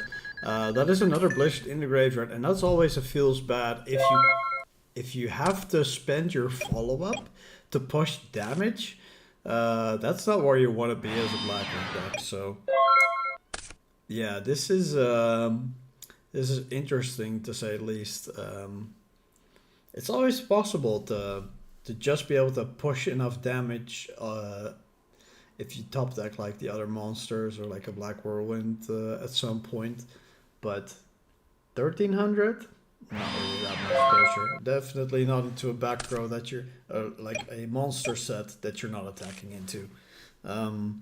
Might be thinking it could be a hamster. Doesn't want to flip that face up to get the Raikou out there. But Avidu deciding not to flip it either, so it's also definitely possible that this is just something like a Plague Spreader zombie that they don't feel the need to flip and just keep it set. Summing out the gear frame now, that is just the deck Stratos. It's so unfair that they can run 3 and the Elemental Heroes can only run 1. But yeah, it's super, super strong. And they even recycle it with Pot of Avarice, so getting out that fortress. Are they going to summon it though? I've seen a lot of these Machina players that have decided not to summon the fortress very early. They keep it in hand as follow-up, always threatening that fortress, having the opponent just play with it in the back of their minds. This gear frame can just be damage pushing as well, because there's only this Blizzard. They really need to top deck something else to be able to push back over this gear frame. Yeah, and yeah, just decides to pass the turn. Didn't flip up the set.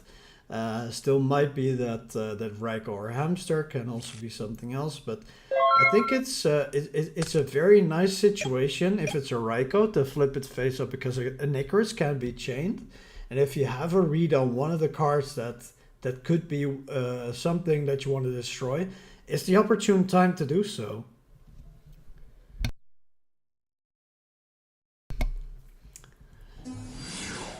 But yeah, another gear frame coming down. That's Stratos. Oh, that is so strong. The effect going through, obviously, because it's game 1. There's no pulling the rug, if it's even sided in versus the deck.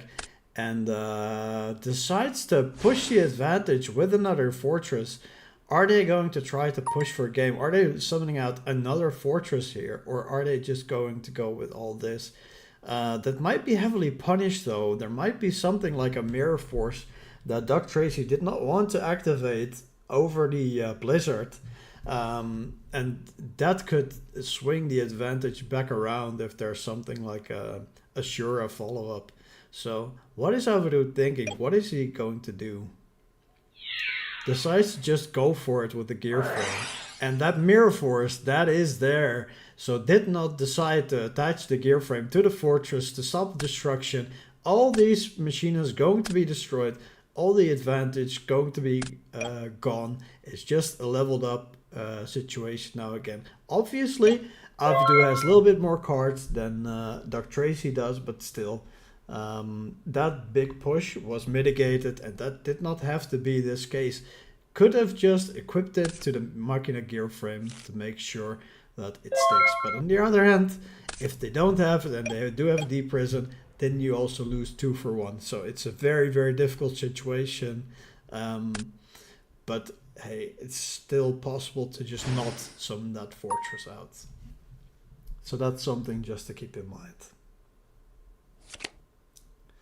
And that set was a Peacekeeper. It was not a Raiko. It was not a Plague Spreader zombie, but definitely something that just does not want to be flipped over in the face of that Blizzard a few turns before. Going to equip now to the fortress, but the Mirror Force is already gone. So if the Dimensional Prison is activated, obviously the Peacekeeper goes to grave, but it's just not really a way to stop destruction. If that even has the effect though. Yeah. It would mitigate destruction, but when Mirror Force is already gone and there's not a torrential tribute activated, then it's not like any way to mitigate that. So maybe it's just better to keep the Peacekeeper in attack so that you can attack for 500 more damage at this point.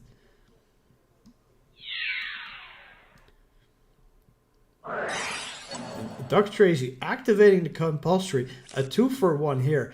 Obviously, the Peacekeeper is sent to the graveyard, can activate its effect. It was on the field, so you can add a Union monster from your deck. Is not choosing to do so. No gear frame in the deck, is there? No, it's all in the graveyard, so that is not going to be useful. Alright, so the Peacekeeper doesn't even get back its advantage. Yeah, that I don't understand why it was not just kept in attack mode to deal that 500 extra damage. You have 3 back row. What is the reasoning to equip it to the fortress there? They had it even the turn before. When there was the Mirror Force, that was the reasoning to go for it. But in this situation, I don't understand.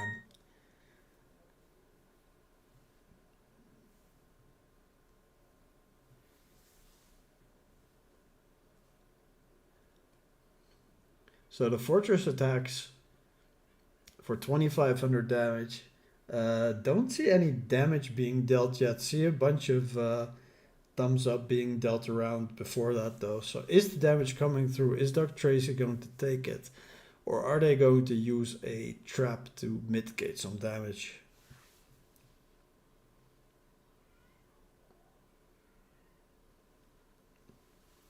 Might be lagging too.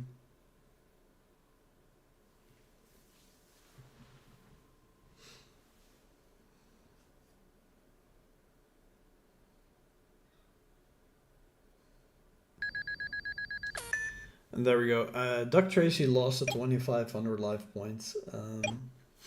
No Call of the Hunted or anything. Was checking the graveyard. Might be in the back row. If they even play it, obviously.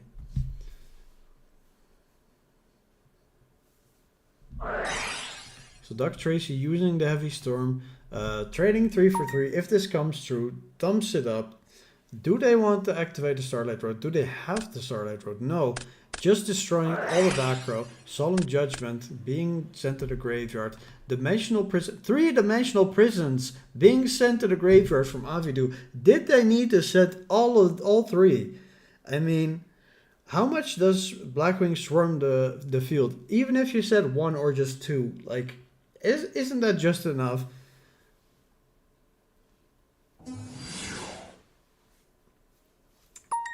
Alright, Doc Tracy summoning the Sirocco. Do they have the... Yes, they do have the Bora. Being able to pump it up. Or just... or just break control that fortress. That's 37 plus 25. Quick mass. I think it's 500 short. But they might have a Kalut in hand. So attack with the fortress first? Yeah. Yeah, attack with 2000, drop a collude. For lethal. Yeah, there we go. And it did not look like it, but the Blackwing takes game 1. Alright, so Blackwing versus Machina. What do we think they're going to decide? Well, Blackwing has a few options. They might decide that if there's Kais in the deck or not. They don't really know for the Machina deck, but it is possible. And versus multiple Kais and multiple gear frame, siding and pulling the rock isn't too bad of an option. It's not too great either, but it is very much a possibility. Also, it's possible to go with something like Royal Oppression. It hurts the deck less than the opponent's deck when they try to pull out the fortresses to push damage.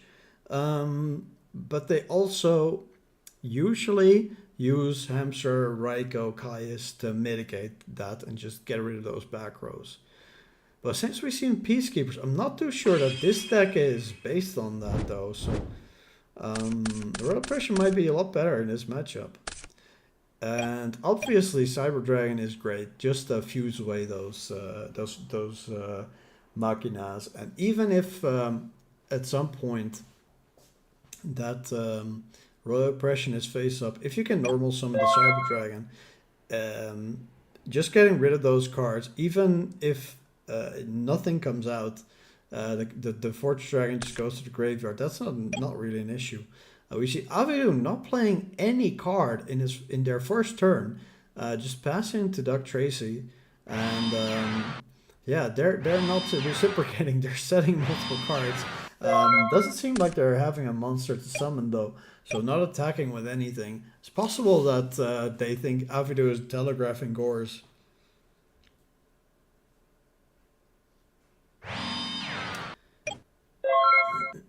And Avidu is reciprocating with just one set, keep 6 in hand just so that they don't have to discard set 1 card. This might be something like a Heavy Storm. Trap does shoot. Alright, let's see if we can get any information on the hand of Avidu. Is Doug Tracy going to write it down in the chat? That is legal here. We don't have any rule against writing the hand down into the chat. Decides to put the Fortress back into the deck. Might not have anything to deal with that card. Or that might be one of the few cards that they're able to take. If this is a very spell trap heavy hand. Looks like they're writing though, so I think we're gonna get information on this hand.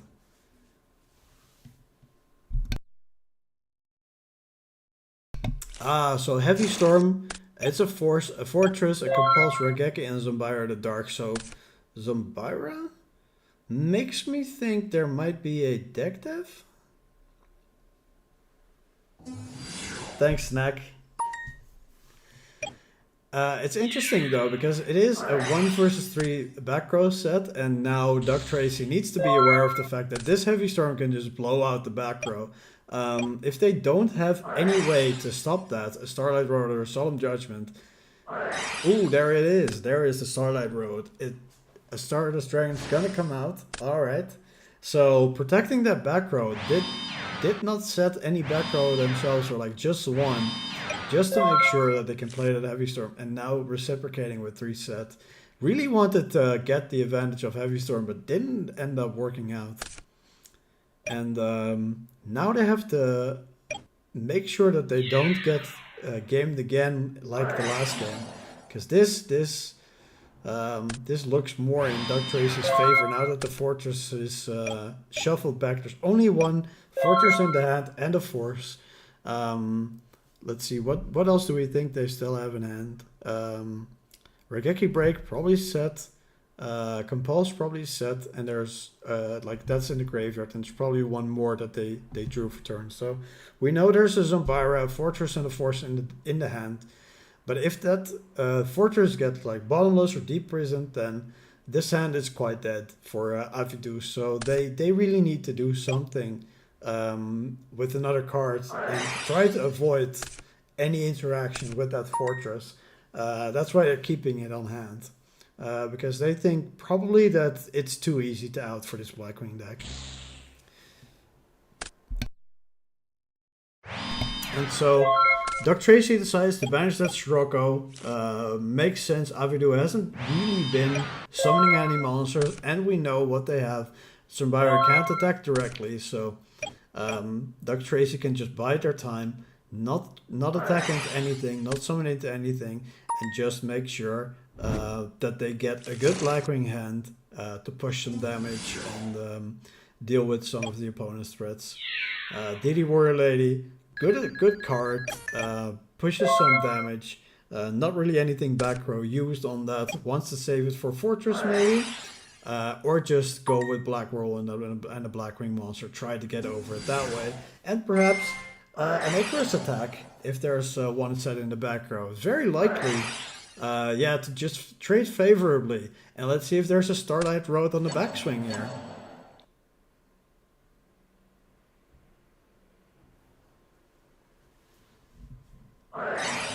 Regeki Break. Targeting that Icarus attack. Alright, so still a pretty good trade for the Blackwing deck.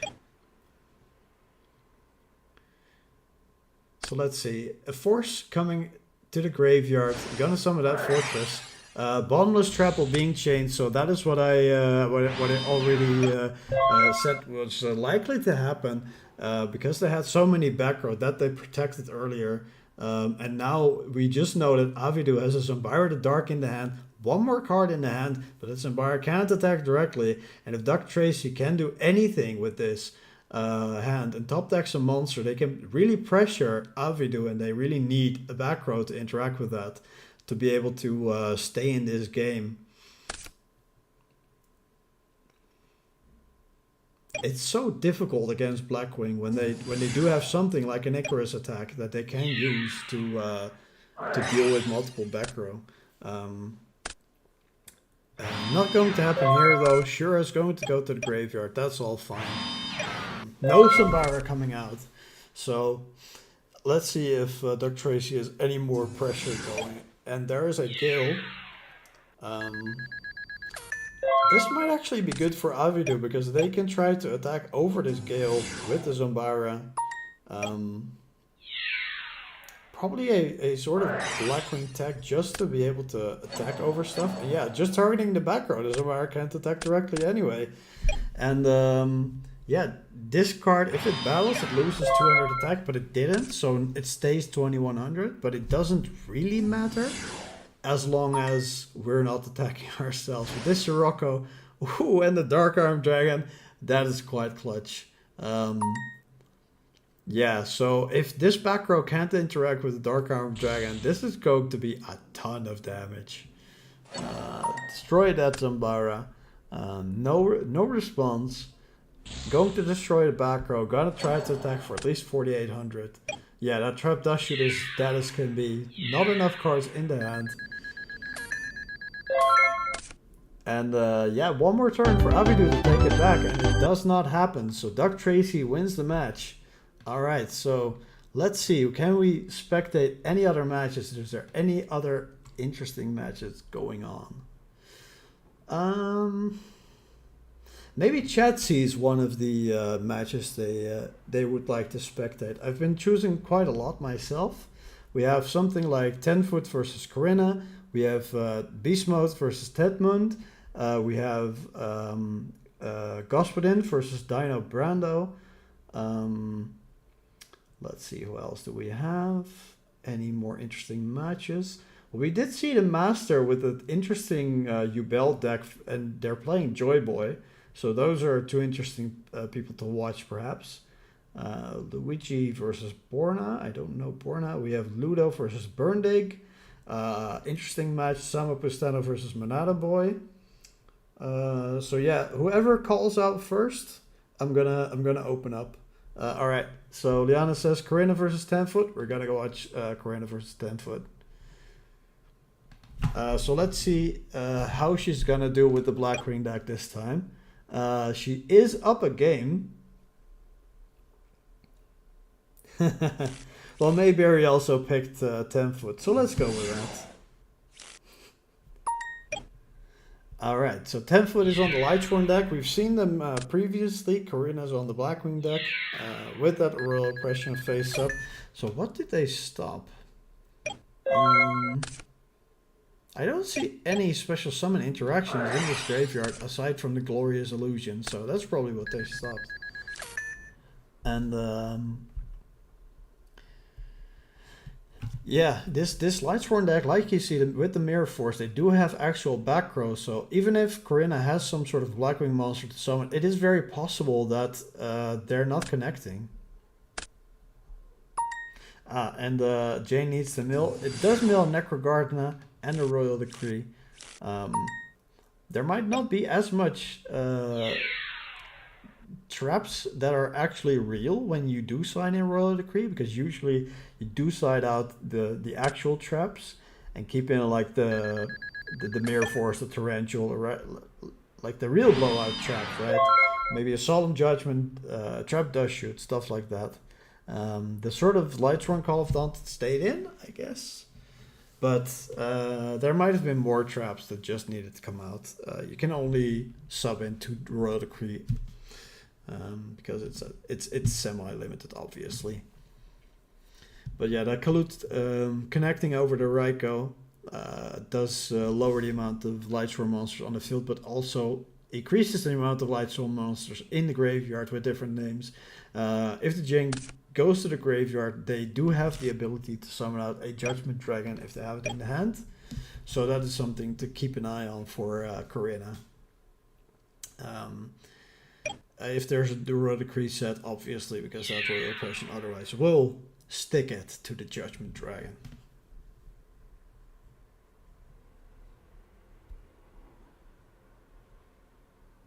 And Jane attacking over Kalut. Is there another Kalut in hand to destroy that Jane?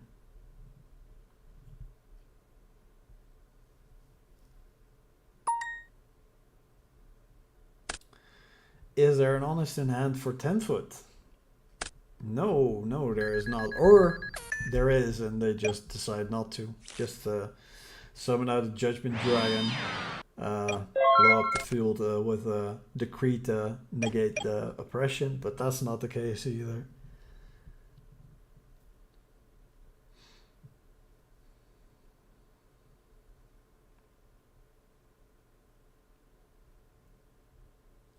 Just that's a monster. This might be either a Hamster Raikou or like a Gardener or something.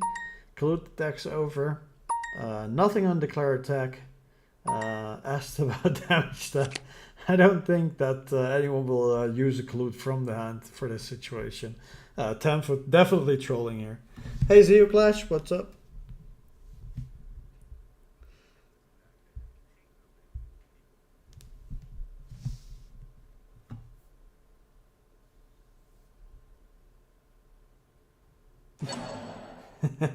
Yeah, for sure.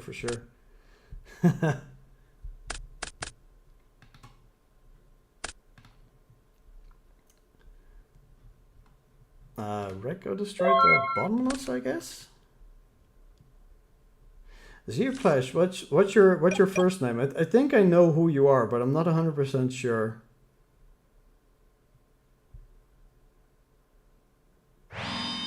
Because you have like a username and not your actual name, I guess.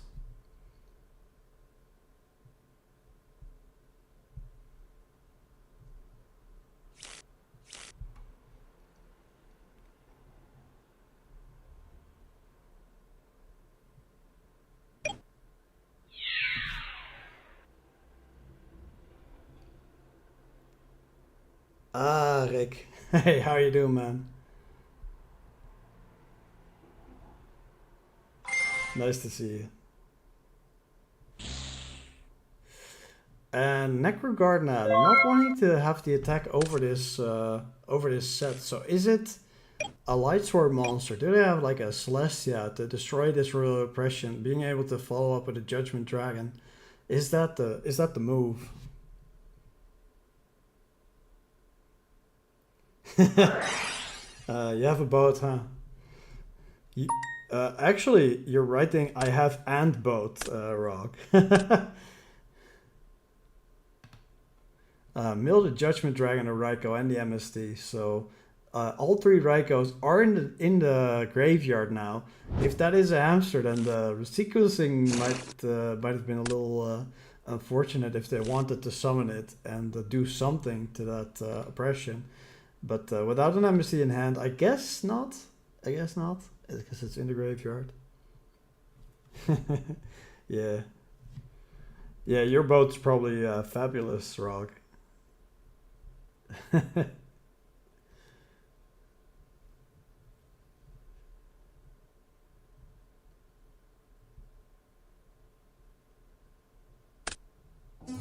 It's the Plague Shredder Zombie, but Tribute Summoning for Celestia, just going to attack over. Is that third Kalut in hand? No, it's not. Alright, so that's going to be 900 damage for Corinna. Yeah, that's difficult to get over for Corinna, because now a Blizzard just won't be able to summon anything out. Any special summoning of any sort is just going to be answered with Royal Oppression. So I think that Tenfoot really did a good job of protecting their Plague Spreader just to be able to summon out this Celestia.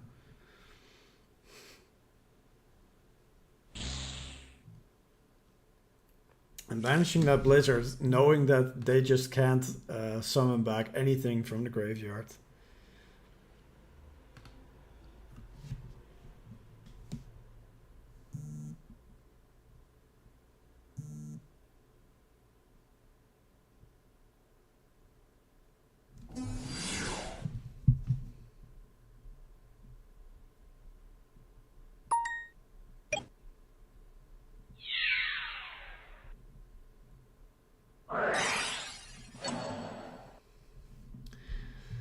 So sure, being bounced back with the Compulse. Alright, so Tenfoot scared of either something like a Book of Moon or third Kalut.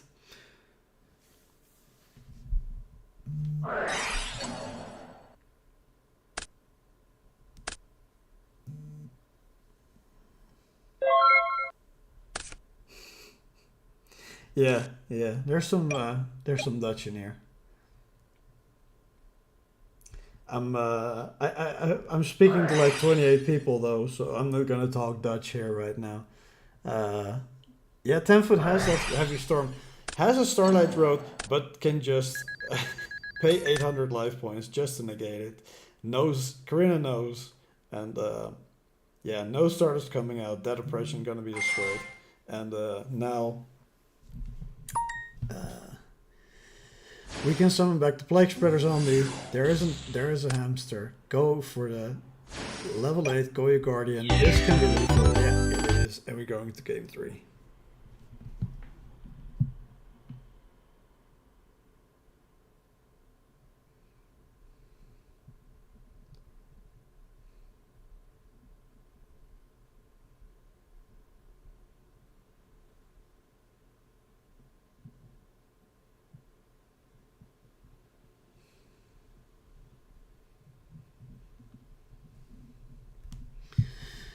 Alright, so Blackwing usually versus Lightsworn can side in something like Light Imprisoning Mirror. Both thinking about what they're gonna do, even though Corinne's already done siding, both using the thinking phase.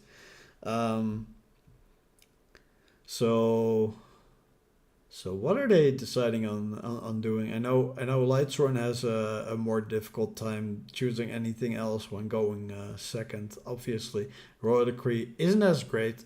Can be hit with something like an Icarus attack if you set something else with it. So you have to decide: do you think that is worth it or not? It's obviously very very strong if you can pull it off, but might be thinking on a few other cards to either side in or not. Going first, you want less Cyber Dragons because it can clog your hand. You might not be able to summon anything out that mills. But going second, Cyber Dragon can attack over most Blackwing monsters. Might be pretty good. On the other hand, Royal Oppression is in the deck. Do you want to add more special summons? All these things are things you can consider while side decking against the Blackwing match. So I can understand that Tenfoot is just carefully weighing his options.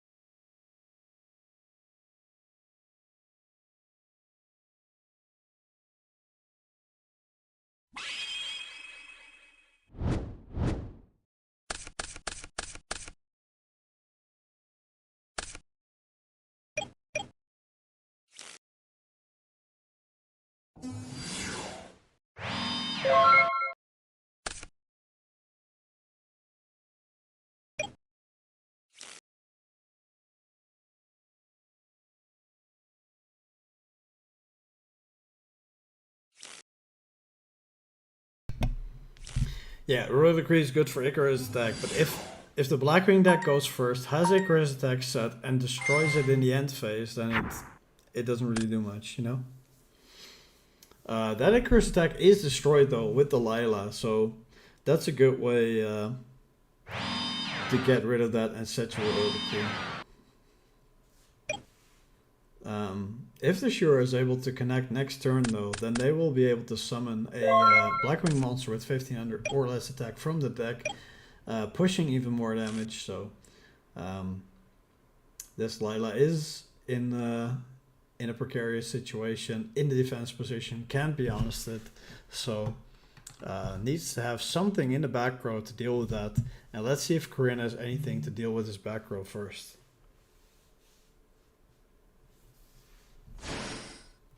Specials out the Bora. That can attack through the Lila. But yeah, I think Shura is the more reasonable play. Uses Beckoning. I'm not really sure for what reason, because you're not putting the Lila back into attack mode unless there's the Call of the Hunted type of trap in there. Yeah, attacking over the Lila with 1500 with piercing damage, that makes sense.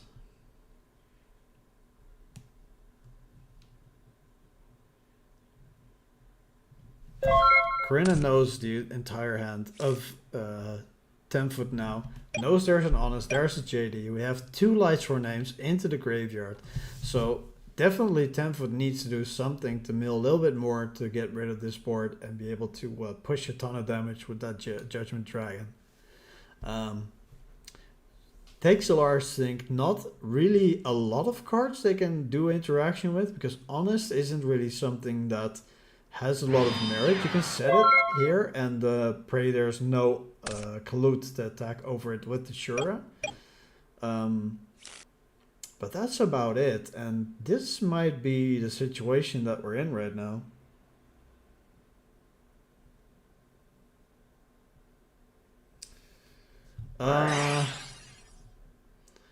Well, that's a good question. I don't think... Let's stop the game. Yes. Yes, good. Eris is here, so let's have Eris handle this.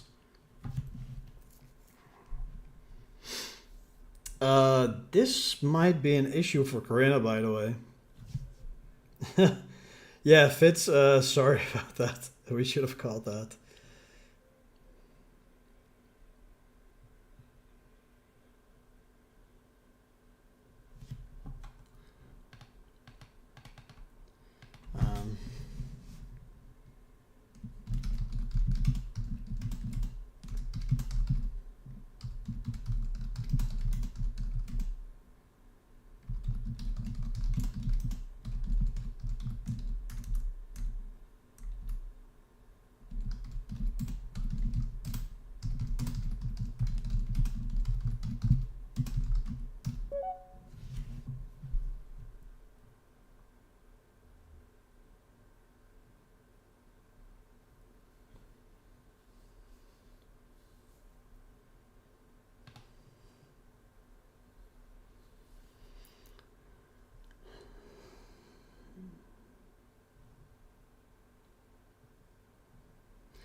This is a bit sad, because if this has consequences for Corinna, it's both actions her opponents did that will come back to bite her.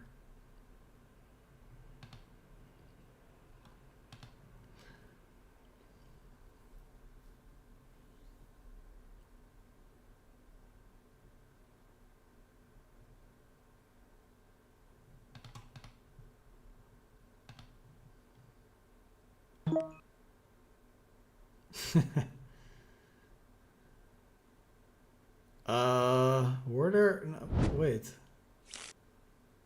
Don't you need to set the beckoning too, though?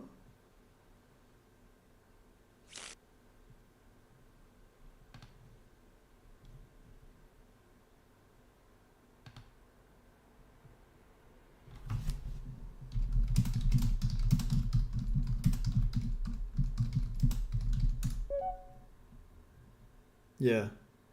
This is... Like he discarded three. He discarded three, so he couldn't activate. Yeah.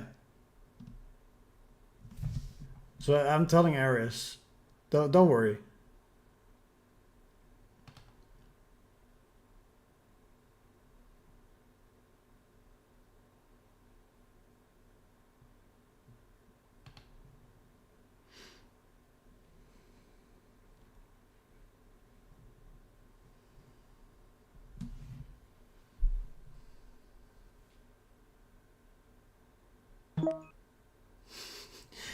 This is a mess. No, you can't activate that.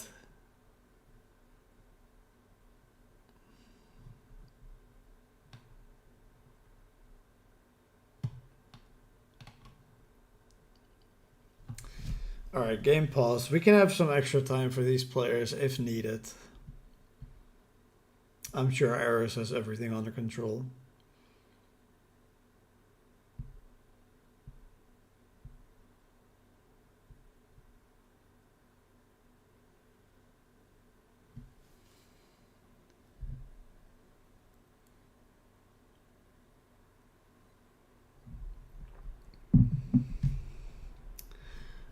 Let's go to the bracket. Let's check.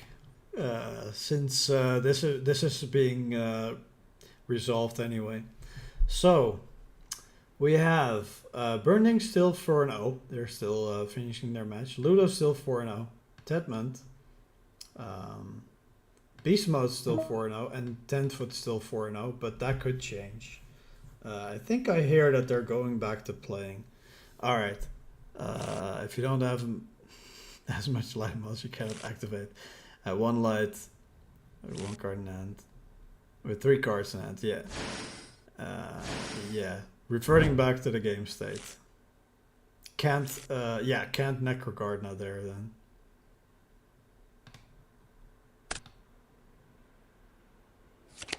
And Giannis was in grave. Yeah. Yeah. These 3 were milled from Lila. That makes sense. So we go back to the play. Completely referred it.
All right.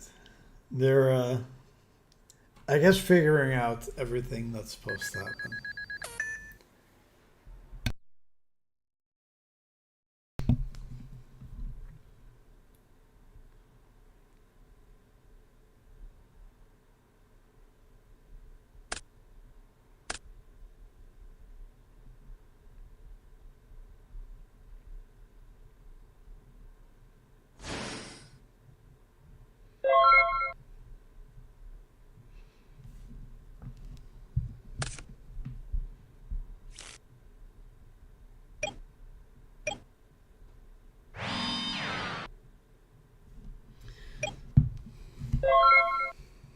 All right, just discussing everything going on with the team. Sorry for my silence there.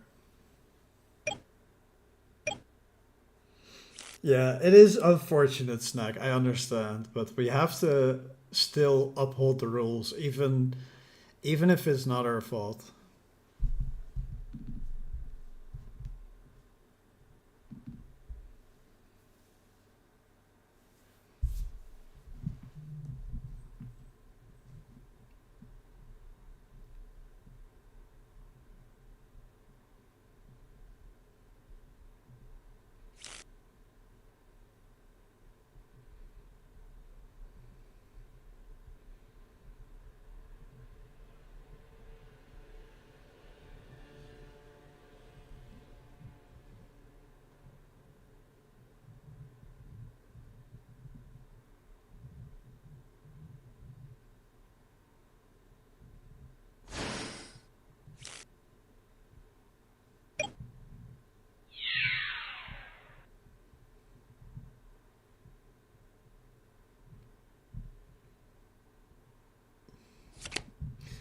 Well, at least we have confirmation Corinna won't get a game loss for this, because it's both times her opponent were the ones that messed up. But yeah, this needs to be something that both players keep track of.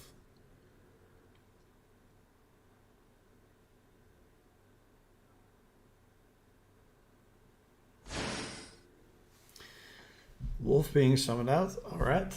That Ryko mill was pretty good for 10 foot. But Catastrophe being able to attack over it won't be able to honest because it destroys the wolf before that comes to happen.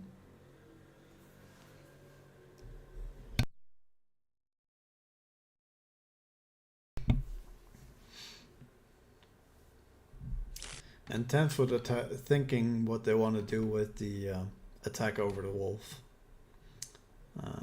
Interesting, the possibility here of dropping Dark Armed is very intriguing to me, but apparently there's no Dark Armed. Otherwise I think you would just summon it here. Mirror Force not been activated, could put Corinna down to 5 Darks Engrave.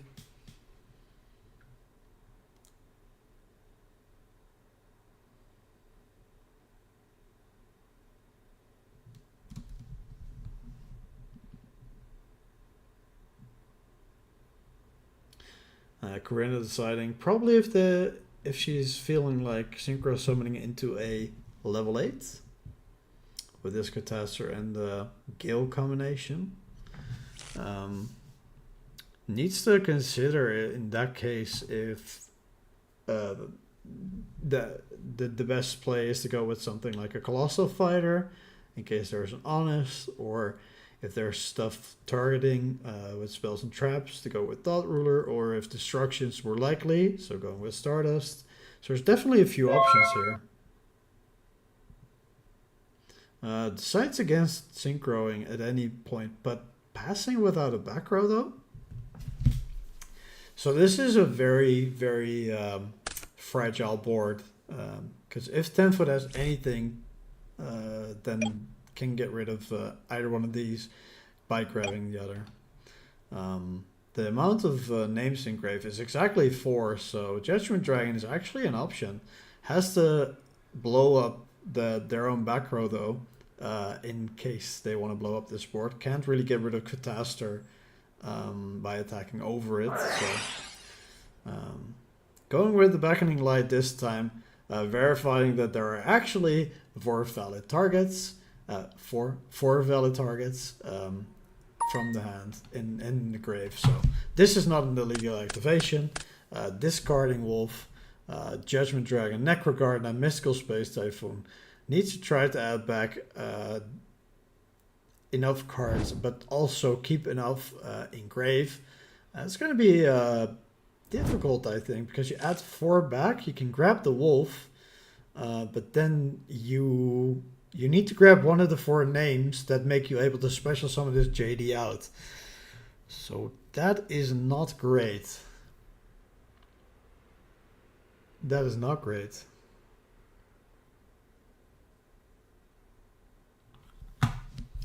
Might have miscalculated here.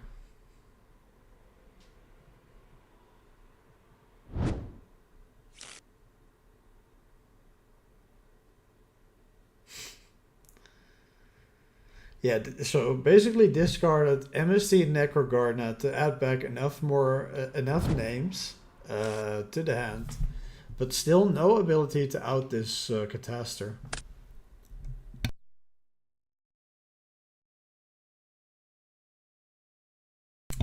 Unless obviously there's something set here in the back row.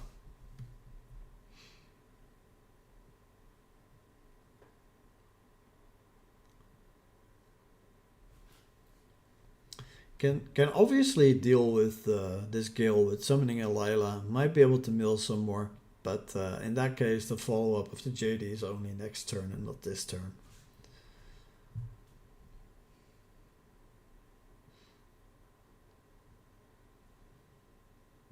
Sequencing wise, could have special the JD, then Beckoning Light. Add back something like Lila, Honest, and either Ryko or Celestia, because you don't really want Wolf in hand. Might have been a better play if you wanted to go for the Judgment Dragon this turn.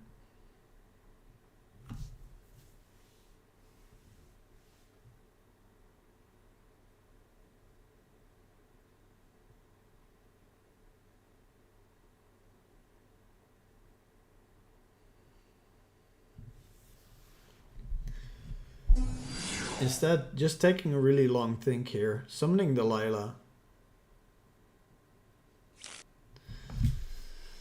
Still considering what they're going to do though. Attack over that Gale or not. If there's a Kalut, it's not really an issue. You can just honest over it. But attacking over the Catastor, do they have a...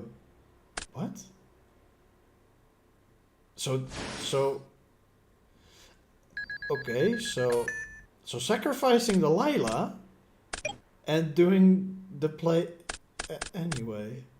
Okay, so I think that with this line, beckoning after JD would have been a lot better.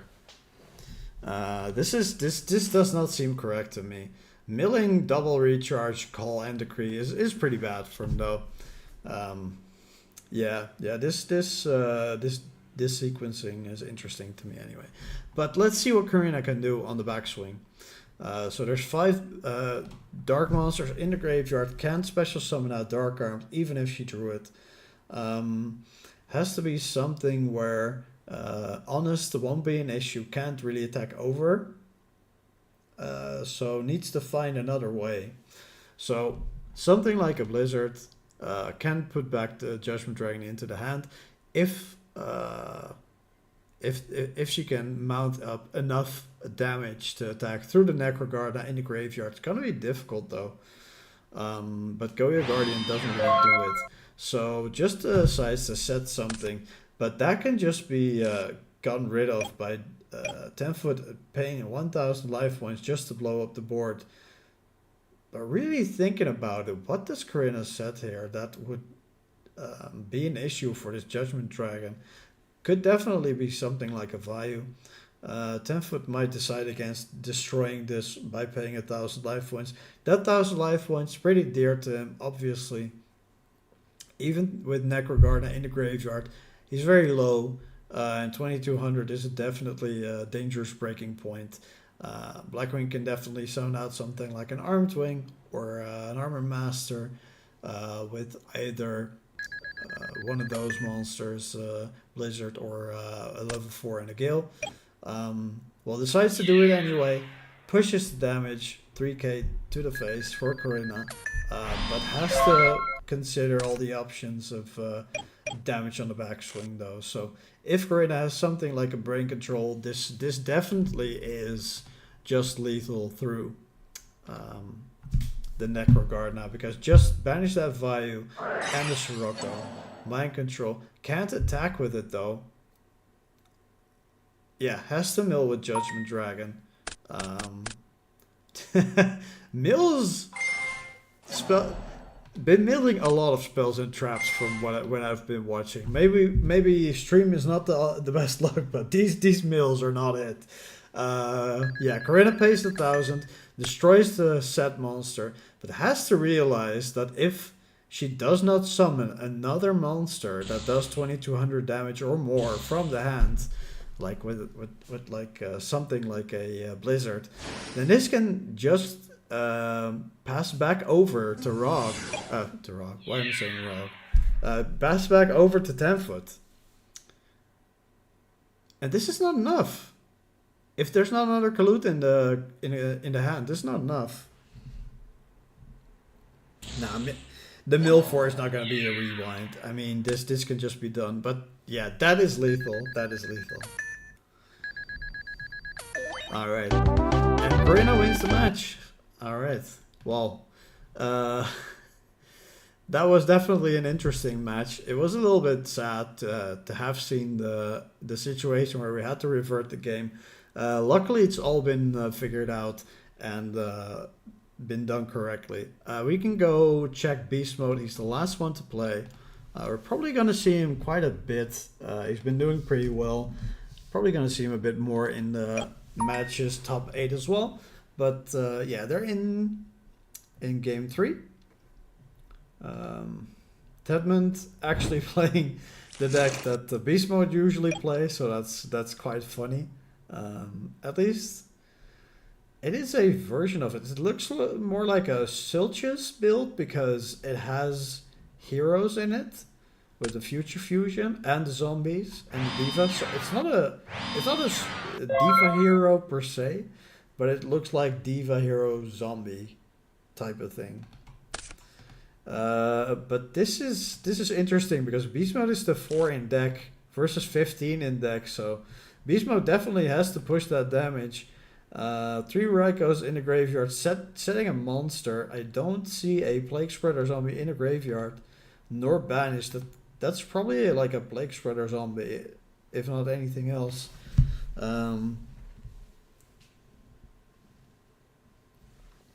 Yeah. So let's see if Tedmund has any more follow up here, because I do see like a lot of the gas is already gone. Caius, Plague Spreader Zombie, Destiny Hero Malicious. There's one in Graveyard plus a Zombie Master. 2 Pyramid Turtles, Spirit Reaper, another Caius, Divas.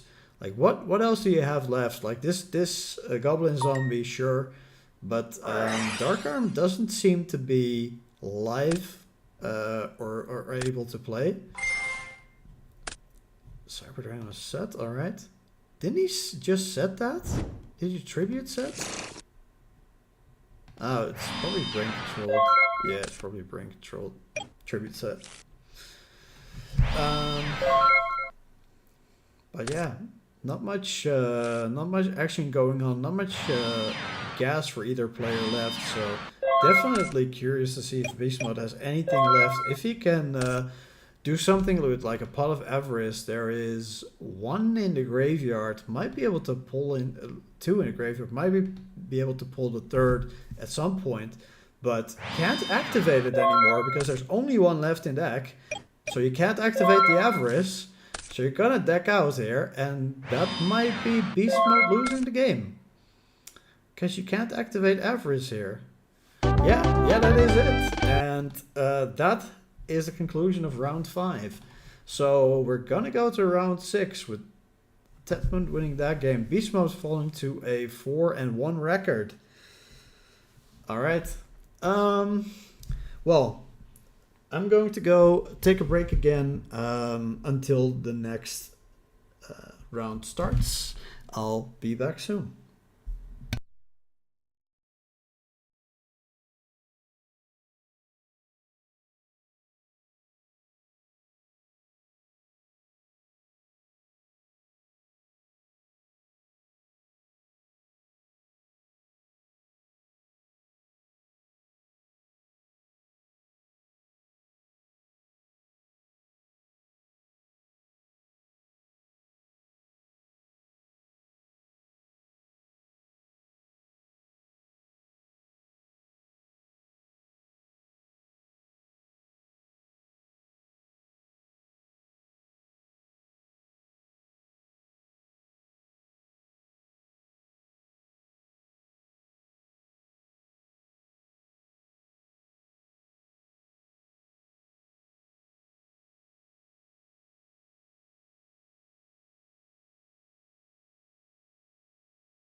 And we're back. Sixth round of Swiss for today. I'm starting to lose my voice. I'm not sure if I'm going to stream the last round as well. I really want to watch the Tedman game, but I also want to kind of preserve my voice for tomorrow. So let's see how it all works out. I'm definitely gonna try to talk a little bit less the last two rounds. Yeah, we have Burndig on Machina. Tedman we saw earlier on the sort of Siltius build, so probably something with Hero Zombie Diva. So did summon the Diva. I did use a mind control, but I don't see a Synchro coming out, so I'm not too sure what happened here, but yeah, still on the board here.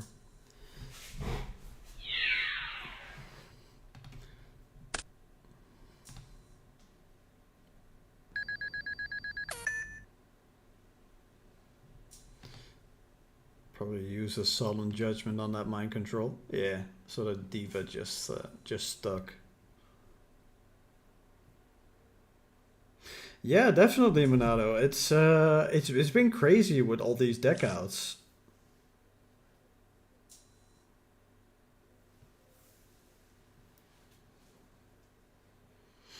Not really something I've noticed a lot in this format, to be fair.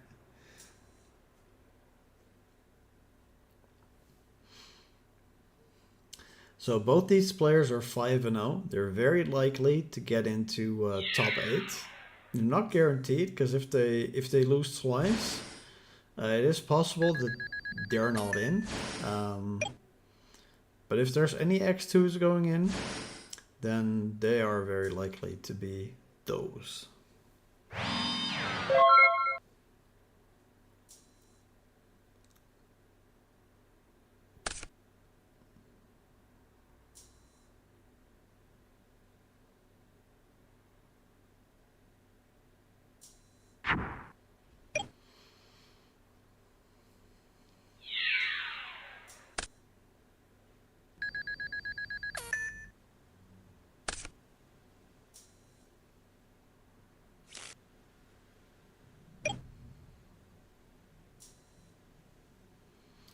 So Björnig rather low on life. That card trooper getting run over by the Gores, not really what you want to see.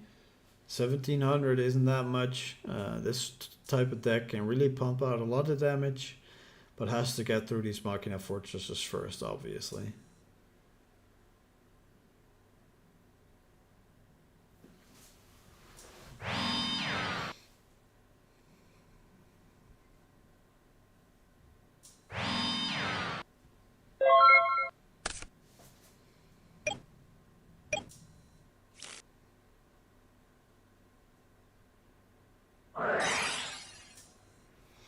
Pot of Avarice, pretty early in the game.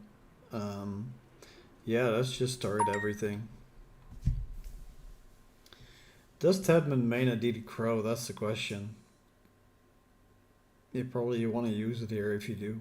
Not many targets in Machina to hit with a DD Crow.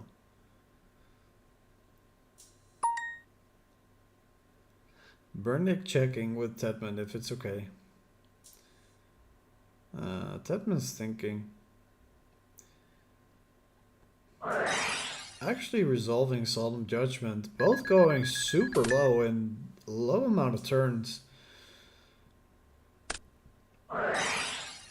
And another Pot of Avarice coming down.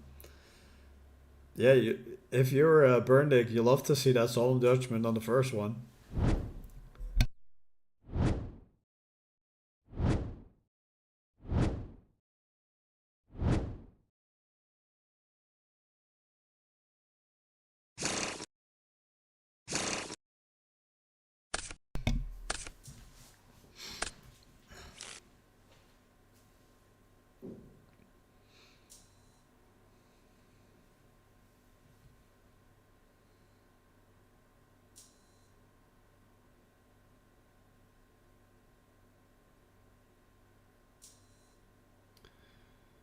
I don't recall at what amount this Gorse token is at by attack and defense. You are actually able to adjust stats, not everyone knows this, I guess, but it is good to just show what these what his Gorse tokens stats are. But choosing to go for the Kai is interesting. Banishing that Gorse probably. Oh, it does not actually target the Gorse. It does do 1000 damage, banishing that Spirit Reaper. Summoning another Machina Fortress. I guess it's not at 2500? Yeah, so Tetman quickly scoops up that game.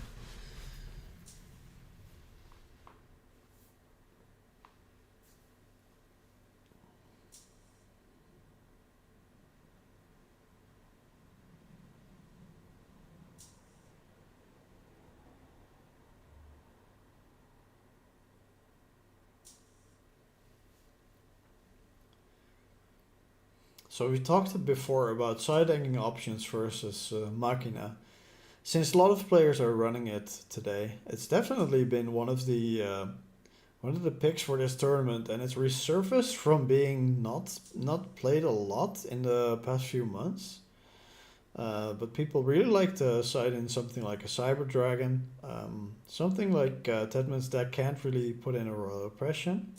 But Nobleman of Crossout is definitely possible, and it's the best versus this type of deck because they tend to recycle their Raikos and sometimes hamsters as well. So it's more often likely that if you draw it late, you're still able to resolve that Nobleman of Crossout, where in other matchups, once the Raikos are gone, they don't go back into the deck, so it's a little more lackluster for you to resolve the card. For Burndig, it's interesting what they side versus this matchup. I'd conclude something like pulling the rug again and Vanity's Fiend or Fossil Dino, which I think I've said these cards like the most in all these matchups. It appears to be that people are just on very similar decks in this tournament, and yeah, these side deck cards can really come in clutch for all these matches that we've been watching.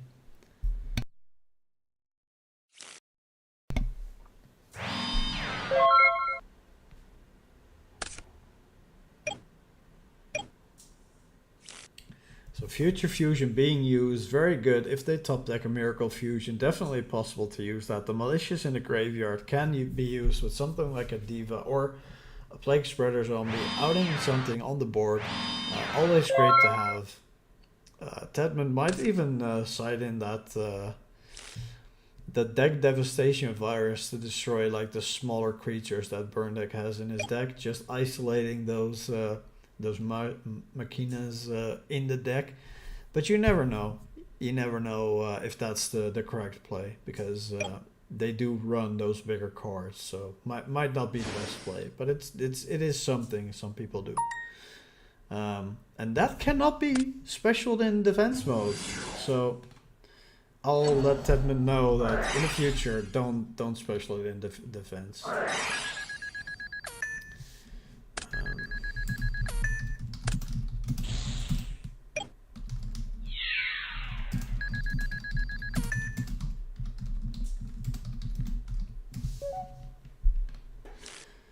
So it doesn't really matter. I'm not going to make too big of a deal about it, but people need to play their cards correctly, so it's always good to let them know.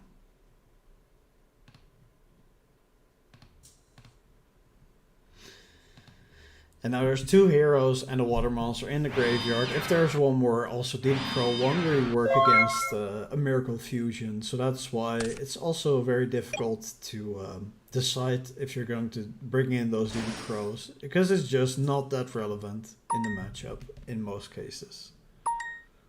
If they have something like Book of Life, Zombie Master, it's more likely to be used, but that mind control, interesting. Yeah, quick tie up there in this match. Let's see if Burn Deck can pull this back, or if Tedman's going to run away with that game.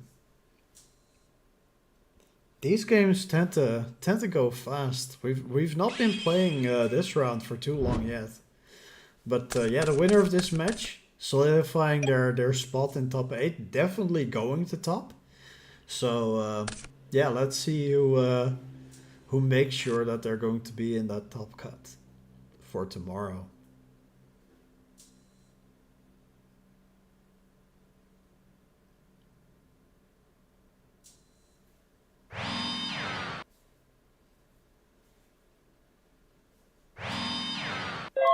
Burnley starting off with a set again. Probably something like a Raiko or a Hamster. Could possibly be something like a Plague Spreader Zombie too, but less likely.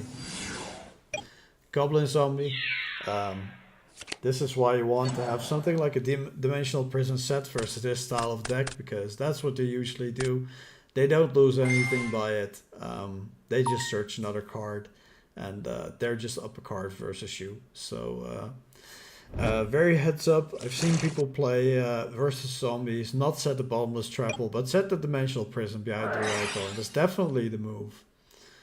Future Fusion coming down again. This is the Mystical Space Station, so there wasn't any of those. Yeah, that's pretty good because you don't want that Future Fusion resolving. It did last game and it ended in a very, very quick game. So yeah, no Absolute Zero. Also no dump into the graveyard. Can't get that malicious plus. So very, very good for Burn deck to be able to space that Future Fusion.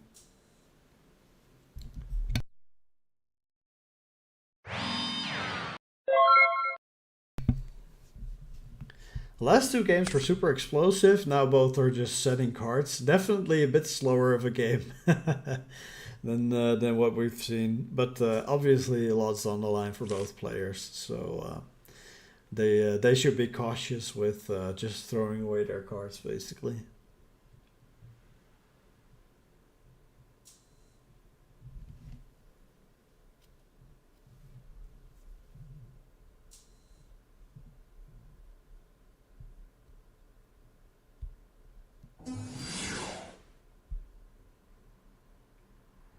Tedman using Prior, probably gonna discard something like Plague Spreader Zombie then, because it doesn't resolve if Zombie Master's not face up on the field. And in that case, usually you don't want to discard the cost. Or something like a Malicious, obviously. So in this case, it makes sense. And,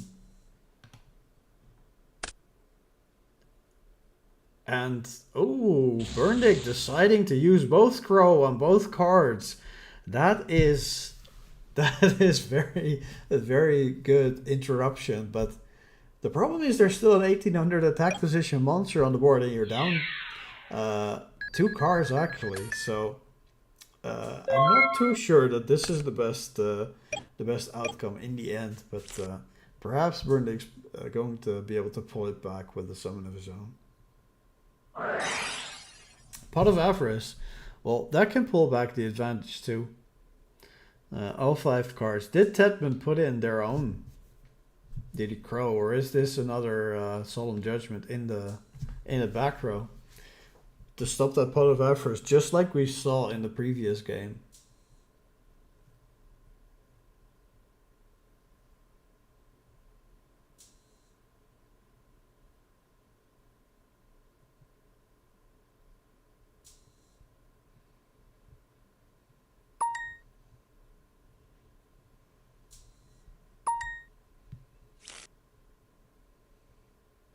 No response from Tedman, so Burndick's able to shuffle back all those cards, draw 2 new cards, hoping to probably get something like a gear frame, push out those Machinas again. Let's see if we can draw anything interesting. Back up to equal in cards again, 5 to 5. What can Burndick do to get rid of that Zombie Master and solidify the position? Setting a bunch. That decree, whew, that can come in clutch versus Burndick if those are a lot of traps.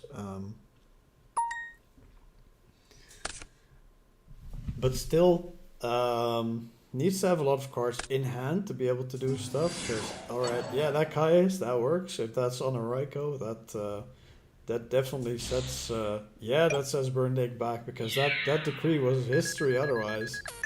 But But now Caius just deals with that Raikou, deals a lot of damage. Might have said something like a Book of Moon or an MST, just to be able to interact with something. Probably not any trap because the roller decrease up. Makes no sense really to set a trap in that case. But yeah, let's see if Burnley can do anything to pull this game back or has to relegate the 6-0 to Tedmond.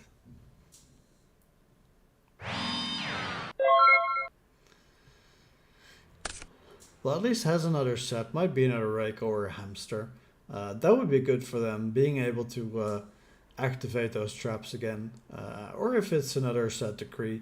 If this one's popped with a Raikou, that could spell disaster for Burndick again, obviously.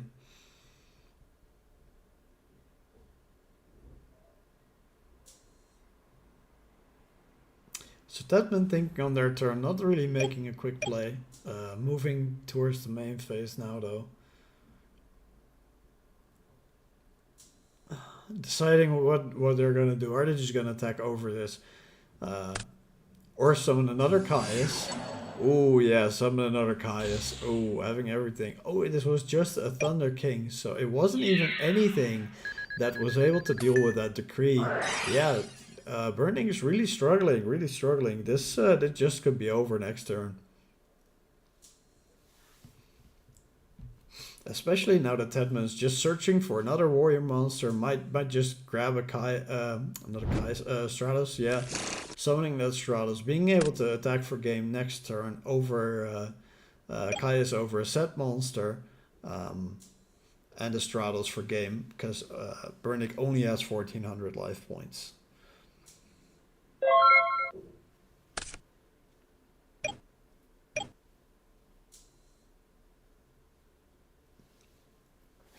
So let's see, Burnick, do they have any moves going? No, it is done. This game is done.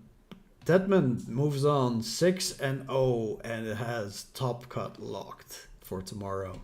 All right, I don't think we've watched Raw at all today, so let's watch Raw today.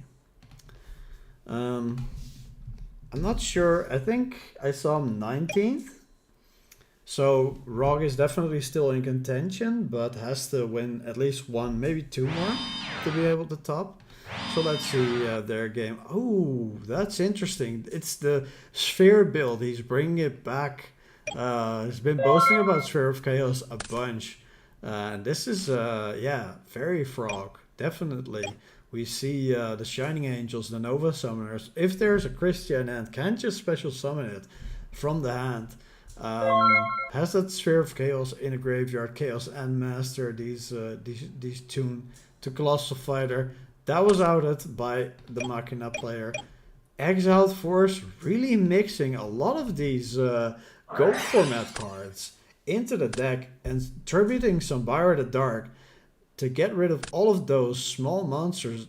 Has to discard Herald, Treeborn Frog, Honest, Swap Frog, Dupe Frog, Treeborn Frog, and Marshmallow. This was for 2, 4, 6, 7 cards. DDV for 7 cards. Oh, this is great. An attack with 5,000 life points for game. Avidu wins this match, and Rog leaves the duel. I think that is it for Rog, though. I think this means that Rog can no longer top the tournament. A little sad, but I'm pretty sure he'll do better in other tournaments after we know he's a good player. So let's see if there's anyone else that we want to spectate. I see Beast Mode versus 10-foot. That is interesting. Yeah, I definitely want to watch those because they're both not on the decks that they're usually known for. 10-foot usually being known for Vayu Turbo, and Beast Mode usually being known for zombies. But 10-foot's on Lightsworn and Beast Mode's on Machina, and they're both super low in deck again. Is this going to another deck out game? That would be great if we have another deck out game in this tournament. It's happened so much already. Yeah, yeah. I know, Snack. It is crazy. It's so crazy.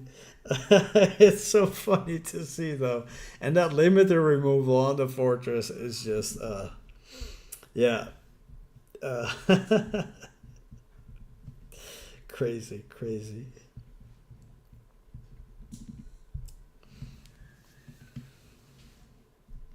I'm sure I go deck out. Well, we've seen a bunch of Hamster Raiko Kai's type of plays in the match in matches on stream. So, I mean, it's very much in line with the name of the tournament. For anyone who doesn't know, HRC stands for Hamster Raiko Kai's.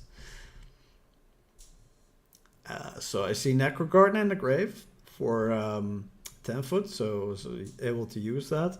Two Judgment Dragons, there's a Beckoning Light, and no monster reincarnation in the grave. So there can be either a Beckoning or a reincarnation still left for them to be able to summon out that Judgment Dragon. Gold Sharks are gone, MSD Heavy are gone, so it's not really easy to clear these back rows for 10 foot. Doing a large think, maybe we can piece together what's in there.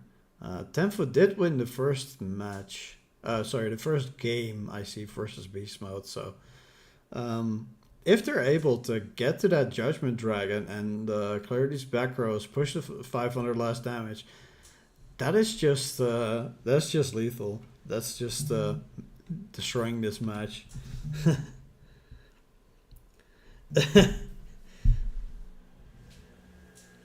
Yeah, sorry, sorry, Rock.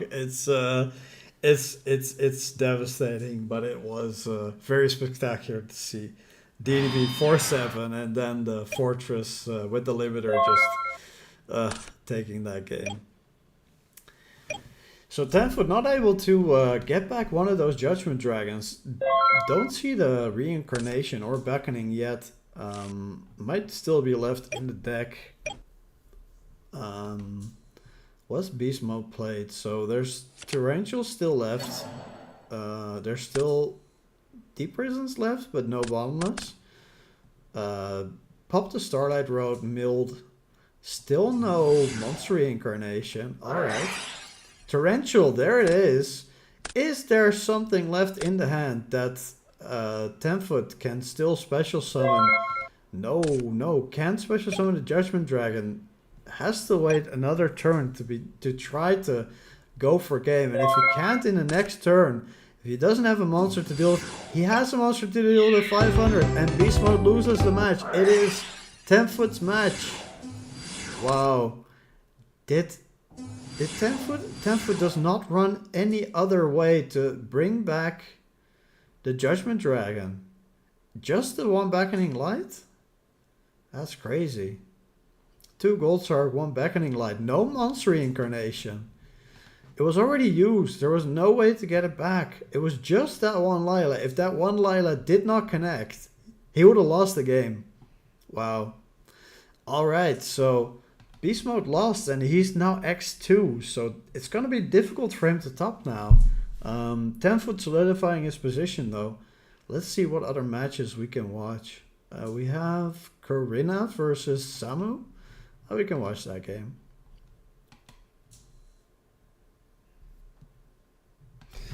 Let's hope we don't see another illegal play though from Corinna's opponent. that'd be shitty if this happens again.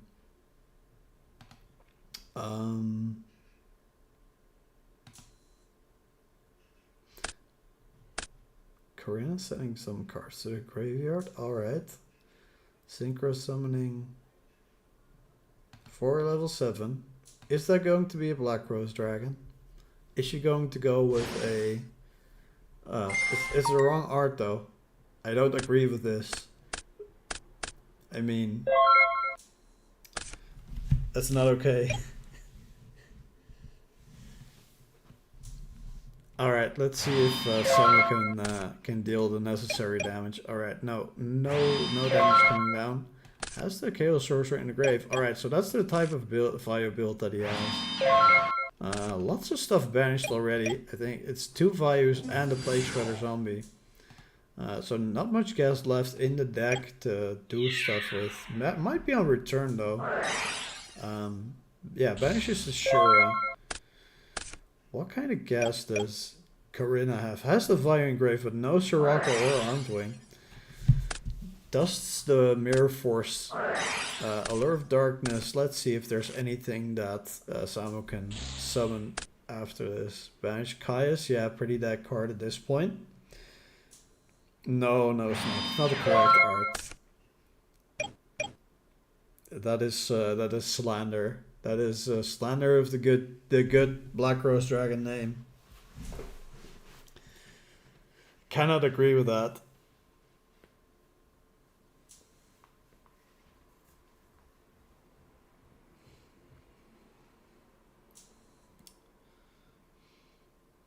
Corinna has 1 card. Still checking both graves. Still checking everything to see what to do with the 1 card. Samu's not pushing any damage though. Has the first game. Corinna needs to be aware of the fact that she can definitely lose the match on this spot if she doesn't make the correct play. Doesn't have much choices though. Can't really go into a Bryonic. Because has nothing to discard with that. Can go into a Goyo. I don't see it in the graveyard or anything. Can also go into something like an Armed Wing. Can push a lot of damage through this. If it's destroyed, can go with the Vayu to banish. And yeah, can now go for an Armor Master. And that can be bad for Samu, but probably now thinking how many Siroccos are left. If that Sirocco is able to push damage over the Armed Wing, Corinna might not want to summon out her Armor Master just yet until next turn.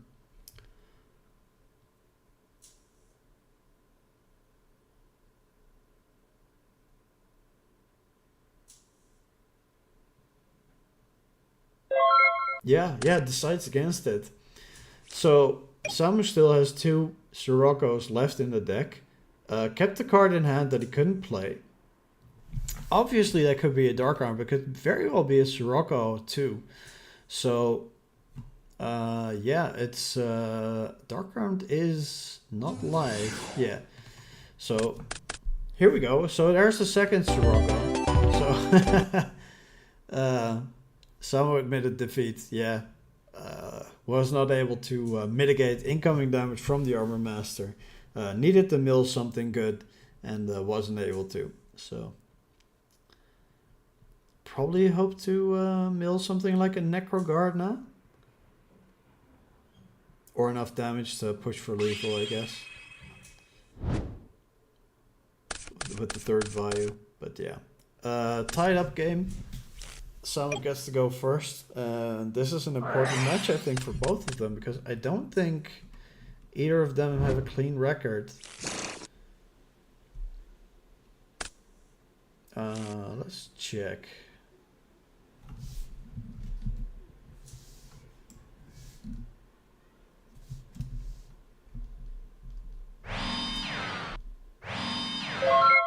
Yeah, so Samu Pastano is 4-1. And Corinna, probably the same. So they both kind of need the win here. And that's the classic whirlwind Sirocco, and then get that whirlwind pulled out of you, pulled out from under you, and not be able to search. Yeah, Sirocco destroyed with the Raikou, able to mill a bunch of cards. Yeah, that Necrogardna is definitely what he's trying to mill last turn. To be able to attack with a card trooper and perhaps put Corinna on a life point total that he could kill her at the turn after if the Armor Master wasn't able to kill over the card trooper.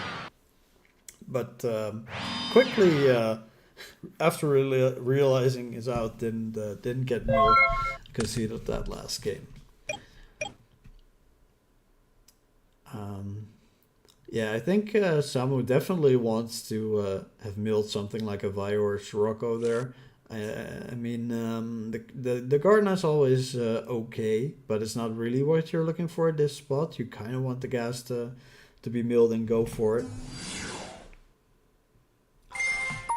Thanks, Alex, and thanks for tuning in, and see you later.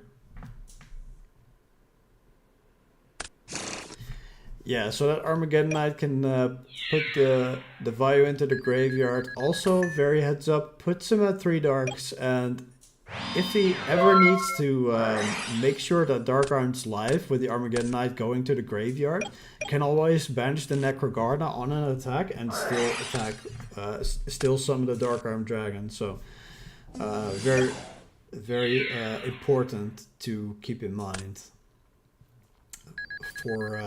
for him. But obviously, more stuff is going to go into the graveyard with Raycos, Hamsters, Card Troopers later on, maybe Dark Greffers.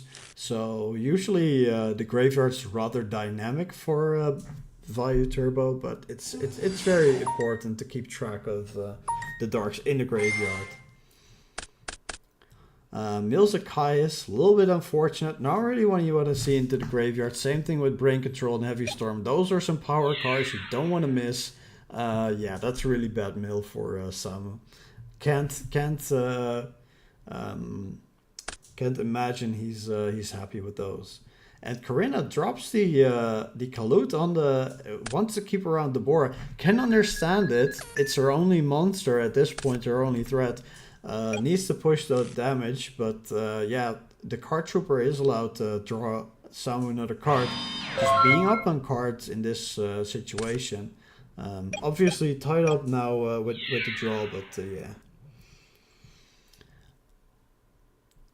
Does Samu have anything to stop this incoming damage? Doesn't appear to be. Obviously can banish that Necrogarda, but we'll still put him down to 4 darks, I believe. So decides against it.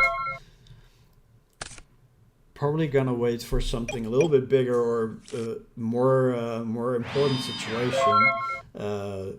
Specifically, if this set needs to live, then it's something to Necrogarda. But yeah, that value being banished, that's pretty bad, because I think... Oh no, it was the value was sent there already. If it was a Sirocco in the graveyard, that would have been a lot worse. But Sirocco being summoned now... yeah, Corinna has the bonus for that. Does Samu have the burial to get those back into the graveyard, being able to summon out an Arms Wing to run over that Bora?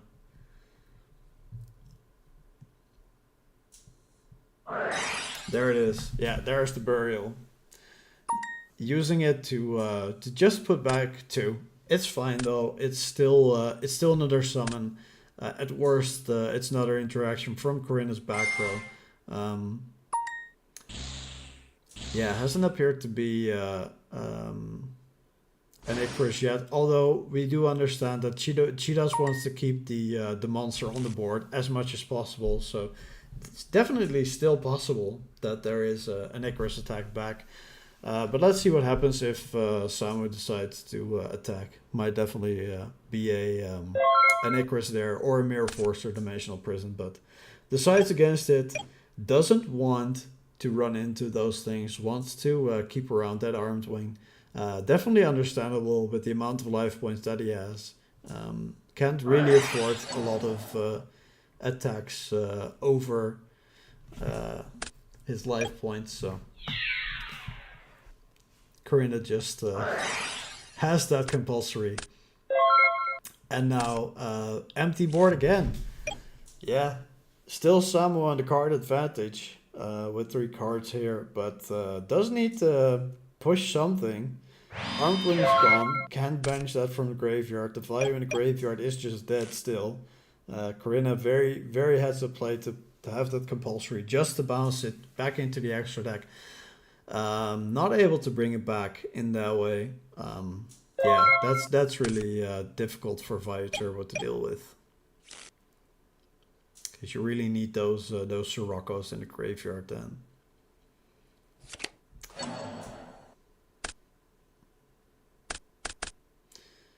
Samu hitting a bottomless trapple, that's good for him.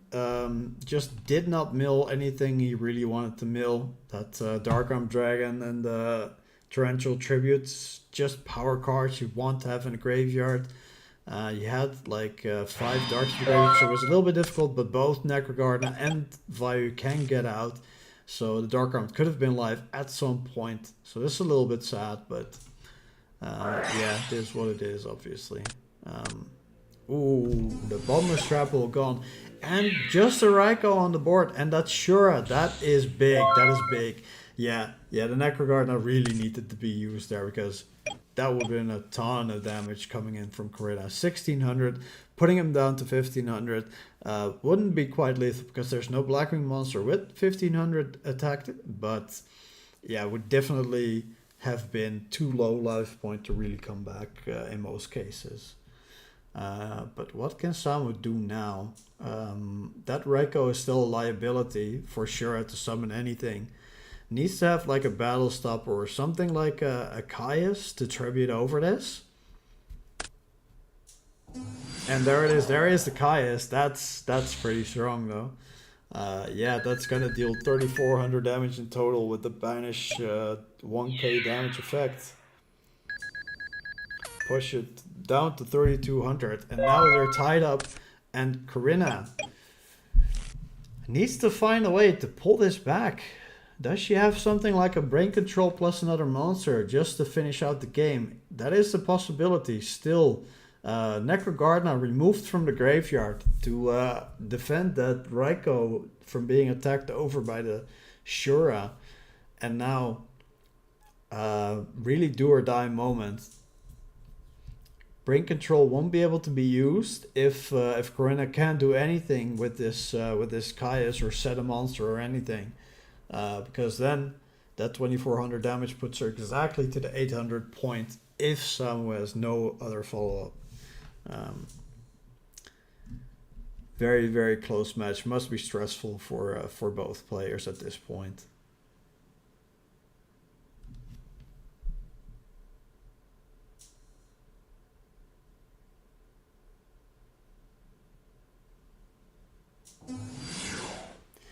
Summons the Sirocco, summons the Bora.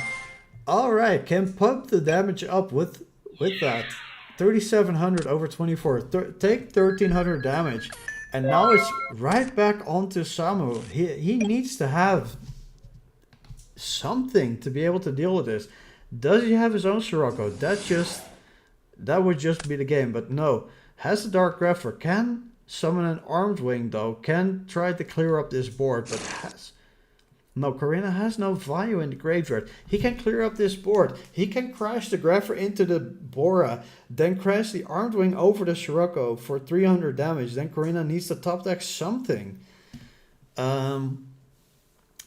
Always possible, obviously, to top deck a Blizzard to get the Bora out of the graveyard.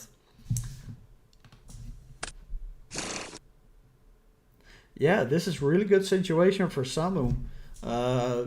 Pushing Corina back yet again. Summoning that Armed Wing.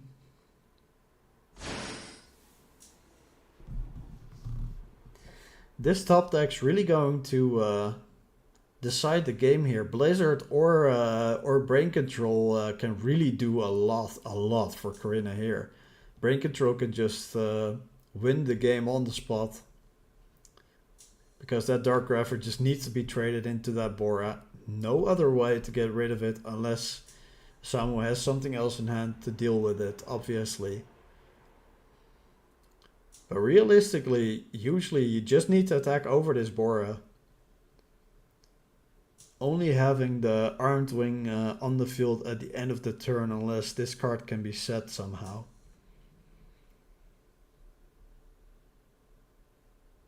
And Samu and Corina both checking each other's graveyards, just trying to get a sense of what's going on and what their best outs are. Banishing a light and a dark? Is this just lethal? No, 2300 only with a Chaos Sorcerer.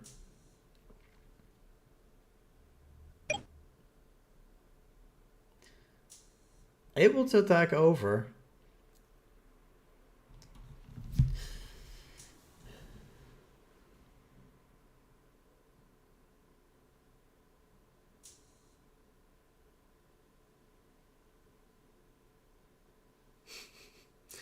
Yeah, if there's another Sirocco top deck, that would be crazy. Oh, actually killing the Dark Grapher, that's a heads-up play, just to mitigate some damage.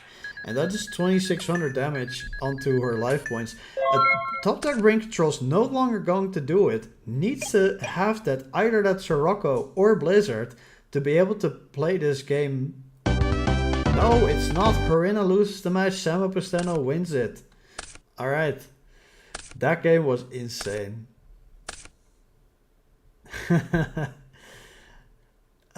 Yeah, both are like game 2 was insane, but I think this was a really good game as well. Very, very well played by both players. All right, so this match is concluded.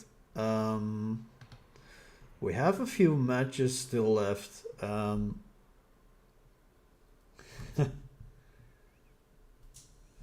All right, so Alex Lanning versus Aaron. No. Aomine versus Digio or Jake versus Bossman. I'll let you guys decide. Whoever says the first match, that's the one I'll spectate.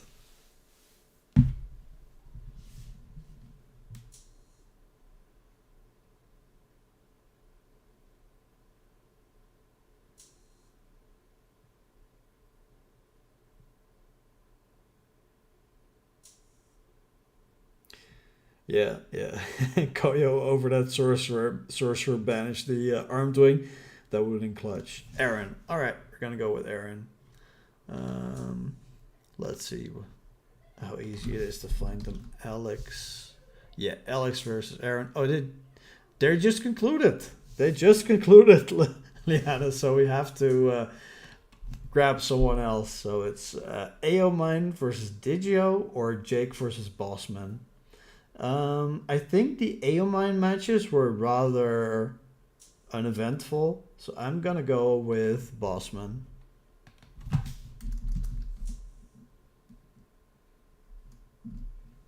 Bossman's not playing anymore, so then let's go with the Aomine match. I don't really remember their nickname though, so what's Digio? Is Digio findable?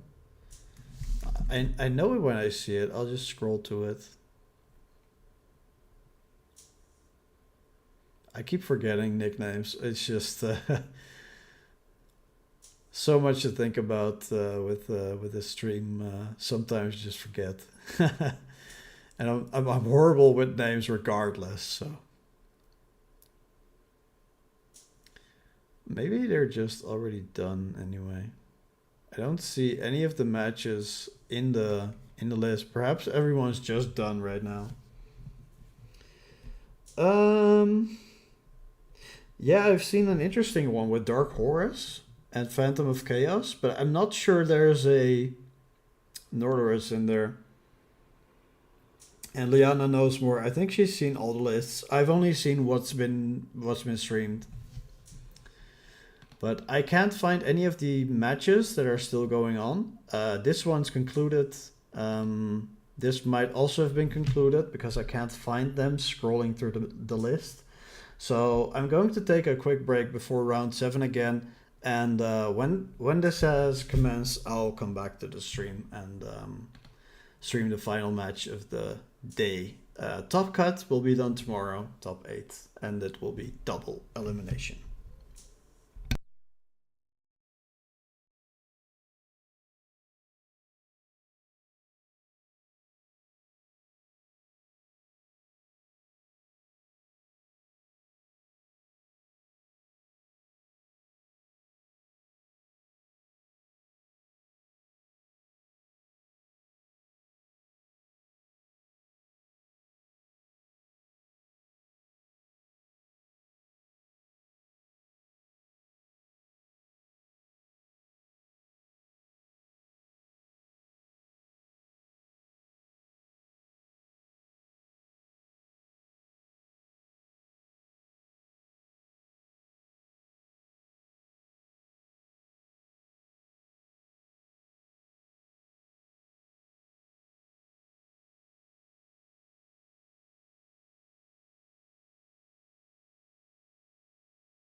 All right, we are back.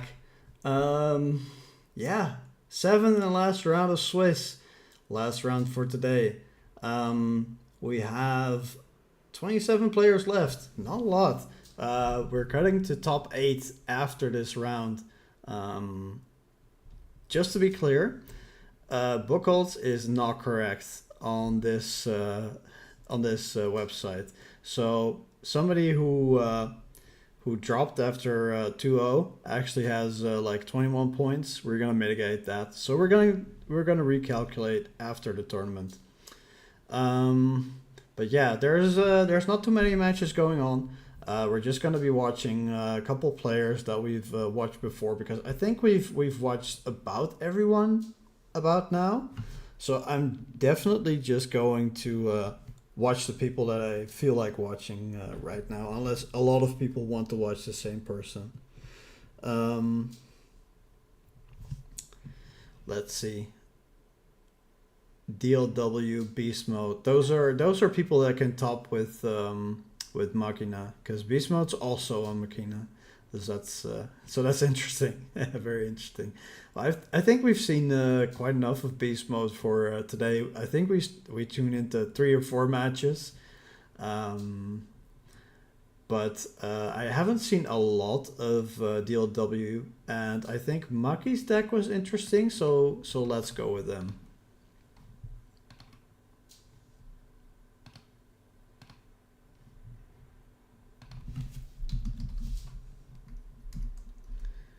If they're playing, that is. Is everyone in their match already? Yeah, yeah, Liana. It's like I kind of feel like watching the matchup between Maki and DLW20, but I don't know if they're still waiting on hosting or not. Let's check the find your opponents. Coming in a few minutes. All right, so Maki is coming later. I guess I'm just going to go with another matchup. Um, I'll, to be honest, Ludo's matches have been super quick, so maybe we can just start with Ludo's match so we can go to somebody else's afterwards. We caught the start at least early this time. Yeah, Ludo's still going strong, having the hero beat deck. Has that 5-1 record, looking really good to top this tournament.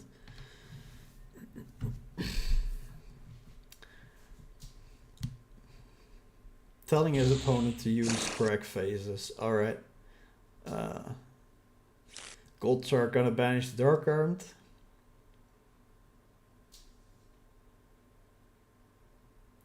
We've seen both players play a few times before. That Gold Shark should probably leave. Ludo doesn't really mind, I guess. We're gonna do the 1-2 thing. Just keep track of this Gold Shark's effect. Heavy Storm for Starlight. Bring out the Stardust Dragon. Wants to push that damage, I guess. Deep Sea Diva. Oh, this might be a Miracle Fusion play.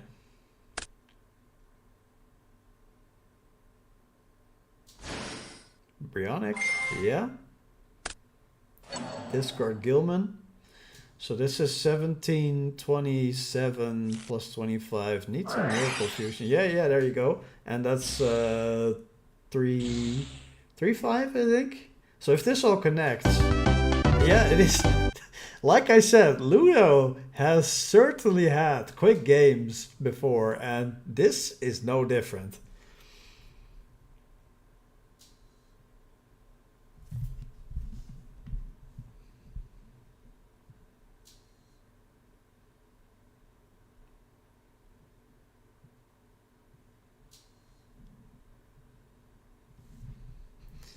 Yeah, definitely shouldn't be playing double games at the same time. If you're in the tournament, just be respectful towards your opponents and everyone around. Trying to make this a great tournament for everyone. Just you know, keep your time for the tournament and play your matches. What you do aside from that, obviously, not an issue, but if it conflicts with your start of match time, that's not okay.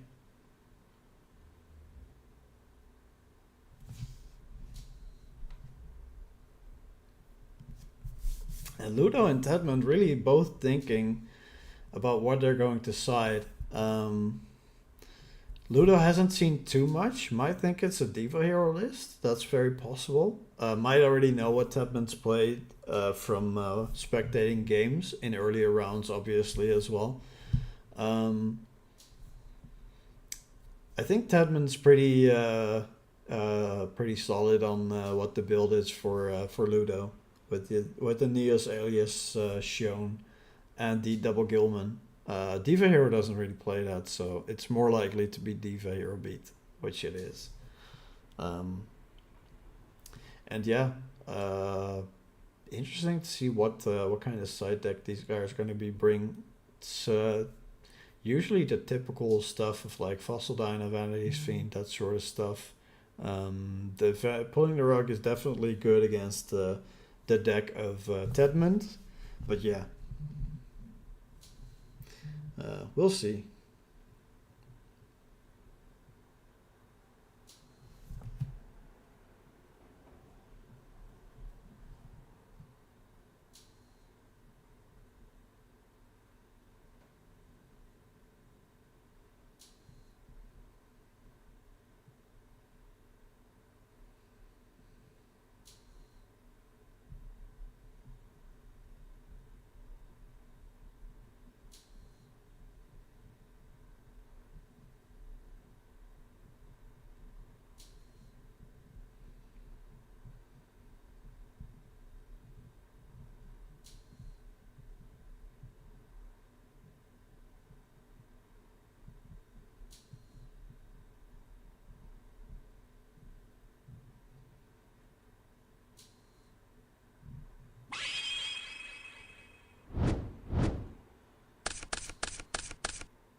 Definitely taking some time to start the match back up again after siding. Definitely took some time deliberating. Ludo was done pretty quickly, I think, because he asked Tedmund if he was still there. Yeah.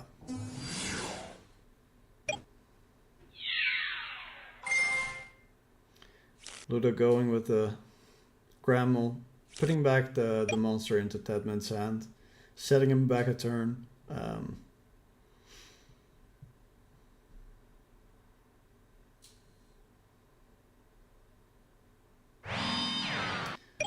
setting one back row for himself, passing turn. Alright, let's see what's gonna be back on the backswing.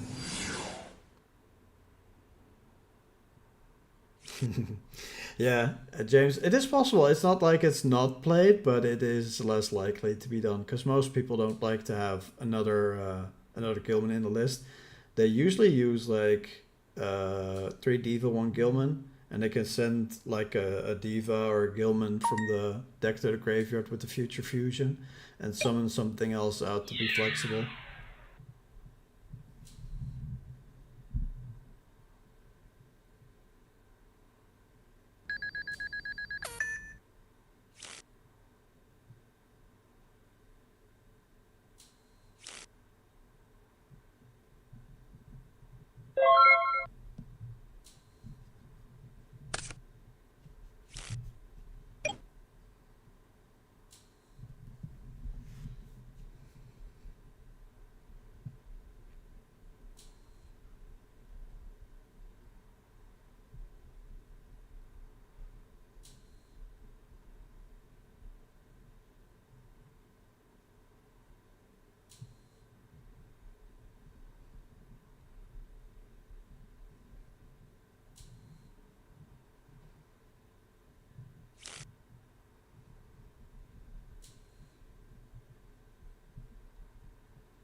All right, Stratos effect being used. Yeah, Tedman having a little bit of lag. That's annoying.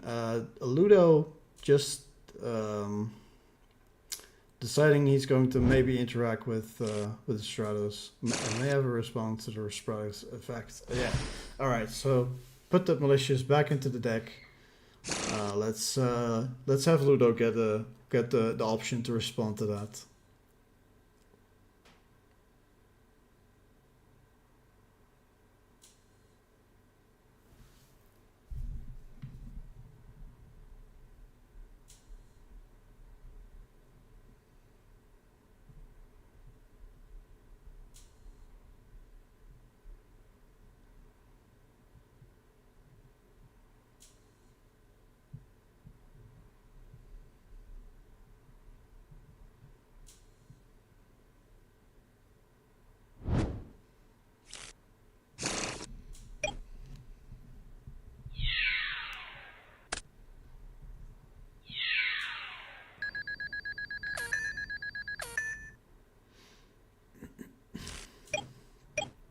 Okay, so no response. Took the damage. Discarded the melee for end of turn. That's good. He can use it later on in this match. So that's something you do want to discard.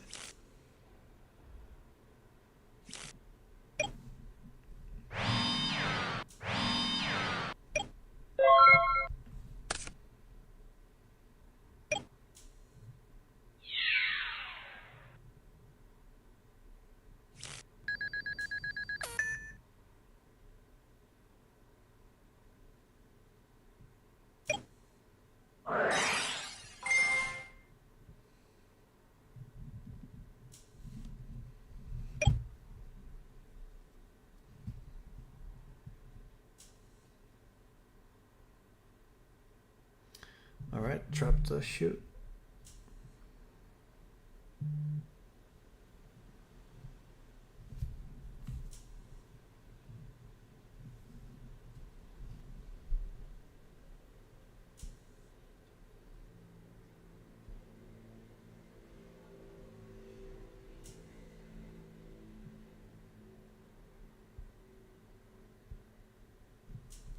Let's see if Ludo writes it down. Not everyone does. I've seen some people write it in the watchers chat too. So just checking there to make sure it is perhaps in there after the hand is being viewed. So Caius is shuffled back in. 2 turtles, Snowman Eater, Diva, Caius, Gore's Brain, Life. What is Life? Book of Life? It's a bunch of monsters. If Ludo has any back row to interact with that, that's really good for Ludo. Because all that gas can just be mitigated then, and he can use his own monsters to push a lot of damage over monsters first to make sure the Gorse doesn't pull through.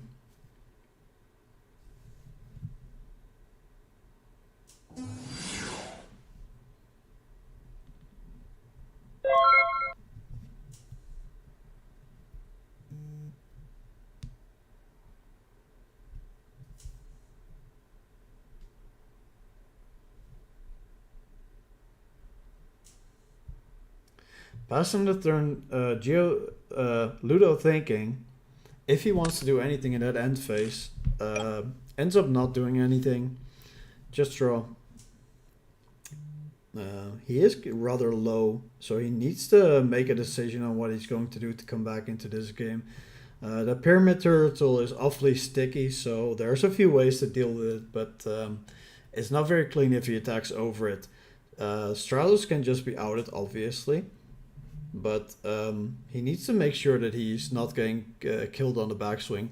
That Deep Sea Diva and the Brain Control and the Book of Life can definitely do a lot of things to deal a ton of damage. So Ludo is in the tank, rightfully so, because he really needs to think about all the options that his opponent has over here to close out the game and quickly go to a game 3.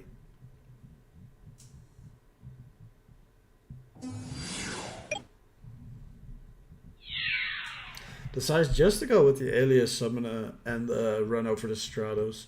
Makes sense. It's a big beat stick, and attacking into it with the Pyramid Turtle, obviously it's a good play to summon out something else, but then he doesn't get the move to go with any other play to really push a lot of damage into the until the main phase 2. Setting a bunch of back row, knowing that there's like no heavy storm into the hand, otherwise he needs to draw it. He can interact with a lot of plays that Tapman does, so really taking advantage of the hand knowledge here.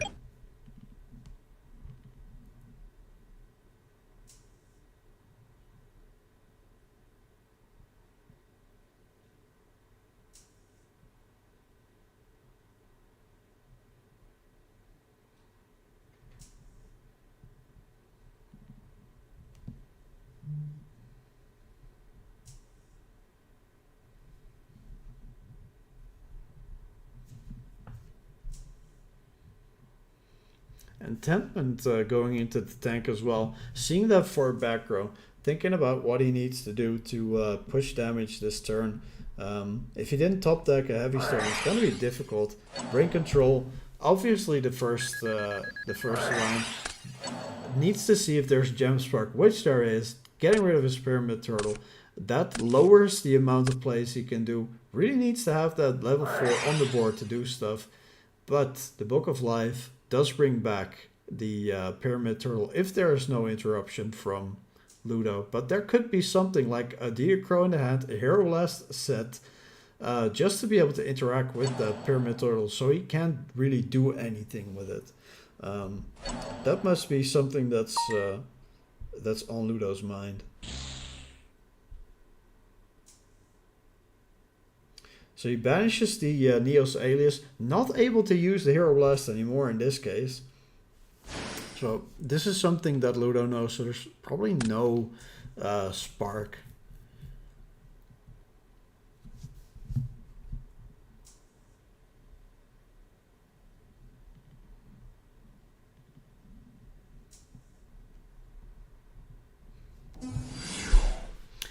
And yes, summoning the second Pyramid Turtle that we know of, using the Torrential Tribute, that get rid of both floaters.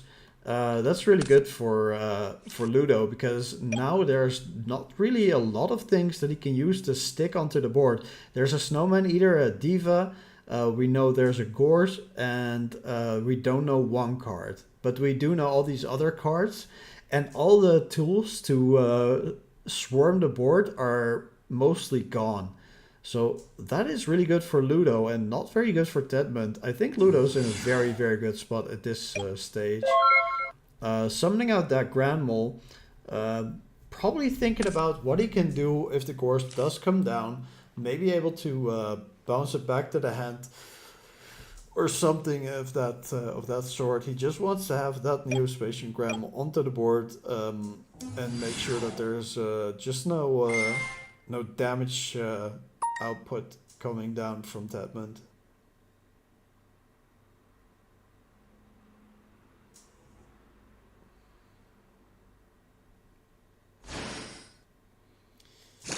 Diva summons another Diva. That's not really what you want to see usually. He has the Snowman and the Gorse in the hand. We don't know the other two cards, but he really needs something extra to be able to do anything with these Divas. Does have that Malicious in the graveyard still.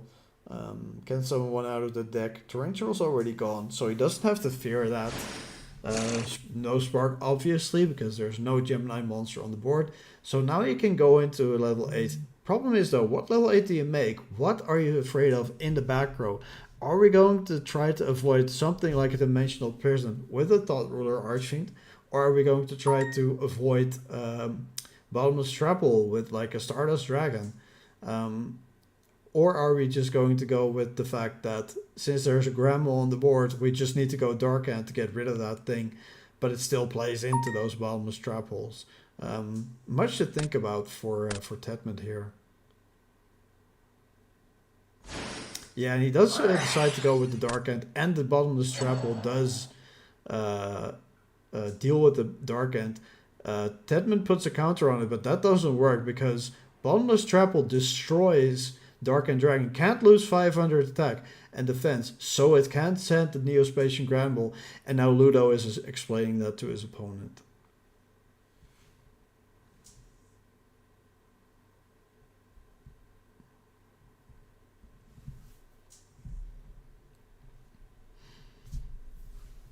Yeah, seems like Tedman is not aware of this ruling.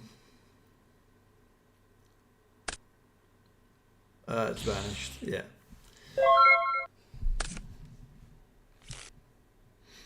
So Ludo can just cleanly out this this Deep Sea Diva, just attack over it.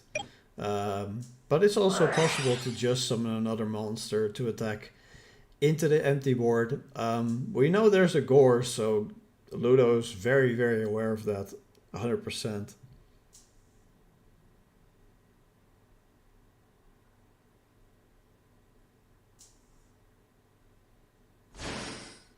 Summons out the Stratos, grabs the Ocean. Yeah, very, very standard plays. Attacks with the Stratos into the Deep Sea Diva, not attacking with the Neospatian Granbull, just leaving it on the board. Just remembering that there is a Gorz there. Searching out the Ocean, also setting up the Miracle Fusion plays. Having 2 heroes and 2 waters, making sure DD Crow, 1 DD Crow at least, can't really deal with a Miracle Fusion in that way. So that's always a good way to set all of that up. Searching Ocean is also pretty interesting because you don't have anything to use with your alias or sorry, you don't have the alias for the Hero Blast or the Gem Spark, which are very common top decks. So now Neospatian Granbull can bounce the set, Stratos can attack directly, DD Warrior Lady can banish the Gorz. So this is a good situation again for Ludo. Now he's just able to attack directly, outing the Gorz if necessary. Yeah, heads up play by Tedman to special summon it in attack mode. Because that DD Warrior Lady takes 200 more damage for Ludo if he wants to run into it and banish that Gorz. Which I think is going to happen, otherwise the Gorz just freely trades over. Maybe it's just that's not possible. You summon it this turn. Gonna message Ludo.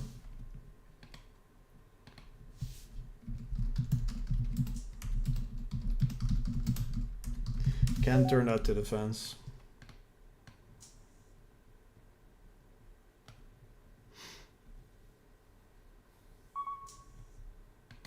So that needs to go back into attack mode. Yeah, there we go. And the game stays good again.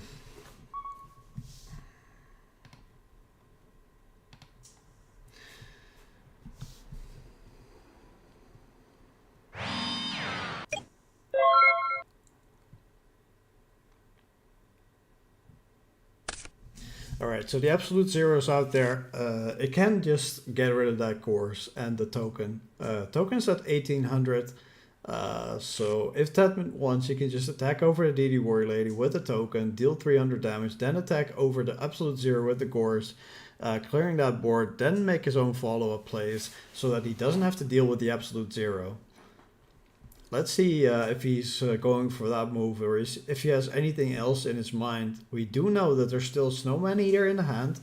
He did use his Deep Sea Diva and everything else that we've seen before with the Trap Dust Shoot. So I'm not too sure what his moves currently are. Yeah, DD Warrior Lady banishes. That's fine. The token goes away. And yeah, not attacking with the Gorz. Probably scared of Mirror Force at this point. But if there was any interaction with the token, the DD Warrior Lady could just cleanly out the Gorz, and the Absolute Zero would still be on the board. So I'm not too sure if this was the play. Even though it's bad into Mirror Force, you sometimes just need to make sure that your opponent does not have the ability to make plays into your board. And this Phoenix Wing Blast probably would have happened anyway. So in the end, it doesn't really end up mattering. But you need to mitigate the pressure and the damage coming down, and you're in a precarious spot with not a lot of juice apparently. So I'm not too sure if this was the play to make, even if the end result wouldn't have been much different. And Tedman taking some time to put that Gorse onto the top deck. Yeah.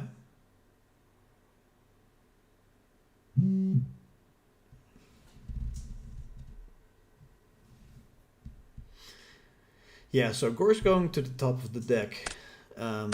Phoenix Wingwing Blast resolved, and seems like Ludo has some sort of play to push damage through this, because using that Phoenix Wingwing Blast, not really something that that you would expect him to do. Put Gorse back into the hand if he doesn't have like a damage play follow up. So let's see what he can do from his hand at this point. He has the Grammel. Decides to just go with the 2500 damage then. Puts him down to 2800. He knows he's going to draw the Gorse again, so he needs to do something where that 2800 damage goes through in one fell swoop, or first over a monster and then in one fell swoop, so that the Gorse never has the ability to come down again. And in that case, Tedman just breaking on the Gorse, obviously. We know that Ludo has the Ocean in hand, has the Neo-Spatian Grammel in hand. So what Ludo can do is decide he wants to summon the mole again, bounce that Snowman Eater that's probably set, and wait a little bit before he can do something like a Wing Blast again, or just clear that set without having it trigger to be able to deal the necessary last damage. So is he going to attack? He is going to attack the 2500. He knows the Gorse is there. Does he have another Miracle Fusion to get rid of this Gorse? Might be something that he has next turn. So the token is 2500 as well. Ludo probably just has a plan. I don't see him as the type of player to put his opponent on 300 life points and then not do anything. Yeah. If he has Miracle like on the next turn and then has Ocean, he can just swing with it.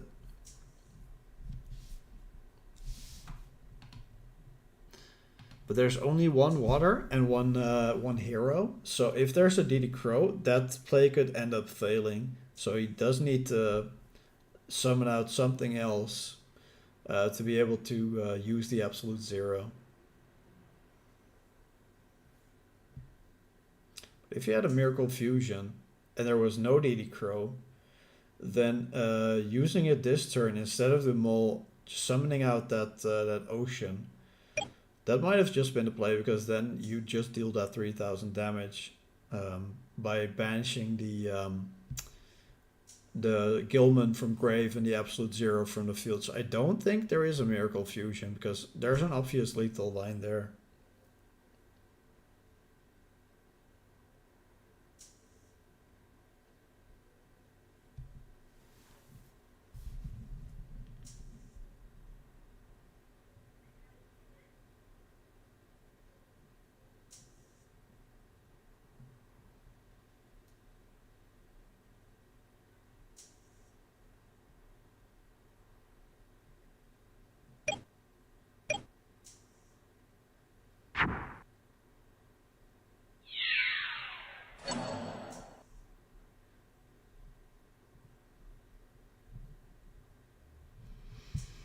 And the token attacking into the Absolute Zero, trying to get rid of it with just a token. Let's see if Ludo has anything to respond to the attack.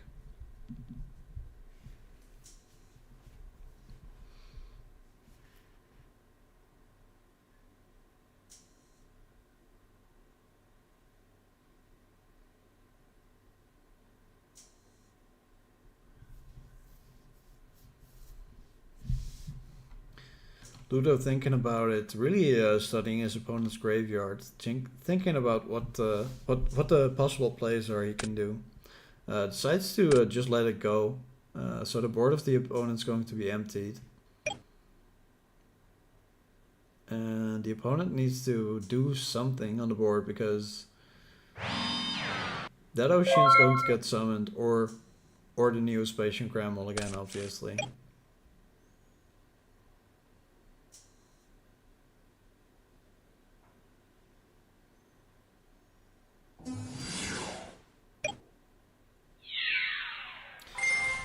Grammel again, bouncing that Snowman Eater. And setting another back row. Yeah, the Snowman Eater's gonna be set a bunch of times, and the mole attacking and pushing it back to the hand again a bunch of times, it seems like. And it is fine, but without an additional monster to summon, that Grammel play isn't doing too much.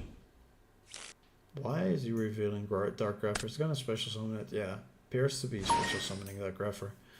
All right. Summons Mizuki in addition. Yeah, tries to go for lethal this way. Into 2 back row. Yeah, that Mirror Force was...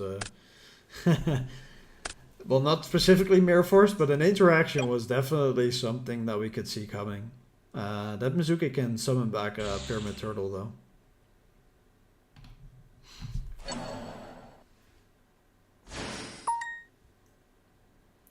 And it is in fact going to be that Pyramid Turtle.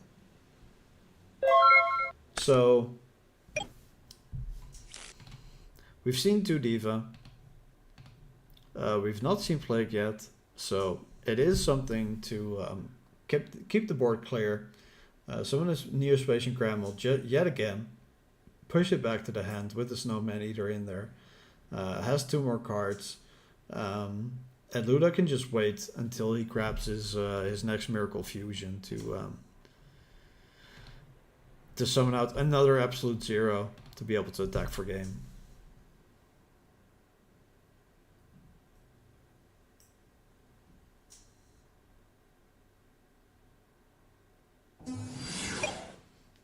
Seems like that's the play for Ludo.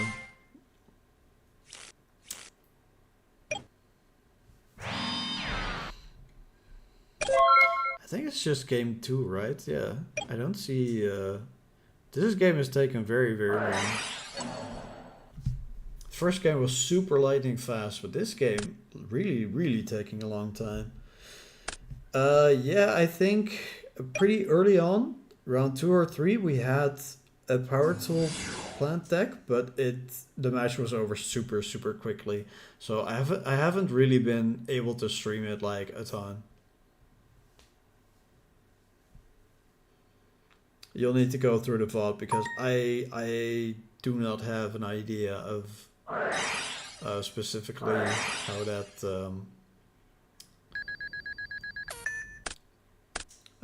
where that was. Yeah, so Miracle is Judgmented, and this is ooh, this is bad. He knows he has Ocean. That Ocean can just attack over for game. That's just a match. That messed up there. He knew this. He decided to just try to push the lethal when it wasn't necessary to summon this Pyramid Turtle. That's the match. All right, Ludo takes it. All right, so we have Beast Mode, Doug Tracy, Princess Maki. I'm not going to watch Princess Maki or Luigi at this point. So Samu Busteno or Beast Mode are the options that we have. Chat, what do you guys want? Do you guys want to watch Beast Mode or do you want to watch Samu Busteno?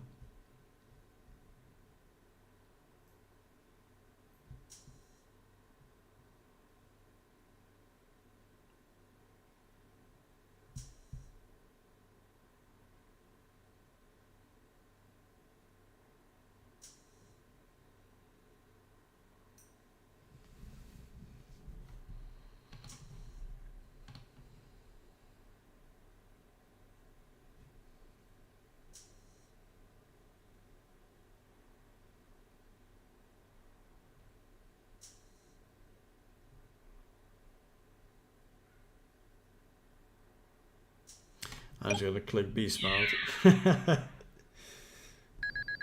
Takes too long. Alright, so this is game 3. Aaron, no. And beast mode at 3500, Aaron at 1100. Beast mode pushing a lot of damage with this Fossil Dine and Card Trooper on the Machina deck. Has Starlight Road, Dimensional Prison, Compulsion, Solemn Judgment in the graveyard. This is a frog deck. Heavy Storm used probably with Mirror Force Soul Exchange. Alright, Aaron amidst defeat. Beast mode is moving on. Might be in the top cut actually. I'm not too sure about that. We need to recalculate those because Buckles is terrible. So yeah, we're going with Samu for Iraq.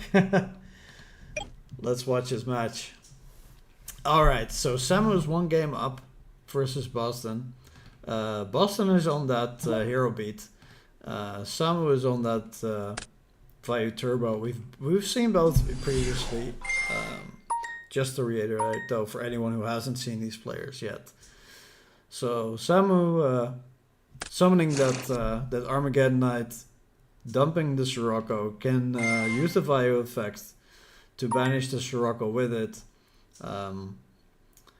Sadly can't summon Dark Armed, even if he has it, because there will be 4 Darks left in grave after this banish.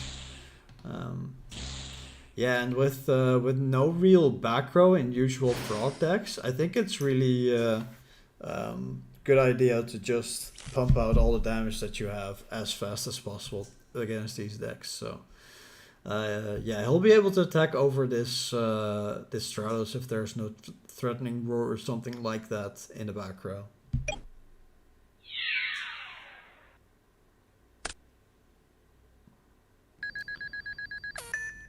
And unless there's something like Embassy or Raigeki Break for anything, then these attacks are going through without a chorus.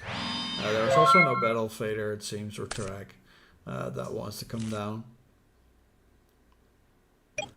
Just keeping everything in the hand. Not able to special summon anything back from the graveyard. Oh wait, why did I think this was a frog deck? It's just sorry, it's just Hero Beat. I'm losing my mind out here. What the hell? I have no clue why I thought this was a frog deck. Alright, anyway, it's Hero Beat. So, Neos Alias summoned, attacks over this Armageddon Knight.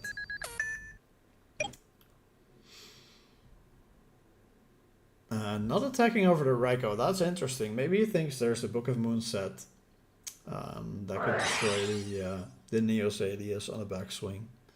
But 1700 damage is definitely a good thing, and it's not something that is top of mind always. But if you leave the Armageddon Knight, obviously there can be like a Goyo Guardian or a Brionac or whatever. But if Samu is able to draw a Plague Spreader Zombie, if that back row does not interact with it, you can go Colossal Armory Arm OTK in this situation. So he needs to be mindful of this.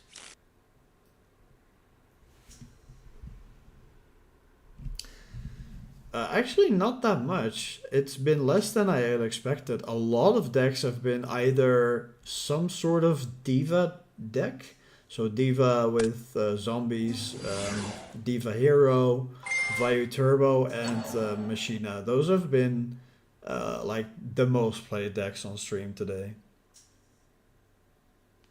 And Nakai is forcing the Gemini Spark, if there is one, on the Neos Alias, otherwise just banished.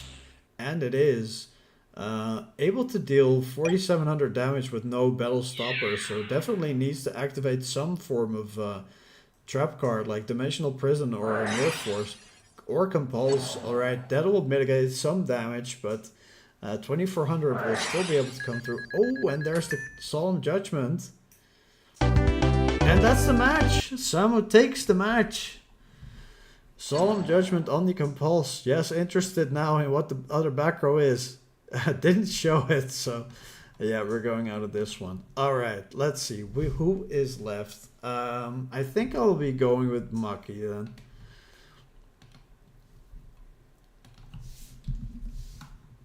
versus Avidu.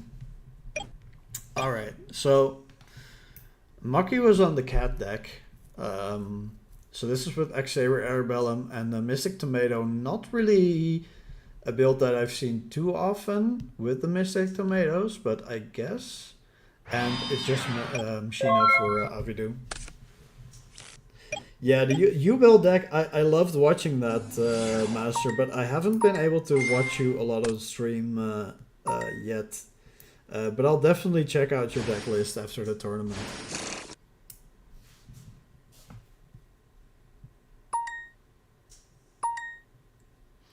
Alright, so there's 9 levels on the board. Is Maki going for a Mistworm? That'd be a play.